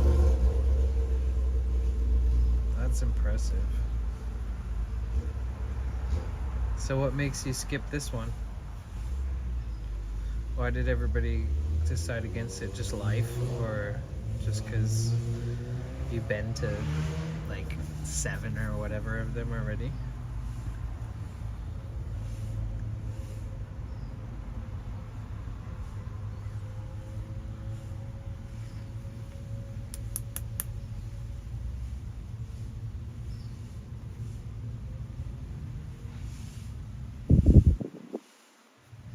Mostly we're bored with San Diego. Oh, okay.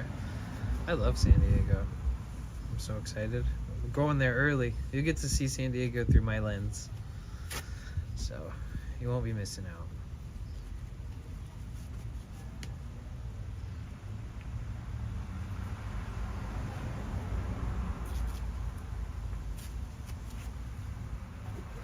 out. Yeah, I lived in San Diego for a while. Twice. I lived in Valley Center, and then I lived in Serra Mesa.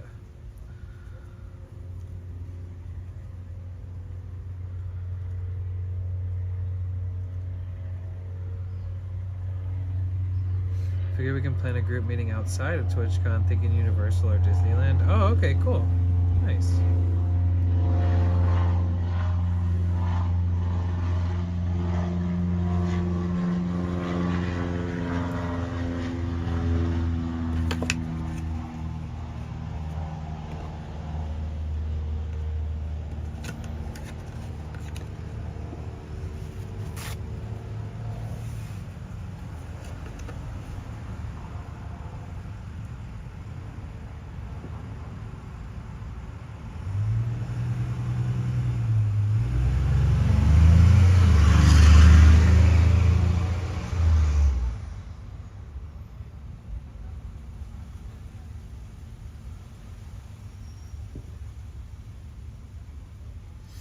Yeah, I want to set up some kind of meetup at Ocean Beach and a meetup at Sunset Cliffs. So we can all watch like a beautiful sunset together at the cliffs. And we could have a bonfire at Ocean Beach, Dog Beach.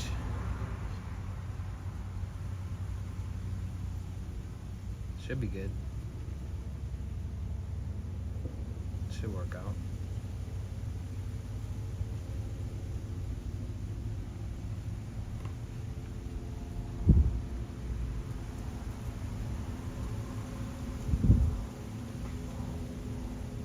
So will you be in town around the time that the con is happening?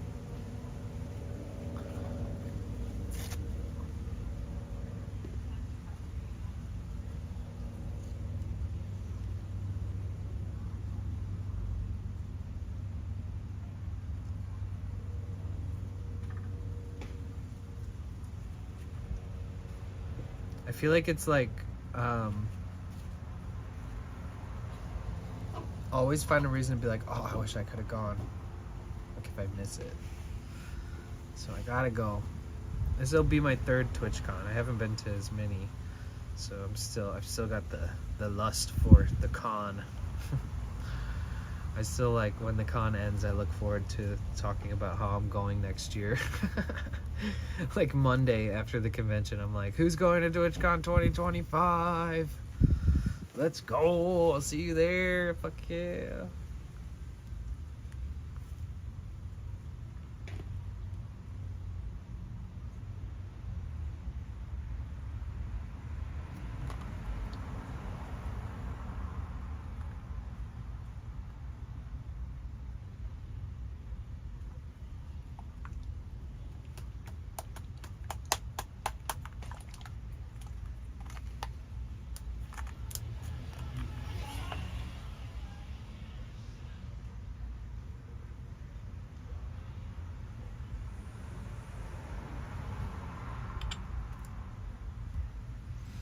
Maybe after we're looking more towards October. Oh, okay.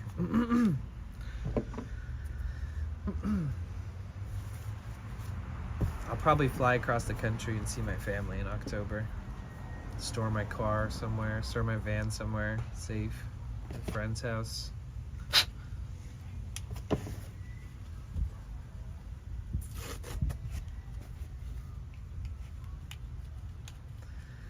That was the excitement for us leaving TwitchCon 2016, but Fat Mel and I and our 2 friends won our 2017 tickets from the scavenger hunt for that year. Oh, nice. That's fun.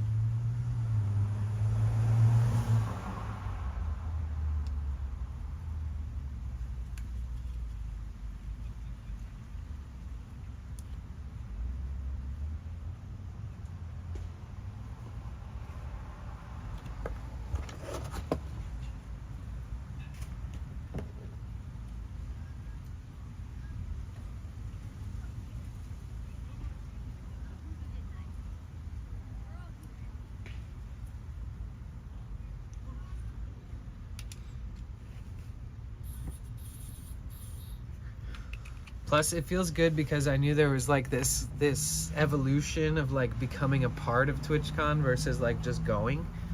So like the first year I was like, oh shit, this is TwitchCon, you know, just soaking it all in. The second year I was like, okay, I'm starting to see the ins and outs of TwitchCon and recognize how it's organized, how it's operating, and who's involved and how can people be involved.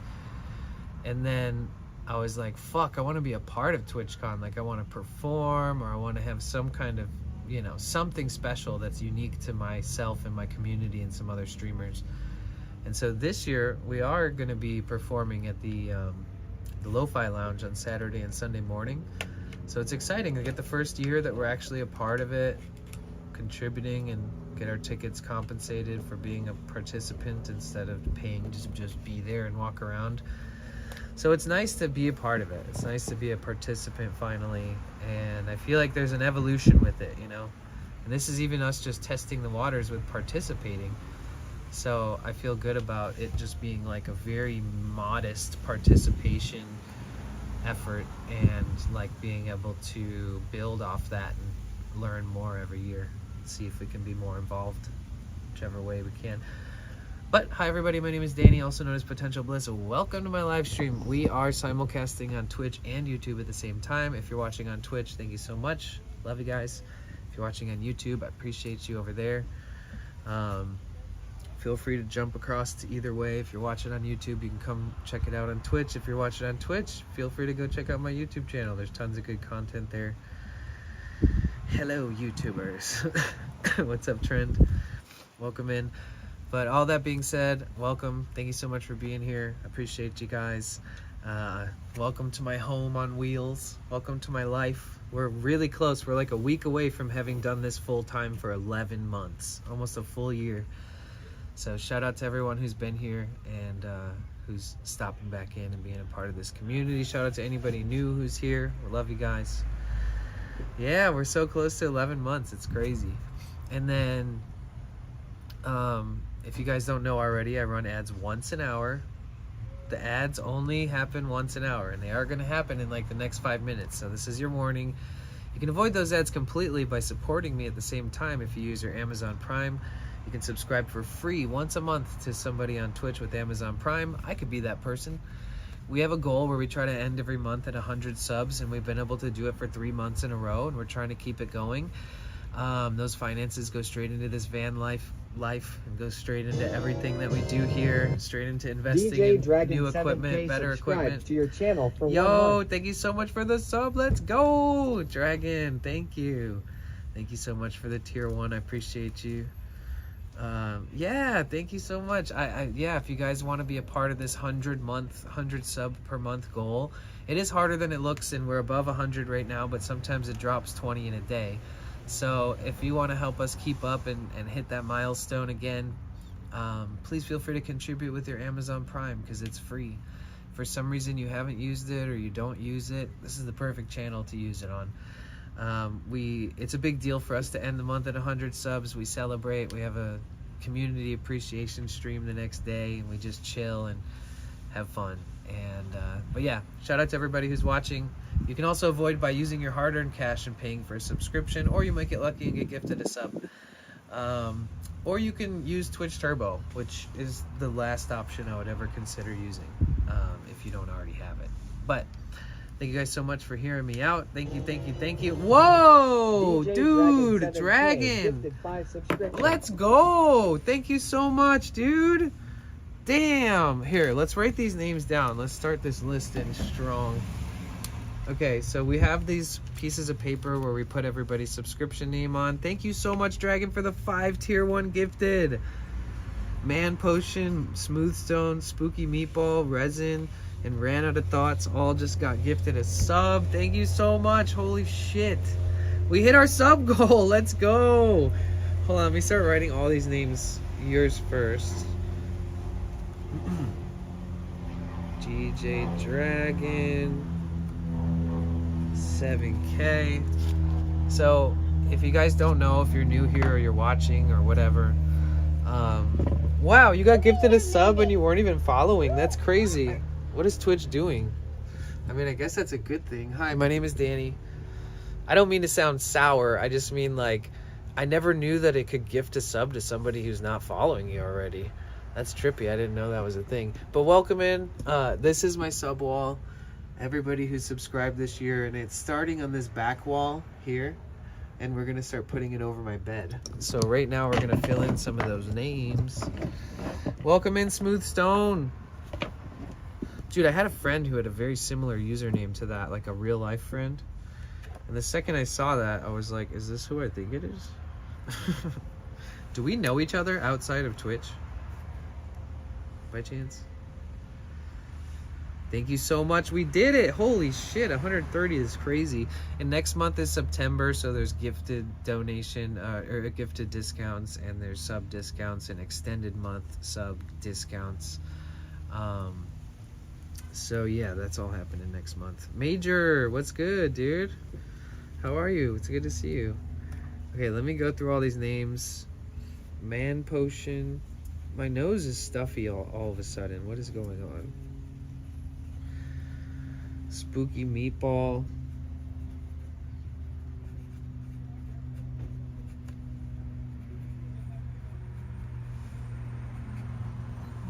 Resin. So, Smoothstone, if we don't know each other, I'd like to properly introduce myself, if you wanted. Wait a minute. Who are you? Whoever you are, you're about to be on my wall forever, because I wrote your name on the list. Interesting. So we don't know each other either way. My name is Danny. I was born and raised in Detroit, Michigan, and for the last 11 months I've been living and traveling and streaming out of this Sprinter van. It's not a new fancy Sprinter, it's a 2006 Sprinter. And it has an old school OM 647 turbo diesel Mercedes-Benz engine in it, and it is my lifeblood. Spooky Meatball, I got you on the list too. Yo, thank you so much. I appreciate you, Dragon. Dragon just gifted some subs. He gifted 5 subs, and you guys were some of the people who got gifted them. So thank you, thank you, thank you. Welcome in. Welcome back if you've been here before. You're very welcome. Now you have all these fun sub emotes. You'll never see ads here, and you're supporting me, which is epic. It's cool. I don't know if my name has been on a wall or any other streamer's object before. Oh, really? That's funny. Here, I'm about to put this one up actually, so give me a second. I'll show you.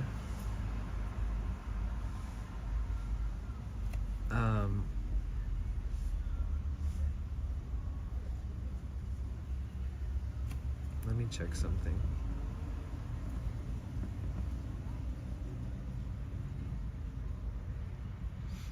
Super Wiki was gifted a sub by God Neo earlier. Let me write down Super Wiki.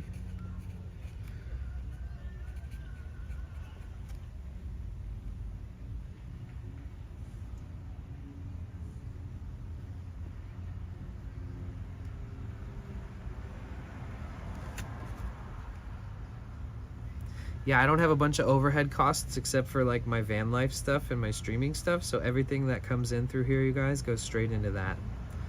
So you can always be stoked knowing that you get to see right where your money goes here on stream. I don't have a ton of bills that I need to pay that are outside of this like lifestyle in these streams.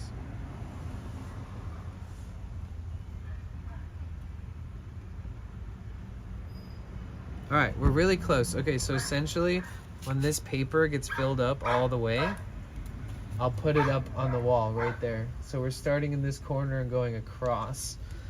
We'll see how much we can fill it up next month during September. But we got Mr. Chuckleteeth, DJ Dragon 7K, thank you again for your own sub and gifting 5 subs. Man Potion, Spooky Meatball, Resin, Smoothstone, Super Wiki. You guys got hooked up. Okay, I'm gonna put these over here until that whole page is full, which will be like a few more subs, and then it goes up on the wall. And I checked back in time on my subs to see if I missed any.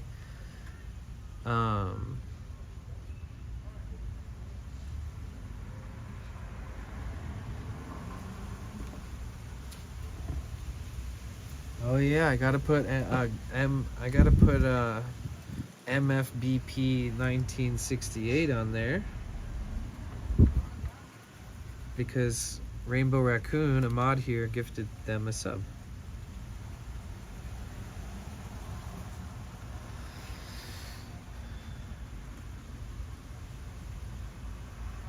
AJ Doomer subscribed 3 days ago. Shit, I don't have him down on here either. Okay, I think I can put this up on the wall actually, guys. Yeah, I think I can put this up on the wall because of the subs that I missed. Green Eyes 420.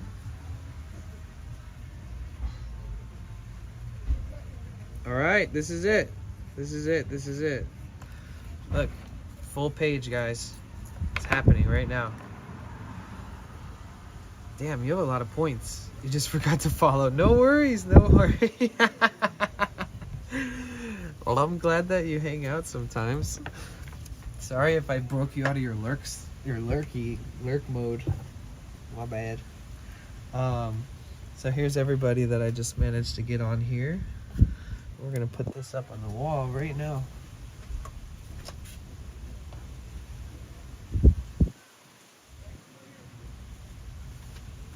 Thank you guys so much, and thank you, Dragon, for pushing me to write all these names down and supporting me so generously, man. Thank you. Seriously. Thank you so much. I'm about to buy, I have to get a new phone, so that's, all of this is going straight towards streaming stuff. The phone and a new pair of shoes for doing more IRL. So thank you for supporting these 2 new vague random expenditures. The IRL streamer cost of living. Yeah, it's cool. I'd be gonna be spooky. Wait, have you thought about painting the wall? Either paint for chalkboard, then you can just write on the wall. I have thought of some things. At a certain point, I didn't have time to think a lot about this stuff. I'd just be like outside streaming all the time. So like now that I'm just feeling way more, like the weather is so nice, I can just chill here and feel like I'm in the most perfect weather that I've seen all year and think about what I want to do next or how I can modify things in the van, stuff like that. It's fun.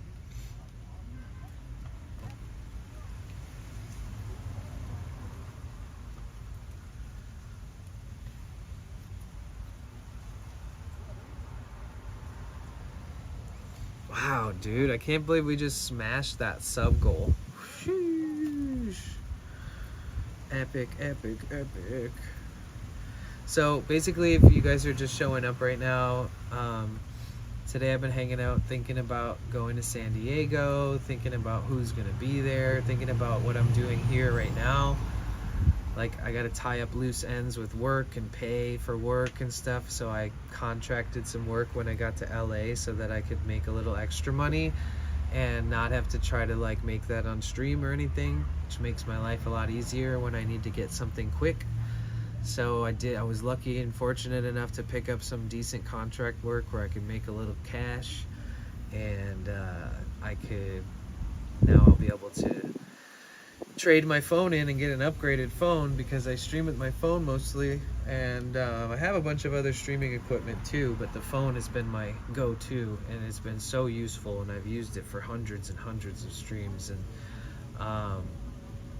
I've been wearing it down, so it's time to get a new one. That and a nice pair of shoes. So got some work in. Hello, motherfucker. Hey, what's up, Amaway? How you doing? Welcome in. What's good?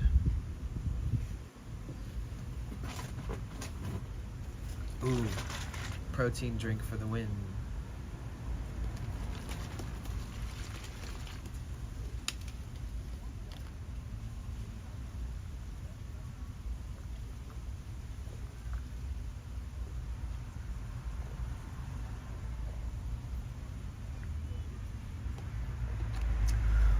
Yay, man potion. I just wrote your name up on the wall. It's there. Man potion. Because you were gifted a sub. So now you're on le wall. You're up on that bitch. I should go ask Luis if he'll let me use his backyard to wash my car, because he's doing himself a car wash over there. Luis is my 72-year-old retired construction working Mexican godfather. By the way, in case you're wondering, who's Luis? The 72-year-old angel of a man who lives at this corner house with his wife and his dogs. He has a French bulldog and a German shepherd, which are my two literal favorite dogs that exist. It's crazy. I thought maybe you were casting a spell using my name for voodoo ritual. Oh, that too. But I mean, this is just for now. We've just begun.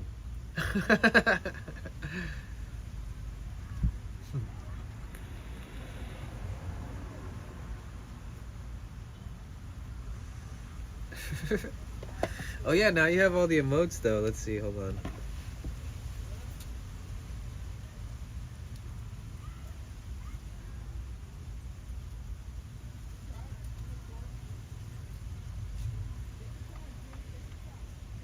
Man potion number 9. Damn, since when do we have this? Since when do we have Ms. Punch? Is that new? Is that like today new? Ms. Punch is new, right? Yo, we got a new global animated emote. Excuse me.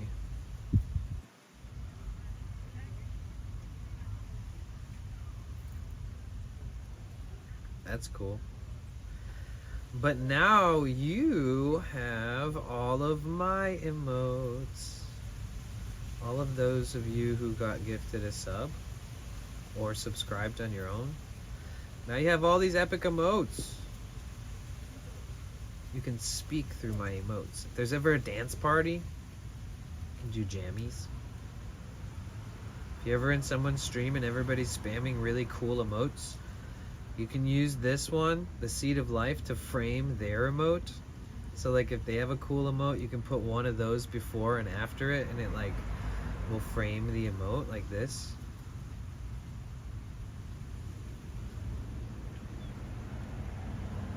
They're useful, man.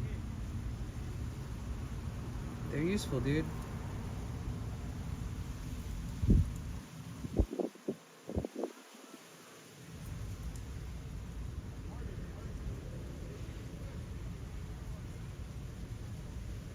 Like that.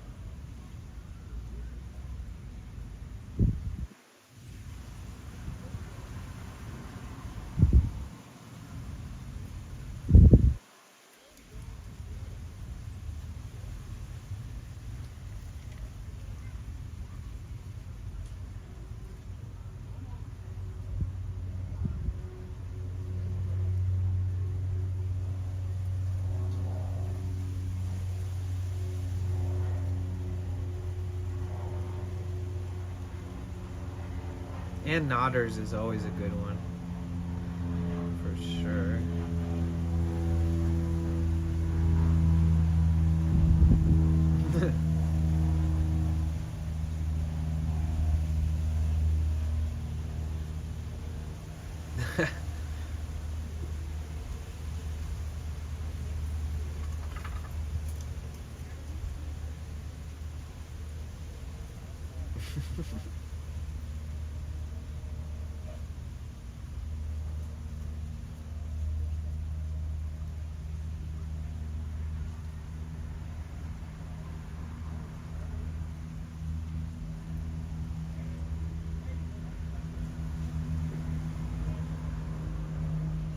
I want to change the prefix to my.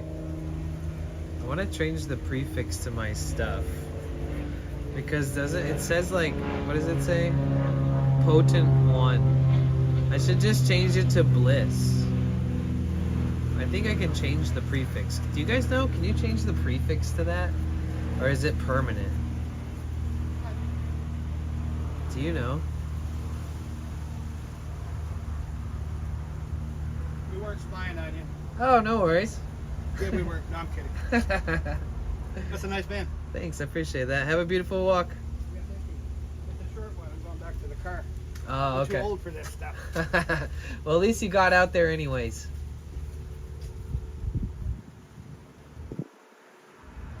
Dude. What did he say? It's like, I wasn't spying on you. Just kidding, I was. Just kidding, I am. I'm not, actually. Stream sniped. He seems nice. I wonder what vehicle he's in. If he's just like a local, or if he's homeless, or you never know.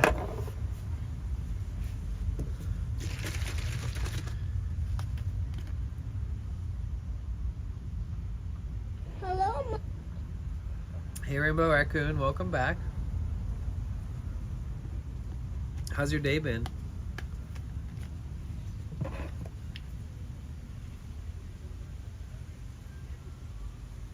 Dude, dare I update this the sub goal?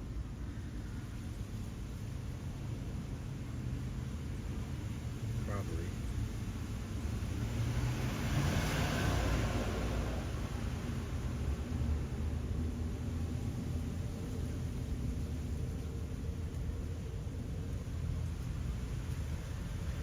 It's crazy that. Thank you again, Dragon. Seriously, appreciate the 5 gifted. That means a lot. Thank you so much.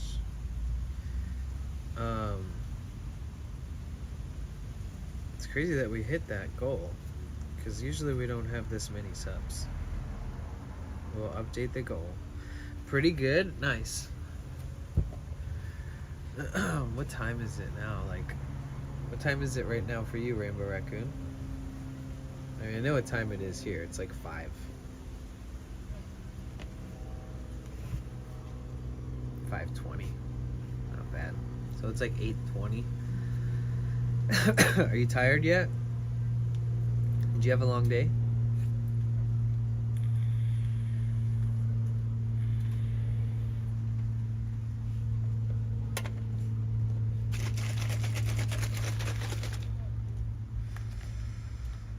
You're tired. I kind of have a headache today, but I feel all right outside of that.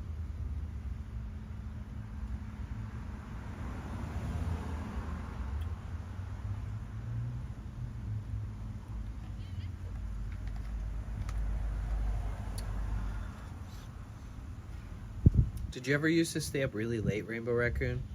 Like now you go to bed early and you get up early.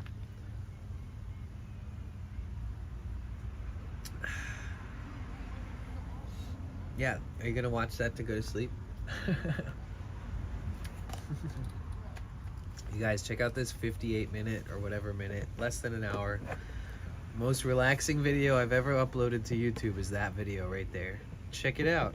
It's worth it. A lot of people have said they enjoyed it, and I'm not trying to toot my own horn, but I've done like hundreds of hours of sound baths live, and this one like less than an hour segment is probably one of my favorite, and I don't watch a lot of my own stuff, and that one was just so good, and I recorded it in pure silence off stream specifically for YouTube. So enjoy it if you guys ever want to relax or put something on to just like see if maybe it helps your anxiety for fucking 20 minutes or something. Put that on, check it out. And that extra hour going to my YouTube watch time also will help me get partnered. We're so close. My God, who knows? We might wake up tomorrow and it'll be at 4,000.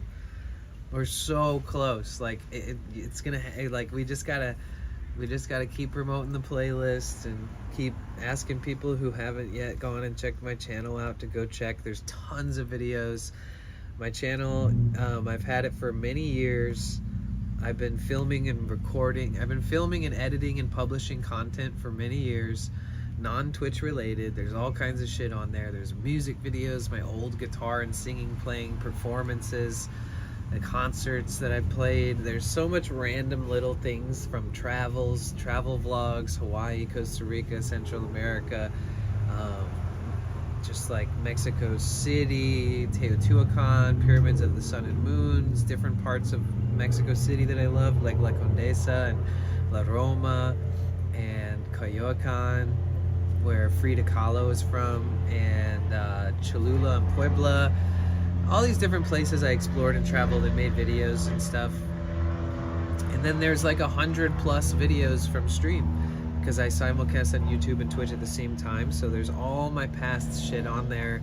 There's so much cool stuff and so much old school embarrassing stuff. There's so much stuff. I have a music series called Medicine Music, where I interview my friends and listen to their music and talk to them about what music means to them. Excuse me. And those are pretty cool. They're like real intimate music for like people who love music and sounds and meditative and intentional music and stuff. And then there's all kinds of stuff, even more than what I just listed. There's smoothie recipe, there's recipe videos, there's like all kinds of stuff. But yeah, if you haven't checked out my YouTube channel, it's Potential Bliss on YouTube. If you go over there, you can see that I'm streaming there. So if you go check that stream out, say hi if you really want to. You don't have to. It'd be nice if you did. If you go there and you give a thumbs up to the video, that's like going above and beyond. But yeah, if you go to the channel, if you haven't yet subscribed, smash that subscribe button, as they say, and then go to the video, the live video, and thumbs up that video. And you know, if you have the spare resources while I'm streaming on Twitch and you open up the YouTube tab and watch there, it'll mean the world to me. We are so close. You have to have 4,000 hours in a 365-day period. So you have to have 4,000 hours of watch time in 1 year. And we're at 3,977, I think. We're at like 3,927. So we're like 75 hours of watch time out of 4,000 away, meaning we are a small percentage away. We're so close. And based off the last 6 months of streaming here and on YouTube, here in YouTube as well, we have seen the analytics rise and have an uptick, and we're at the point where the analytics in the past 6 or so months and how things are going right now, we're about to be able to be on the partner program within the next week. So if you guys want to be on that last grind of that last group of people who push, check out my channel, watch the videos, maybe leave on a video for your pets when you go out for the night, or fall asleep to a sound bath. There's like 8 to 10 hour sound baths, so you could literally leave it on all night and it could be your new comfort zone if you really end up liking it. If you don't know what a sound bath is, it's just me making a bunch of meditative sounds and playing unique and rare instruments with sound effects and trying to create an environment that feels safe and healthy and comfortable, and rid you of your overthinking and rid you of your anxiety or panic attacks or whatever, and just distract you at least for a little bit, maybe to help you center yourself, or to maybe help you fall asleep, or maybe whatever it is. I'm not saying it's gonna freaking fix you or heal you, but I think that sound therapy has the ability to distract you enough and make you feel a certain type of way for long enough to where it relieves the symptoms of things that can be tough. And so there's always free access to that. If you ever want to go to my YouTube channel and check out one of those videos, I very intentionally created them. So the one that is specifically this one, it's less than an hour long. That's a really good example of what I'm talking about. It's a bunch of singing bowls, a thumb drum, kalimba drum, my steel drum, an acoustic guitar, chimes, and sound effects with delay, reverb, delay 3, left and right panning of sound effects. So if you listen to it with headphones, then you get like this massive, beautiful effect of just like hearing and the sounds moving and the contrast of like when you're looking at it and you see and hear the sounds moving with the instruments and stuff. It's powerful stuff. It's real simple, but man, if you ever need to just try to relieve some anxiety or something, on a very simple level, like I'm saying, I'm talking about a very temporary remedy to whatever, you need a break, taking a break from work, or you need to just mind your own business and not be bothered by anyone. Just turn that on, and it's the best. You don't have to commit, you don't have to pay attention, you don't have to, like, you just absorb it and let it be on in the background, or close your eyes and listen to it. There's so many ways that you can listen to that type of content, and I still have all the instruments from those videos, so you may see me doing this live on stream at some point again. So if you ever want to check it out, just out of pique your interest, at this point I've been ranting about it forever. Because the upcoming Olympics, the governor of California ordered all city to remove people from the streets. Hope you don't get affected. Oh yeah, it won't happen until like the last 6 months before the Olympics come, and they'll just like sweep up all the streets and push all the homeless people as far away to that area as they can. And then the second that the Olympics is over, they'll probably all just come back. It doesn't matter how many rules there are. They're never gonna fill up prisons or jails with all homeless people for being homeless with no charges outside of that misfortune of not being stable and having a home, because everybody will be pissed.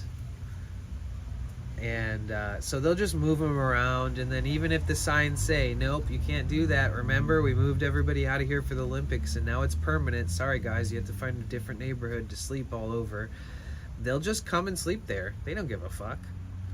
You can only harass and infringe on human rights so much until like you have the upper hand as the human whose rights are being infringed upon.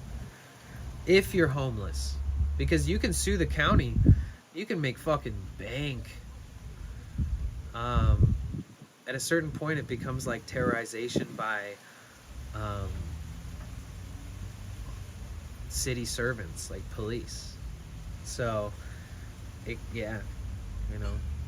enough harassment, enough ticketing, enough bullying, and enough moving people around into worse and worse areas, some of them will fight back.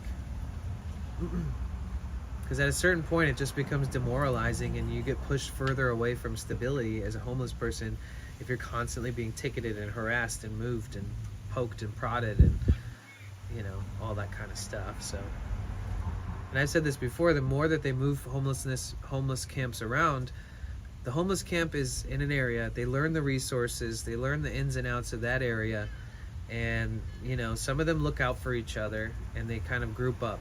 And then some of them are not tweakers, some of them are not alcoholics, so some of them like to stay away from that because they're trying to get in a better position in life and be around better people, stay clean or whatever their story is.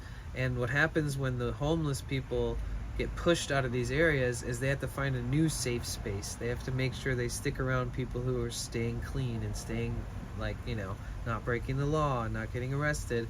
And what it does is when somebody has a safe space and there's all this people that call the cops or report them for them being an eyesore or whatever, even if they're not tweaking or doing any crazy shit, they're just kind of an eyesore because they're just look like bums laying on the grass. Well, there's a huge root issue at hand that puts them there and allows them to stay there and doesn't rehabilitate them enough to get back into functioning life on so many levels, like societally, communically,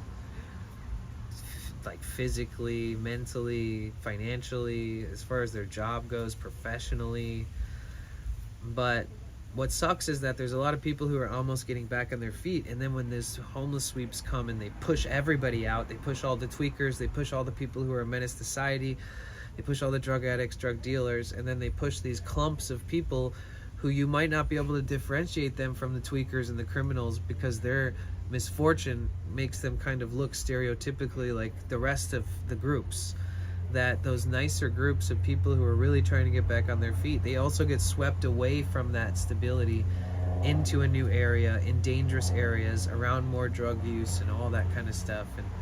And then the drug users and drug dealers that get pushed out, it just pushes them more into committing more crime in new areas and spreading that around the city even more. And it's a weird perpetual cycle of not helping people but constantly moving people, right? And they'll always find a reason to do it, like, oh, there's a big event at the park this weekend, so you guys can't be here, we can't have you here. It's really important that that there's going to be a lot of complaints and we can't have you here. And then they're like, okay. And like little things like that become like, they just come back and they come back and they come back, and they just keep getting kicked out and kicked out, and they keep coming back, and like it's just like a never-ending cycle of that. It's never like, here's some help, you know. And obviously that's a huge task and a huge thing in and of itself, to find rehabilitation for all the different levels of living and standards of functional society that are like, you know, how do you go from being so far off the path of stability and so far off the path of self-care and good hygiene, good mental health, having a job, having a place, having a vehicle, having friends, having family in your life, maybe being in a relationship, maybe having you know, whatever. Like, how far can you go away from all that, and for how long, and then make it back to like what is normal? What you have to like learn a new normal, you know, because then you also have trauma. Like, even if you get back on your feet, if you're stuck in the streets for years, dude, you're gonna have some trauma that might be just forever trauma. You know, you can maybe work on it, but like, there's just so many aspects to the fact that the people that are struggling and who are dealing with so much misfortune, and even if they refuse help, it's like, yeah, of course they're fucked. Their brains are there's you know, there's mental unwellnesses going on in their brains, and it's not just them saying that they don't want to take the help, or they can't handle it, or they're too scared, or they don't want to get off drugs or whatever. It's so much more than that. It's like, if the help was there and it was actually there, and if people weren't being harassed and basically swept up under the bridges and into dangerous areas so that they could possibly die or be in worse condition in different areas, if it wasn't that way, I feel like more people would get off the streets. Rant over.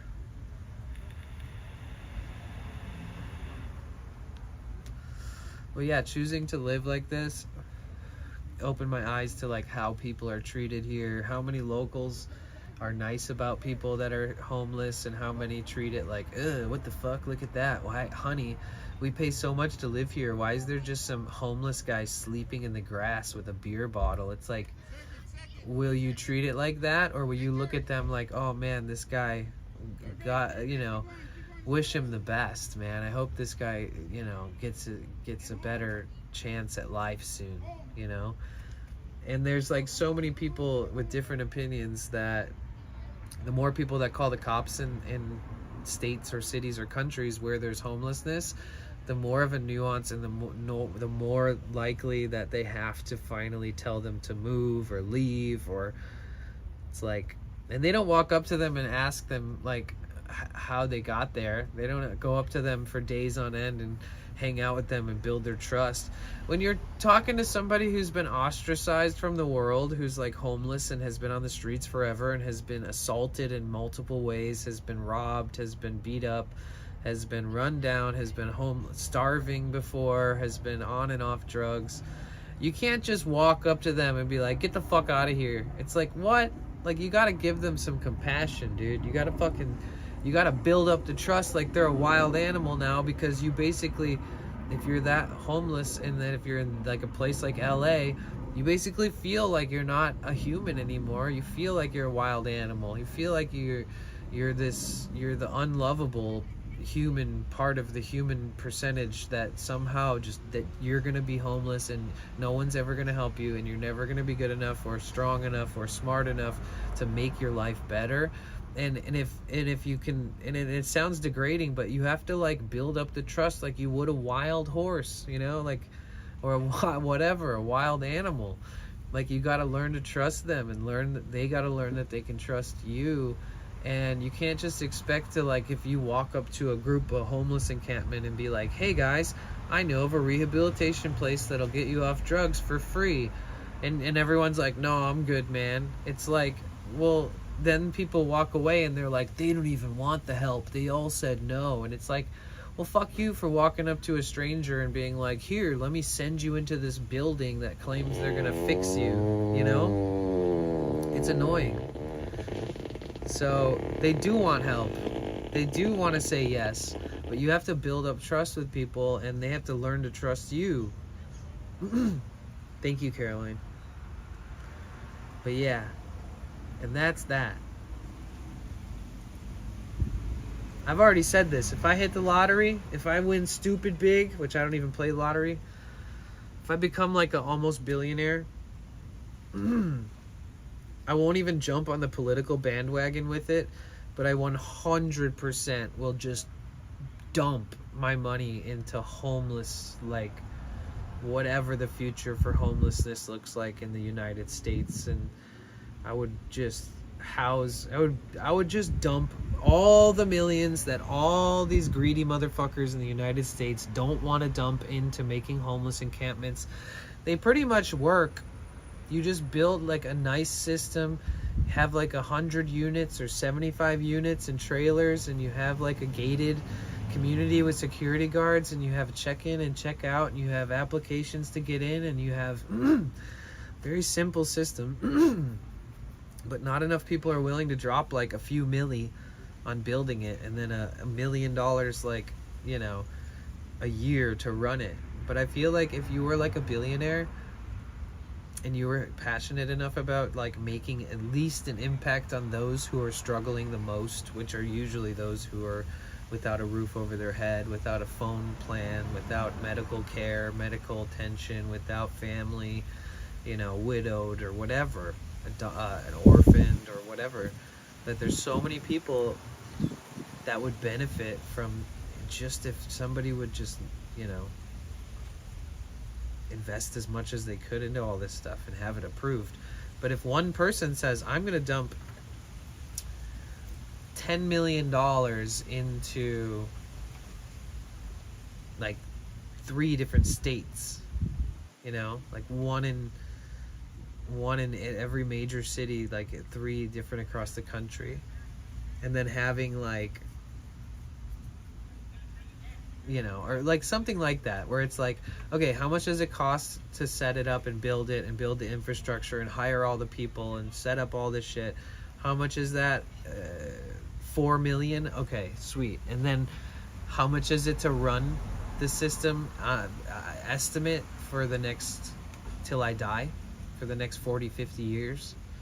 Then, okay, what is that? 50 million? Okay, so I would like put like 100 million into California, into Los Angeles, to open up at least 1 extra center or 2 and have them operating with the overhead costs being covered, estimated to be covered for the next 40, 50 years. You know, just like a little bit of that, a little bit of this, a little bit of that around the country, different countries. Rehabilitation facilities would be great. Therapy facilities with rehab for drugs, but also mental, you know, health and therapy surrounding that. But housing is the big one, man.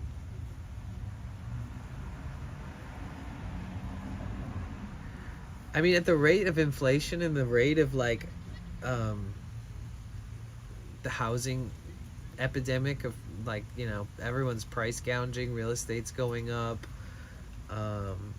there's going to be a forever flow of new homeless people. That's just how it's going to be. There's no doubt in my mind. I mean, look at how many people ended up homeless when the economy wasn't so bad.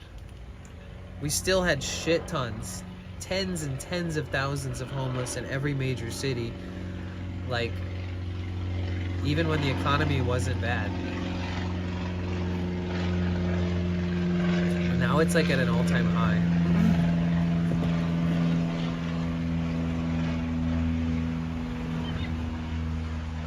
Yo, what the fuck was that? Oh, they are flying a drone. That's funny because I saw him running over with like a little like a little, carrying a little briefcase thingy, and I was asking myself, I wonder if that's a drone.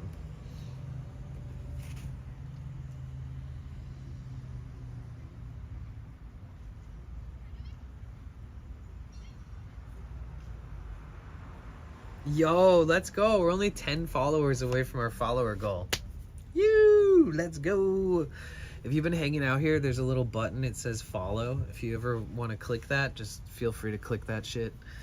If you enjoy your time here, you're always welcome back. You don't have to follow. Honestly, you can be a lurker. You can be a master lurker. I call a master lurker, that is a somebody who doesn't follow, but they come back to your stream. And somehow they just maybe type it in or whatever it is. They find your stream and then they watch that way and they just never follow. Master lurkers are also welcome here. You never have to follow. I feel like we accidentally popped somebody out of master lurker mode by gifting a sub. Dragon gifting that sub. Whoops. Smooth stone. Wait, where? Oh, it's probably his drone beeping. That shit was tripping me out.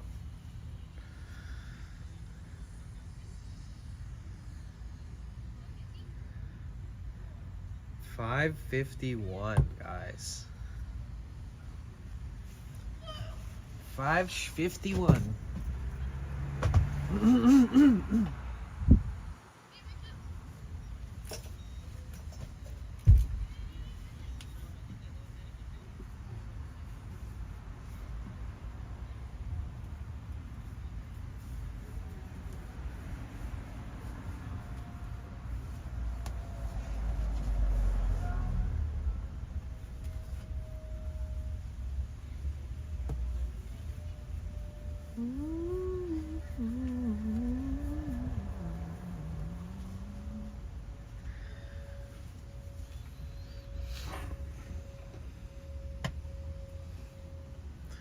That's the one you have on your computer right now.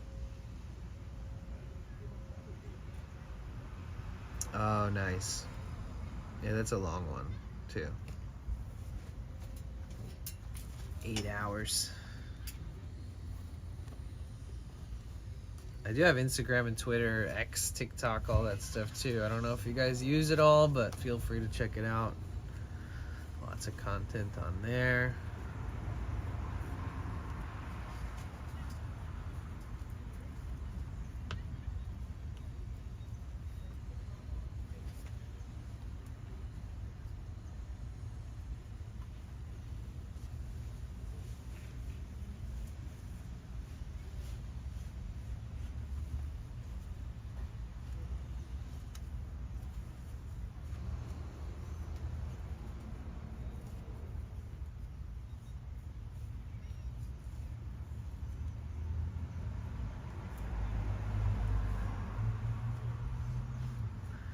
What am I supposed to do during the winter, man? Shit's bugging me. What do I do? What do I do in the winter?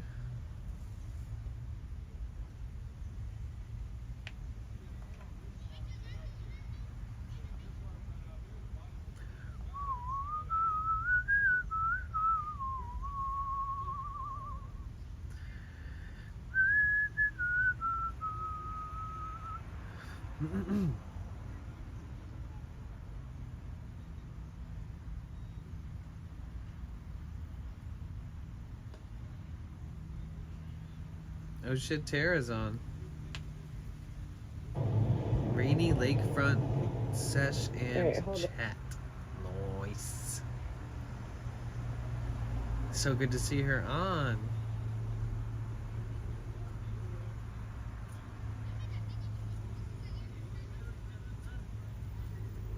I can't believe Crystal's still on. 20 hours. She's been on doing GTA RP for 20 hours. Insane.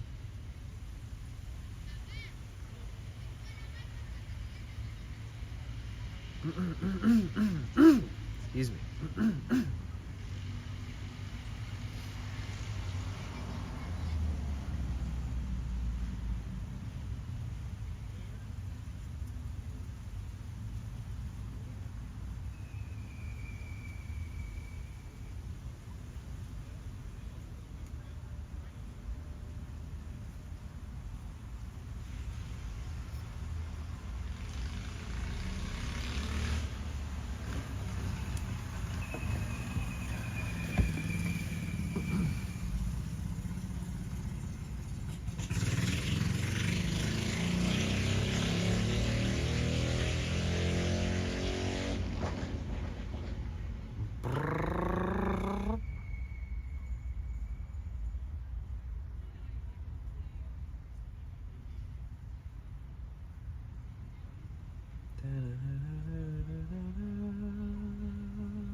I need to remember to post on my stories. God, I'm slacking big time lately. Not enough posting across platforms, not enough planning out the weekend to do something fun. I guess I'm just feeling the repercussions of driving across the entire country and blasting off and live streaming and walking hundreds of miles every week and every month, and just trying to figure out what's the coolest thing I can do next.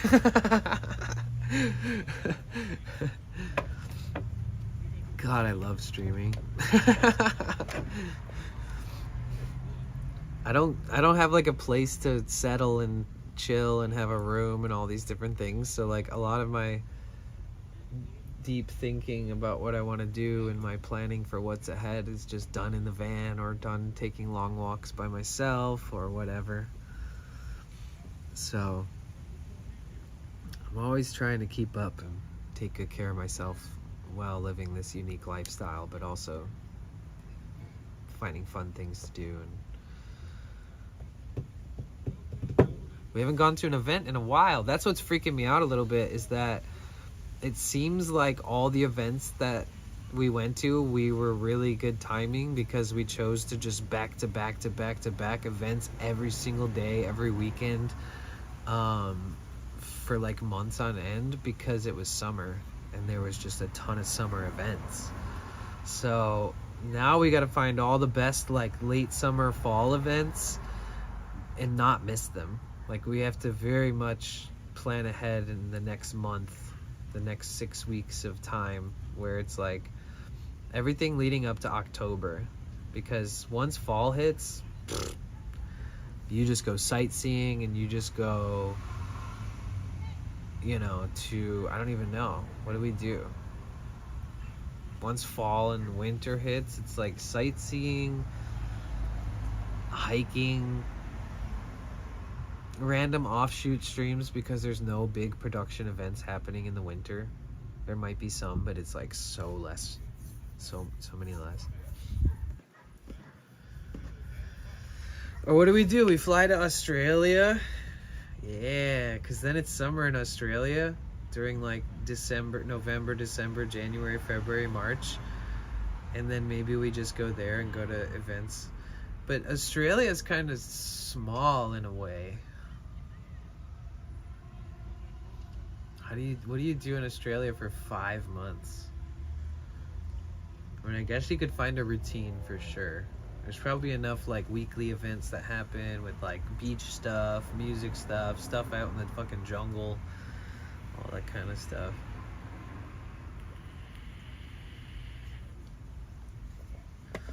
And I guess if you're in Australia, it's hella cheap to fly over to New Zealand and check out New Zealand.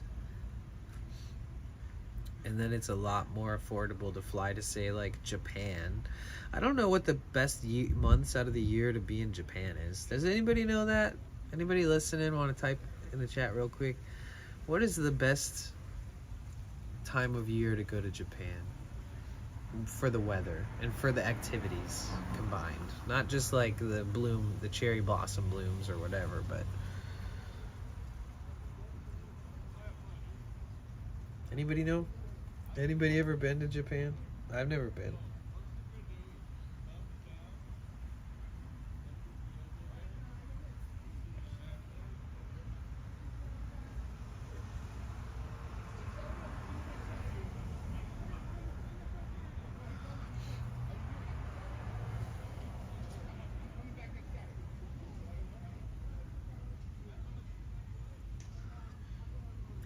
Dun dun dun.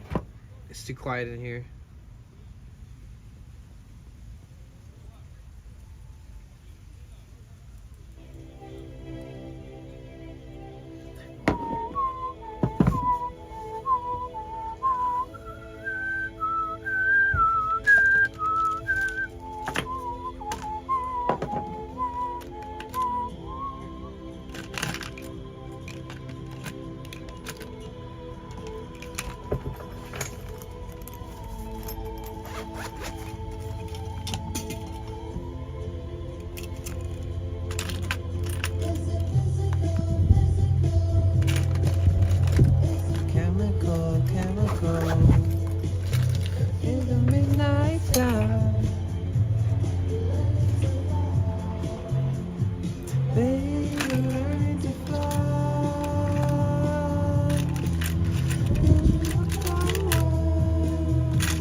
cleaning up I'm doing like a weird like OCD deep clean in my van right now.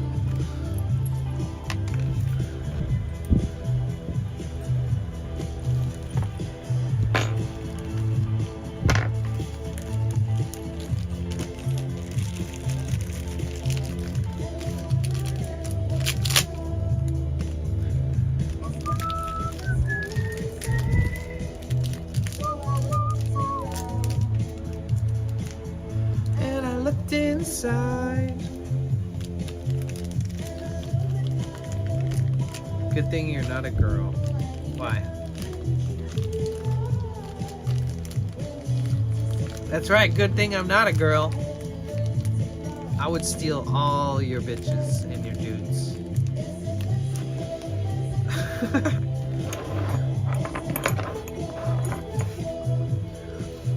To the midnight sky,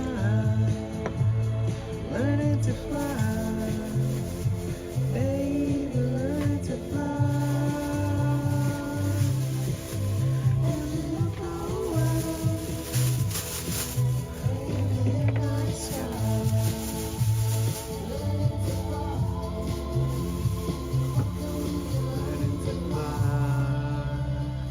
If you guys don't know, I run ads once an hour. Those ads are going to come up in like the next 10 minutes, once per hour, to remove pre-rolls for the next 60 minutes. After those ads, you can come and go a million times and you won't see an ad, won't see a pre-roll.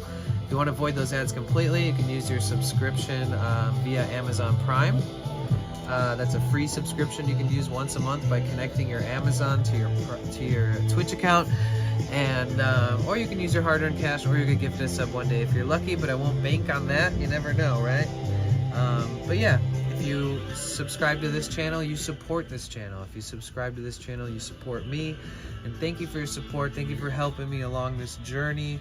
Thank you so much for being a part of my life. A little bit goes a long way here, guys. So every sub, whether it's Prime, paid, gifted, every dono, every bit, every dollar, every euro, everything, all adds up to something special. And I am a small streamer, but because of the lifestyle I've chosen, I am able to sustain this lifestyle for the most part with just Twitch.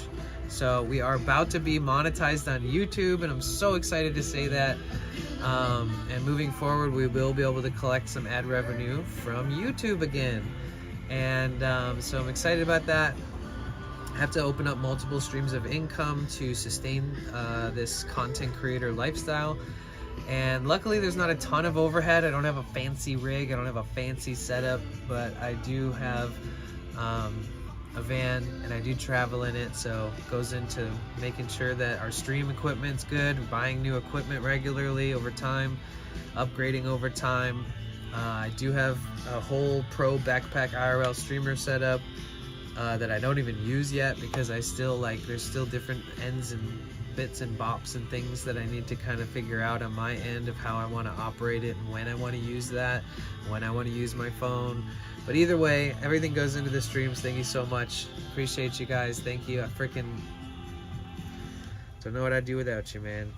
I didn't expect this IRL arc to turn out so spectacular, and all I know is that I'm sharing what I love and I'm sharing what I'm doing. So I would be doing it anyways, but it's so much more fun to be doing it with you guys. So fuck yes. I love you guys. Thank you so much for being a part of my life. Thank you, thank you, thank you, thank you, thank you. You're all literally the best. We need more people in the world like you guys. Open-minded, friendly, fun, funny, chill. Now I need your help to get back to the year 1980. Because the camera was looking down my shirt. Oh, I see. I get it. But yeah, I am simulcasting on YouTube and Twitch, which I've said 100 times already this stream. But if you haven't yet checked out my YouTube channel, I am so close to being partnered. We are 75 hours of watch time away, and I have a playlist with over 700 hours. We're 75 hours away. I got a playlist with 700 hours. of videos. So if you want to contribute, if you have the spare resources, if you have a computer you can open a tab on, if you have time and you're bored and you're chilling before bed or whatever, or you're bored on the toilet, open up my YouTube channel, check out all that stuff. It's all there. And there's a bunch of long videos from travels, from IRL streaming. There's a bunch of travel vlogs that were never streamed but only filmed to be turned into a vlog, very YouTuber vlog type stuff. I really put a lot of love and effort into YouTube, so if you ever go check out the 6 years of videos that I've posted on there, it would mean the world to me. And the second that we get back on that partner program, very soon, within the next week, I feel it, 75 hours out of 4,000, that means we're so close. I will be posting monetizable content on there again. I'm gonna try to knock some birds out with one stone and post a few, like one every other day or every day, record a few videos. I want to do like an update on the streaming journey. I want to do an update about how I got partnership on YouTube by simulcasting. I want to do an update on IRL streaming specifics, like technical explanations and different variations of different styles of, you know, backpacks or streamer setups, what kind of cameras people use, what kind of mini computers people use, what kind of phones people use, which apps people use, which bonding services people use, who uses RTMP and why, where is it helpful, SRT, who's using that and why, and all these different things. So I will have some good long form content that's like specifically made to be rewatched by people who are looking for these niche things. And other than that, we'll think about what we're gonna post, what kind of content. I think I'm gonna post updated versions of all my new, like, more sharp playing skills on the drum. Like, upload a series of videos of me playing like all the things I've ever written on the drum as a whole new series for anybody that's searching for these drums or looking for inspiration, who's playing these drums. Or if anybody says, do you ever have videos on YouTube of you doing this? So if you're not streaming, I can go check them out. For that reason, I would like to post updated videos of my guitar. Dude, I'm so excited. It's going to be like a new chapter of my life where I get to document all these things about myself that I've been working on for many years since I haven't posted in a long time.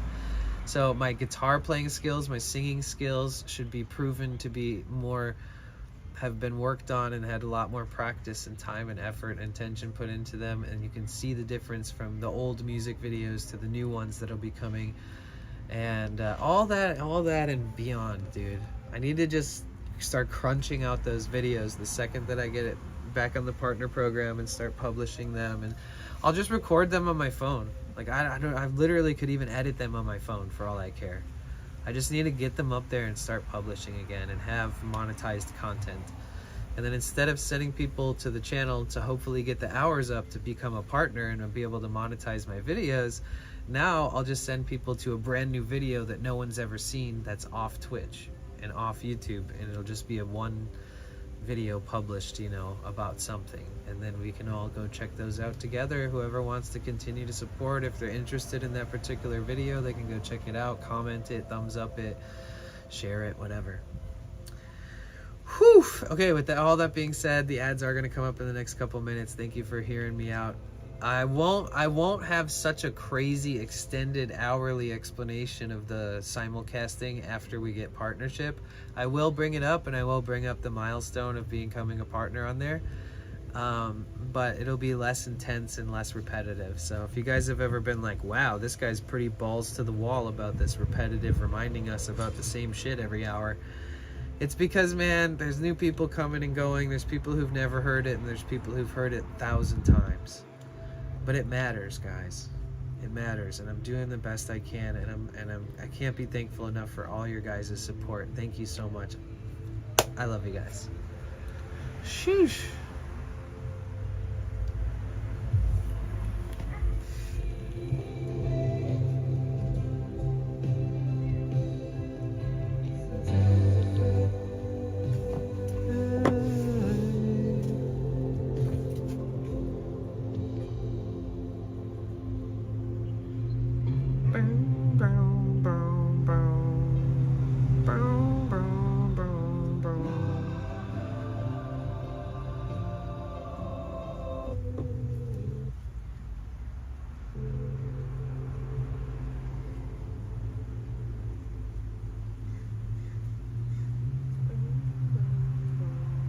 That's so funny. Hey Tara. Hope you have a wonderful Saturday night and weekend. Keep on rolling, Danny. Thank you, Debbie. You talked to Steffi Lee. I mean, we're still like in touch, but we don't talk much. Like, we're still friends and still like, you know, once in a blue moon reach out and respond to each other's posts and stuff. But I think she's looks like she's doing really well and successfully with the tattooing stuff though, so I'm super proud of her. If you're still listening, Debbie. Lakebug, hi everyone. Hope everyone is having a great day and enjoying the stream. I love you, Lakebug, you're the best. And Tara, hi.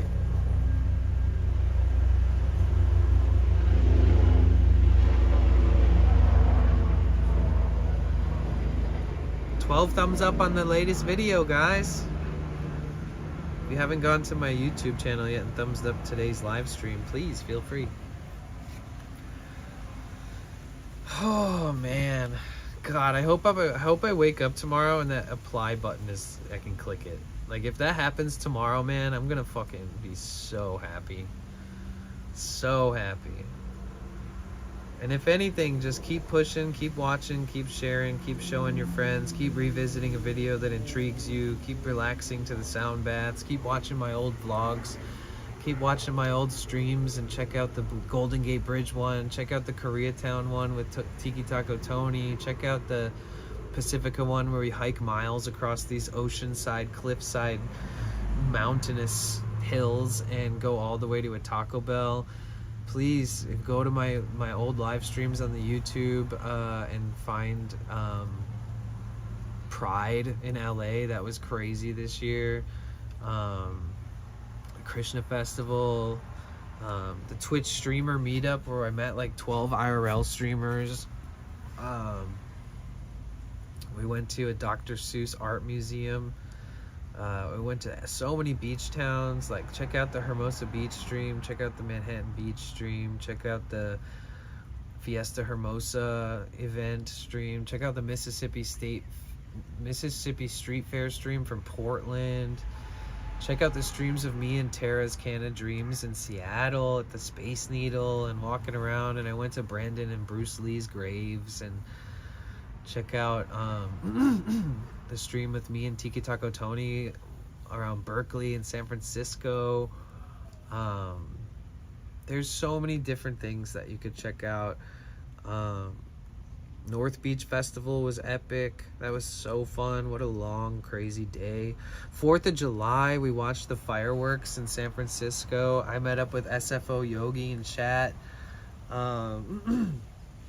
I met up with like Daddy Pilkers, a community member and homie, and he's also a streamer who recently got affiliate. And I met up with him in Portland, and he took me over to Vancouver, Washington, and we walked around the waterfront together. And dude, we've gone to like so many different farmers markets and flea markets and street parades and street fairs, and we've done all this on Twitch and YouTube all year. So if you guys are new here, I mean, you can just look forward to the fun stuff that's going to come, but no, all of that is on YouTube forever. Eventually they disappear. The VODs don't last forever on Twitch. So I should be highlighting more on Twitch, more of the new, more memorable events, but I haven't been doing that lately. I should probably do a little bit more. Like the Koreatown with Tiki Taco Tony would have been a great one to highlight. That Chinese or Chinatown. What is that restaurant we went to and ate the tofu bao? Oh, it was so good. And all that stuff, dude. We did so fucking much. We went to like shit you guys probably don't even remember. Remember that time we walked around down Venice Boulevard for like 7 or 8 miles because they shut all the streets down and everybody was allowed to ride bicycles in this street because it was like a special bike day, and we didn't have a bicycle, so we just walked the whole time. And every bike rental place was all fully rented out of bikes, so we just walked. House of Nanking, oh, so good. Or the like 25 times we've watched the sunset from Santa Monica Pier. Or the dozen times we've watched the sunset from Venice Beach. Or the amount of times we walked around and said hello to all the artists and met like all my friends that are artists, like some of the homeless people and some of the people who live in vehicles. And remember the 3 Chris's? The glassblower Chris, the artist Chris, and then the like wandering lost soul Chris. And they were all friends. Remember the naked machete guy? Holy shit.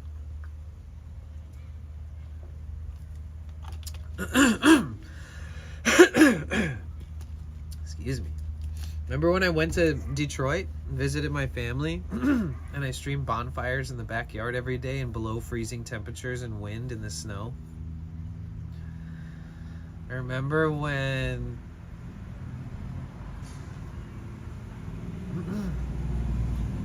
it's been so many things that we've been through.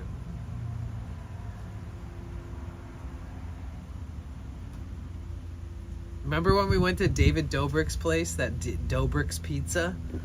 And it was the best pizza I ever had in my life. And we got stream sniped by Jimmy fucking Lee. Jimmy Lee. The Jersey Outlaw. The meme himself. The self-proclaimed professional street comic. AKA Jimmy fucking Lee. James Wiener is his real name. Jimmy Lee, motherfucker, with his security, with his whole paparazzi that he hires, with his everybody around. It was so trippy, dude. Jimmy fucking Lee stream sniped me at David Dobrik's Pizza. And I know exactly who Jimmy Lee is, and 99% of the world does not and would never care.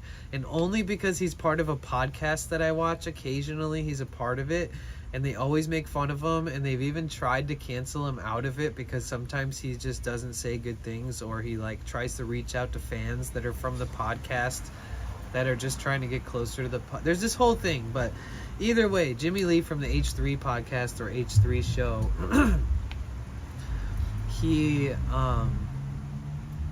he just walked up behind me while I was trying David Dobrik's Pizza at Dobrik's on Sunset Boulevard in like Beverly Hills, Hollywood area. He came up and he introduced himself to me, and I just couldn't believe what was happening. I wanted to be like, I fucking know who you are, but I was like speechless. I would love to excuse me. I might want to like set that up as an animated alert for when I get like a subscriber. Or a follower even. I don't know. I don't really like those things that pop up on the screen over everything and like it's like disruptive to the view or whatever's going on in the stream. But I do love that clip so fucking much that I may upload it as some kind of alert.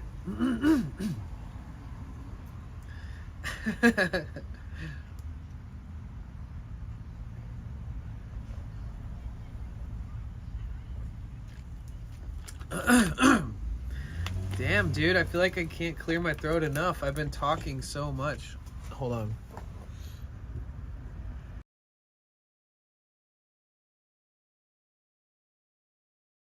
I think I got it.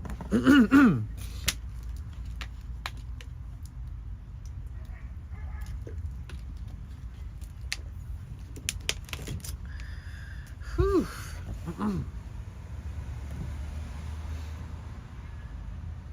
Do you guys use Twitter?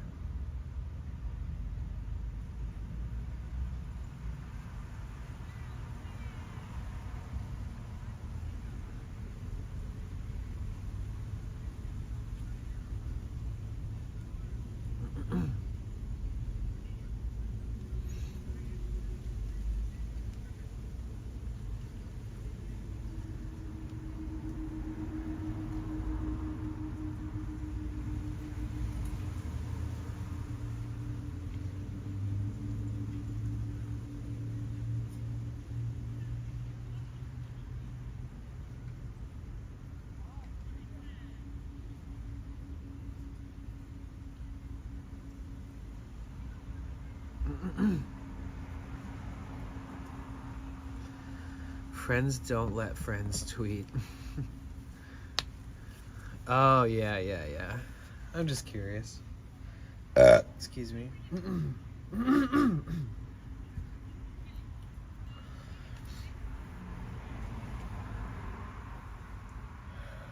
Yeah, Twitter's kind of the worst, but, you know, feels like you're supposed to have it or whatever.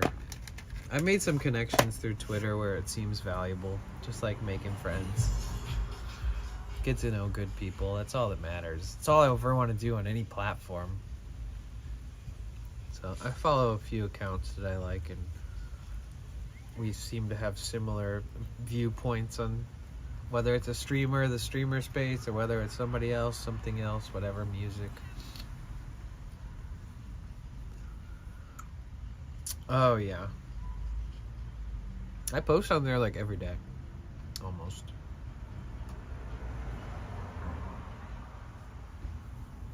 Maybe I don't. I don't know.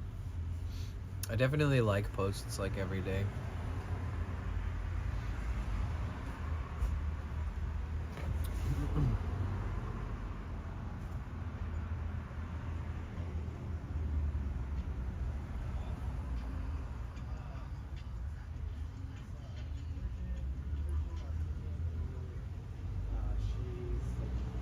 Mandana or something. Yeah, Mandana Guidelines, whatever. So there's a party on Thursday. So there's a partner party on Thursday for partners only, the day before TwitchCon. That same day, you can pick up your badges, no matter if you're an affiliate, a community member, or partner, or staff, or whatever. You can pick up your badges Thursday. So normally partners go pick up their badges, then they attend the partner party, then they go to sleep, wake up, come back the next day. Well, this time there's a party at 9 p.m. at the downtown gas lamp area. And it's hosted by Blurp, like the blurp sound alerts that we have on here. It's hosted by Blurp and Meld, and it's an after party. And they got the venue locked, sponsors locked, DJs signed, and you can RSVP. So I RSVP'd, and I got a +1. So if I want to go hang out there or whatever, we have that Pink Pony Club song.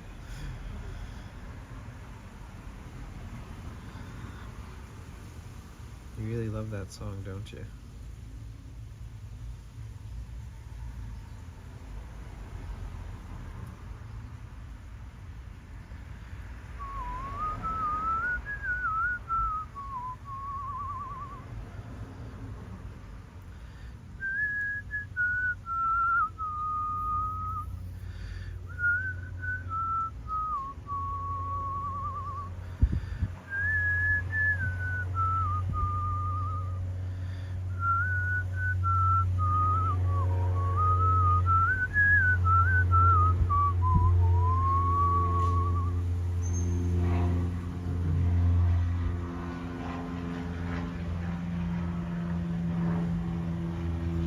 Did you get your new phone yet? No. I still didn't get paid for most of the hours that I worked. I've been asking for like 3 days in a row. Can you pay me today? Can you write a check today? But it's been taking a while, so when it takes a while for me to get paid, I like stop working. Like if I don't get paid, I just don't want to work anymore. It's just taking too long. Usually I'm like living here when I work for these people, so it's like, and especially when I worked for them before, like if they were like, do you need the money right away? And I'd always be like, nah, I'm good. Like as long as you always pay me, which you do. So I didn't kind of like tell them that there was any urgency around it, but there kind of is. So it's kind of, it's on me, really. Yeah, I gotta be brutally honest with myself, but coming back into like giving myself this short-term gig comes with, you know, just new lessons learned, new things to take into consideration, and new things to clarify before working and stuff, so that I can keep things going as I plan, sort of.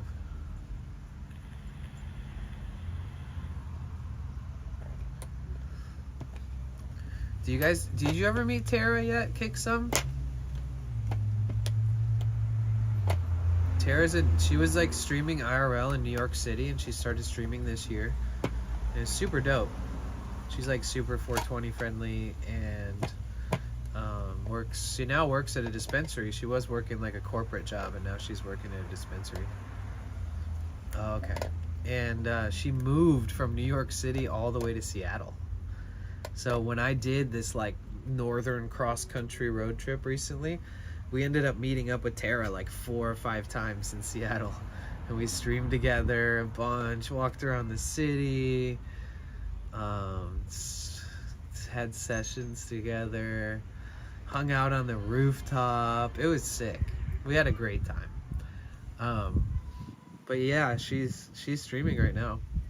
We could raid her today. Her whole community is like a crossover community. Like, I know everybody in there. I'm a mod in her stream, but like everybody I know knows her. Everybody she knows me. And every time I raid her, it's like, oh yay, we're raiding Tara. Hell yeah, let's go. But I figured I'd explain to you who she is. She's super cool. She's awesome. And her community's great. Her mods are great. Not me. I'm the worst mod. I'm just kidding. I'm a good mod. But her mods are great. There's some cool people in there that mod.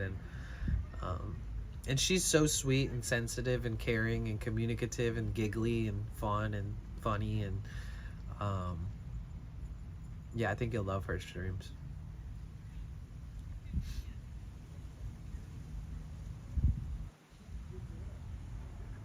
Yeah, I feel like I should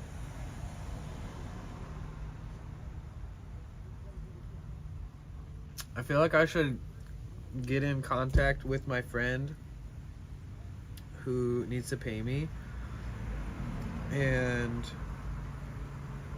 I need to get in contact with somebody else that was talking to me about potentially doing work. Part of myself feels like I need to like head down to San Diego sooner than like later.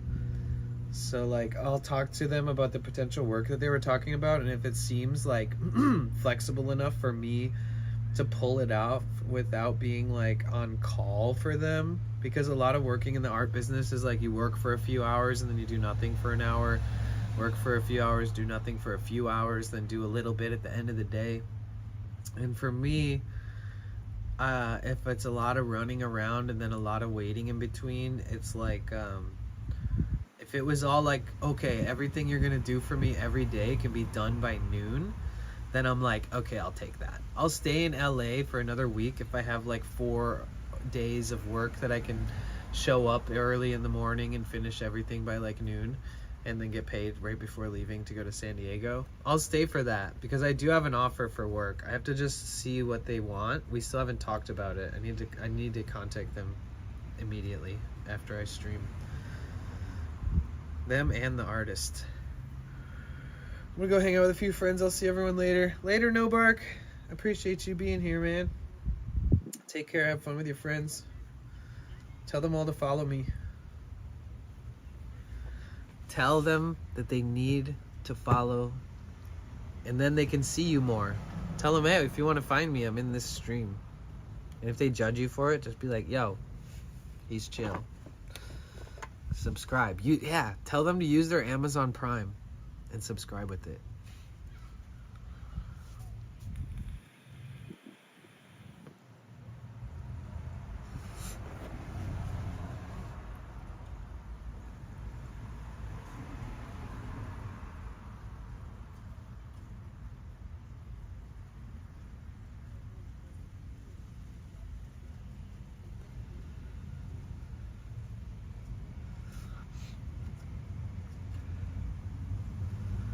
Okay, last ad everyone of the day in the Discord.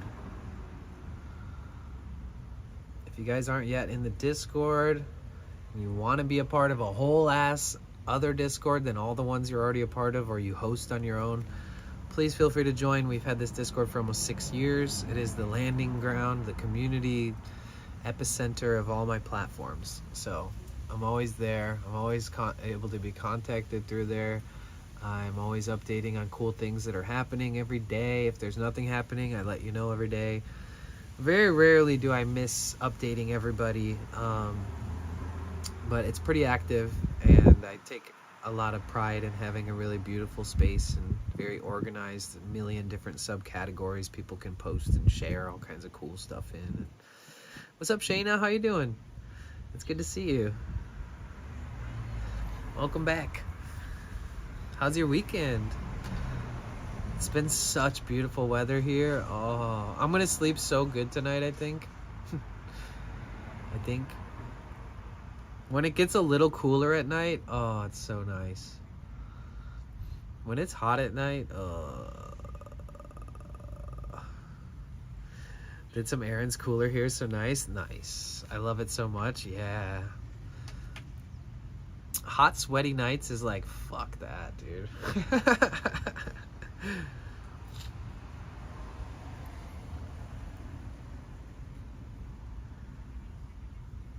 AC has been out for over a week. Fuck my life. No, you gotta fix that. I don't have any windows I can open in my apartment. I love sleeping with the window open. No windows in your apartment? None of them open? How? How is that possible?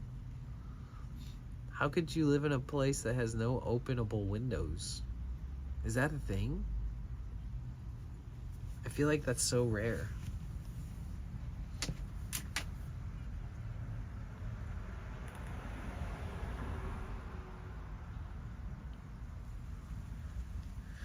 You guys ever been on a bliss raid before? Because I got some people to contact and some things to take care of. I want to take a nice long walk. I want to stop at McDonald's and get a large fry because I want some hot fucking crispy French fries from McDonald's. And I want to watch the sunset and contact my friends, and I think I'm going to go take the dogs on a walk. I think I'm going to take the Frenchies on a walk. And then that's even more that I can earn from that, which is cool. So I can make like an extra $25 tonight if I go take the dogs for a walk. My unit was fitted to be for small commercial businesses underneath an apartment building on the ground level. Oh shit, I see. Well, if you guys type !R in the chat, it'll tell you about the raids. Essentially, if you want to be a part of this raid, type Bliss Raid, okay? Type Bliss Raid. If you're a subscriber, use the raid emotes. They're great emotes. Hey, Lakebug. Thank you so much for coming back for the raid. I know you've got a busy day. Appreciate you so much, Lakebug. Thank you so much for everything, over and over. So if you're a sub, you can spam the Bliss Raid emotes, the car door opening and me running in. It's always a good combo. You can copy and paste that message that Lakebug just did. You can copy and paste Rainbow Raccoons. If you're a sub, it's easier to copy and paste. I'll make a R2 or something with the emotes in it. But if you're not a sub, please type Bliss Raid. We know Tara very well. So we know who we're going to raid very well. She's awesome. She's a beloved community member. And I am a mod in her stream. So when we get there, you guys, be loud, as Tara says. Oh, 6 more hours. Oh my gosh. All right. Well, I hope that work doesn't drain you too much and that you get some good rest and get nice head change after work and just chill. We'll see. Maybe tomorrow we could do something to just community oriented, love and just chill on stream and rest or something. I don't know. We'll figure it out. Or movie night even. Yeah, maybe tomorrow we should just movie night after stream is the title. And then like the time after stream is like 15 minutes after the raid or something like that.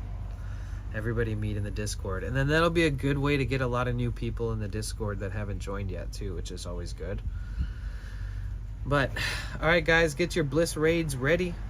We are going to raid Tara's Can of Dreams. She is a Seattle-based streamer who just moved from New York City to Seattle, Washington.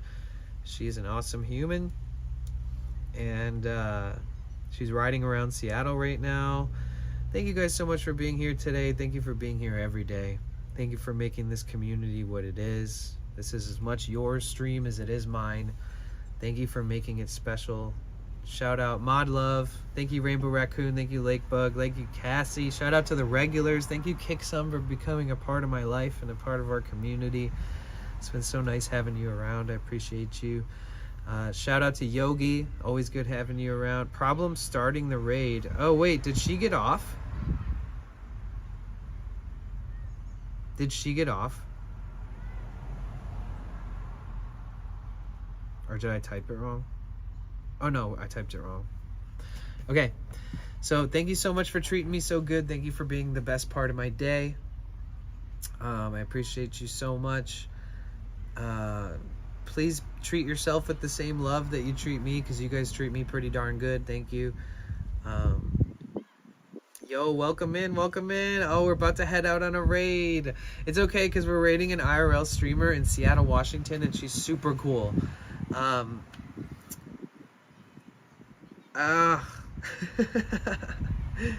hope you have a beautiful rest of your night. I appreciate you so much, and thank you for being a part of my life. Be good to yourselves. You guys deserve it. I know you do. We will be on with big updates on what's going on. We're going to start the road trip to San Diego. We're going to do a bunch of streams there. All right, later, Mrs. Savage. Appreciate you. W Savage, W Raid. I'm still buzzing from that shit. Love you too. Later, Green Sunnies. Okay, I'll see you guys there. We're raiding Terra. Bye, guys. Thanks again.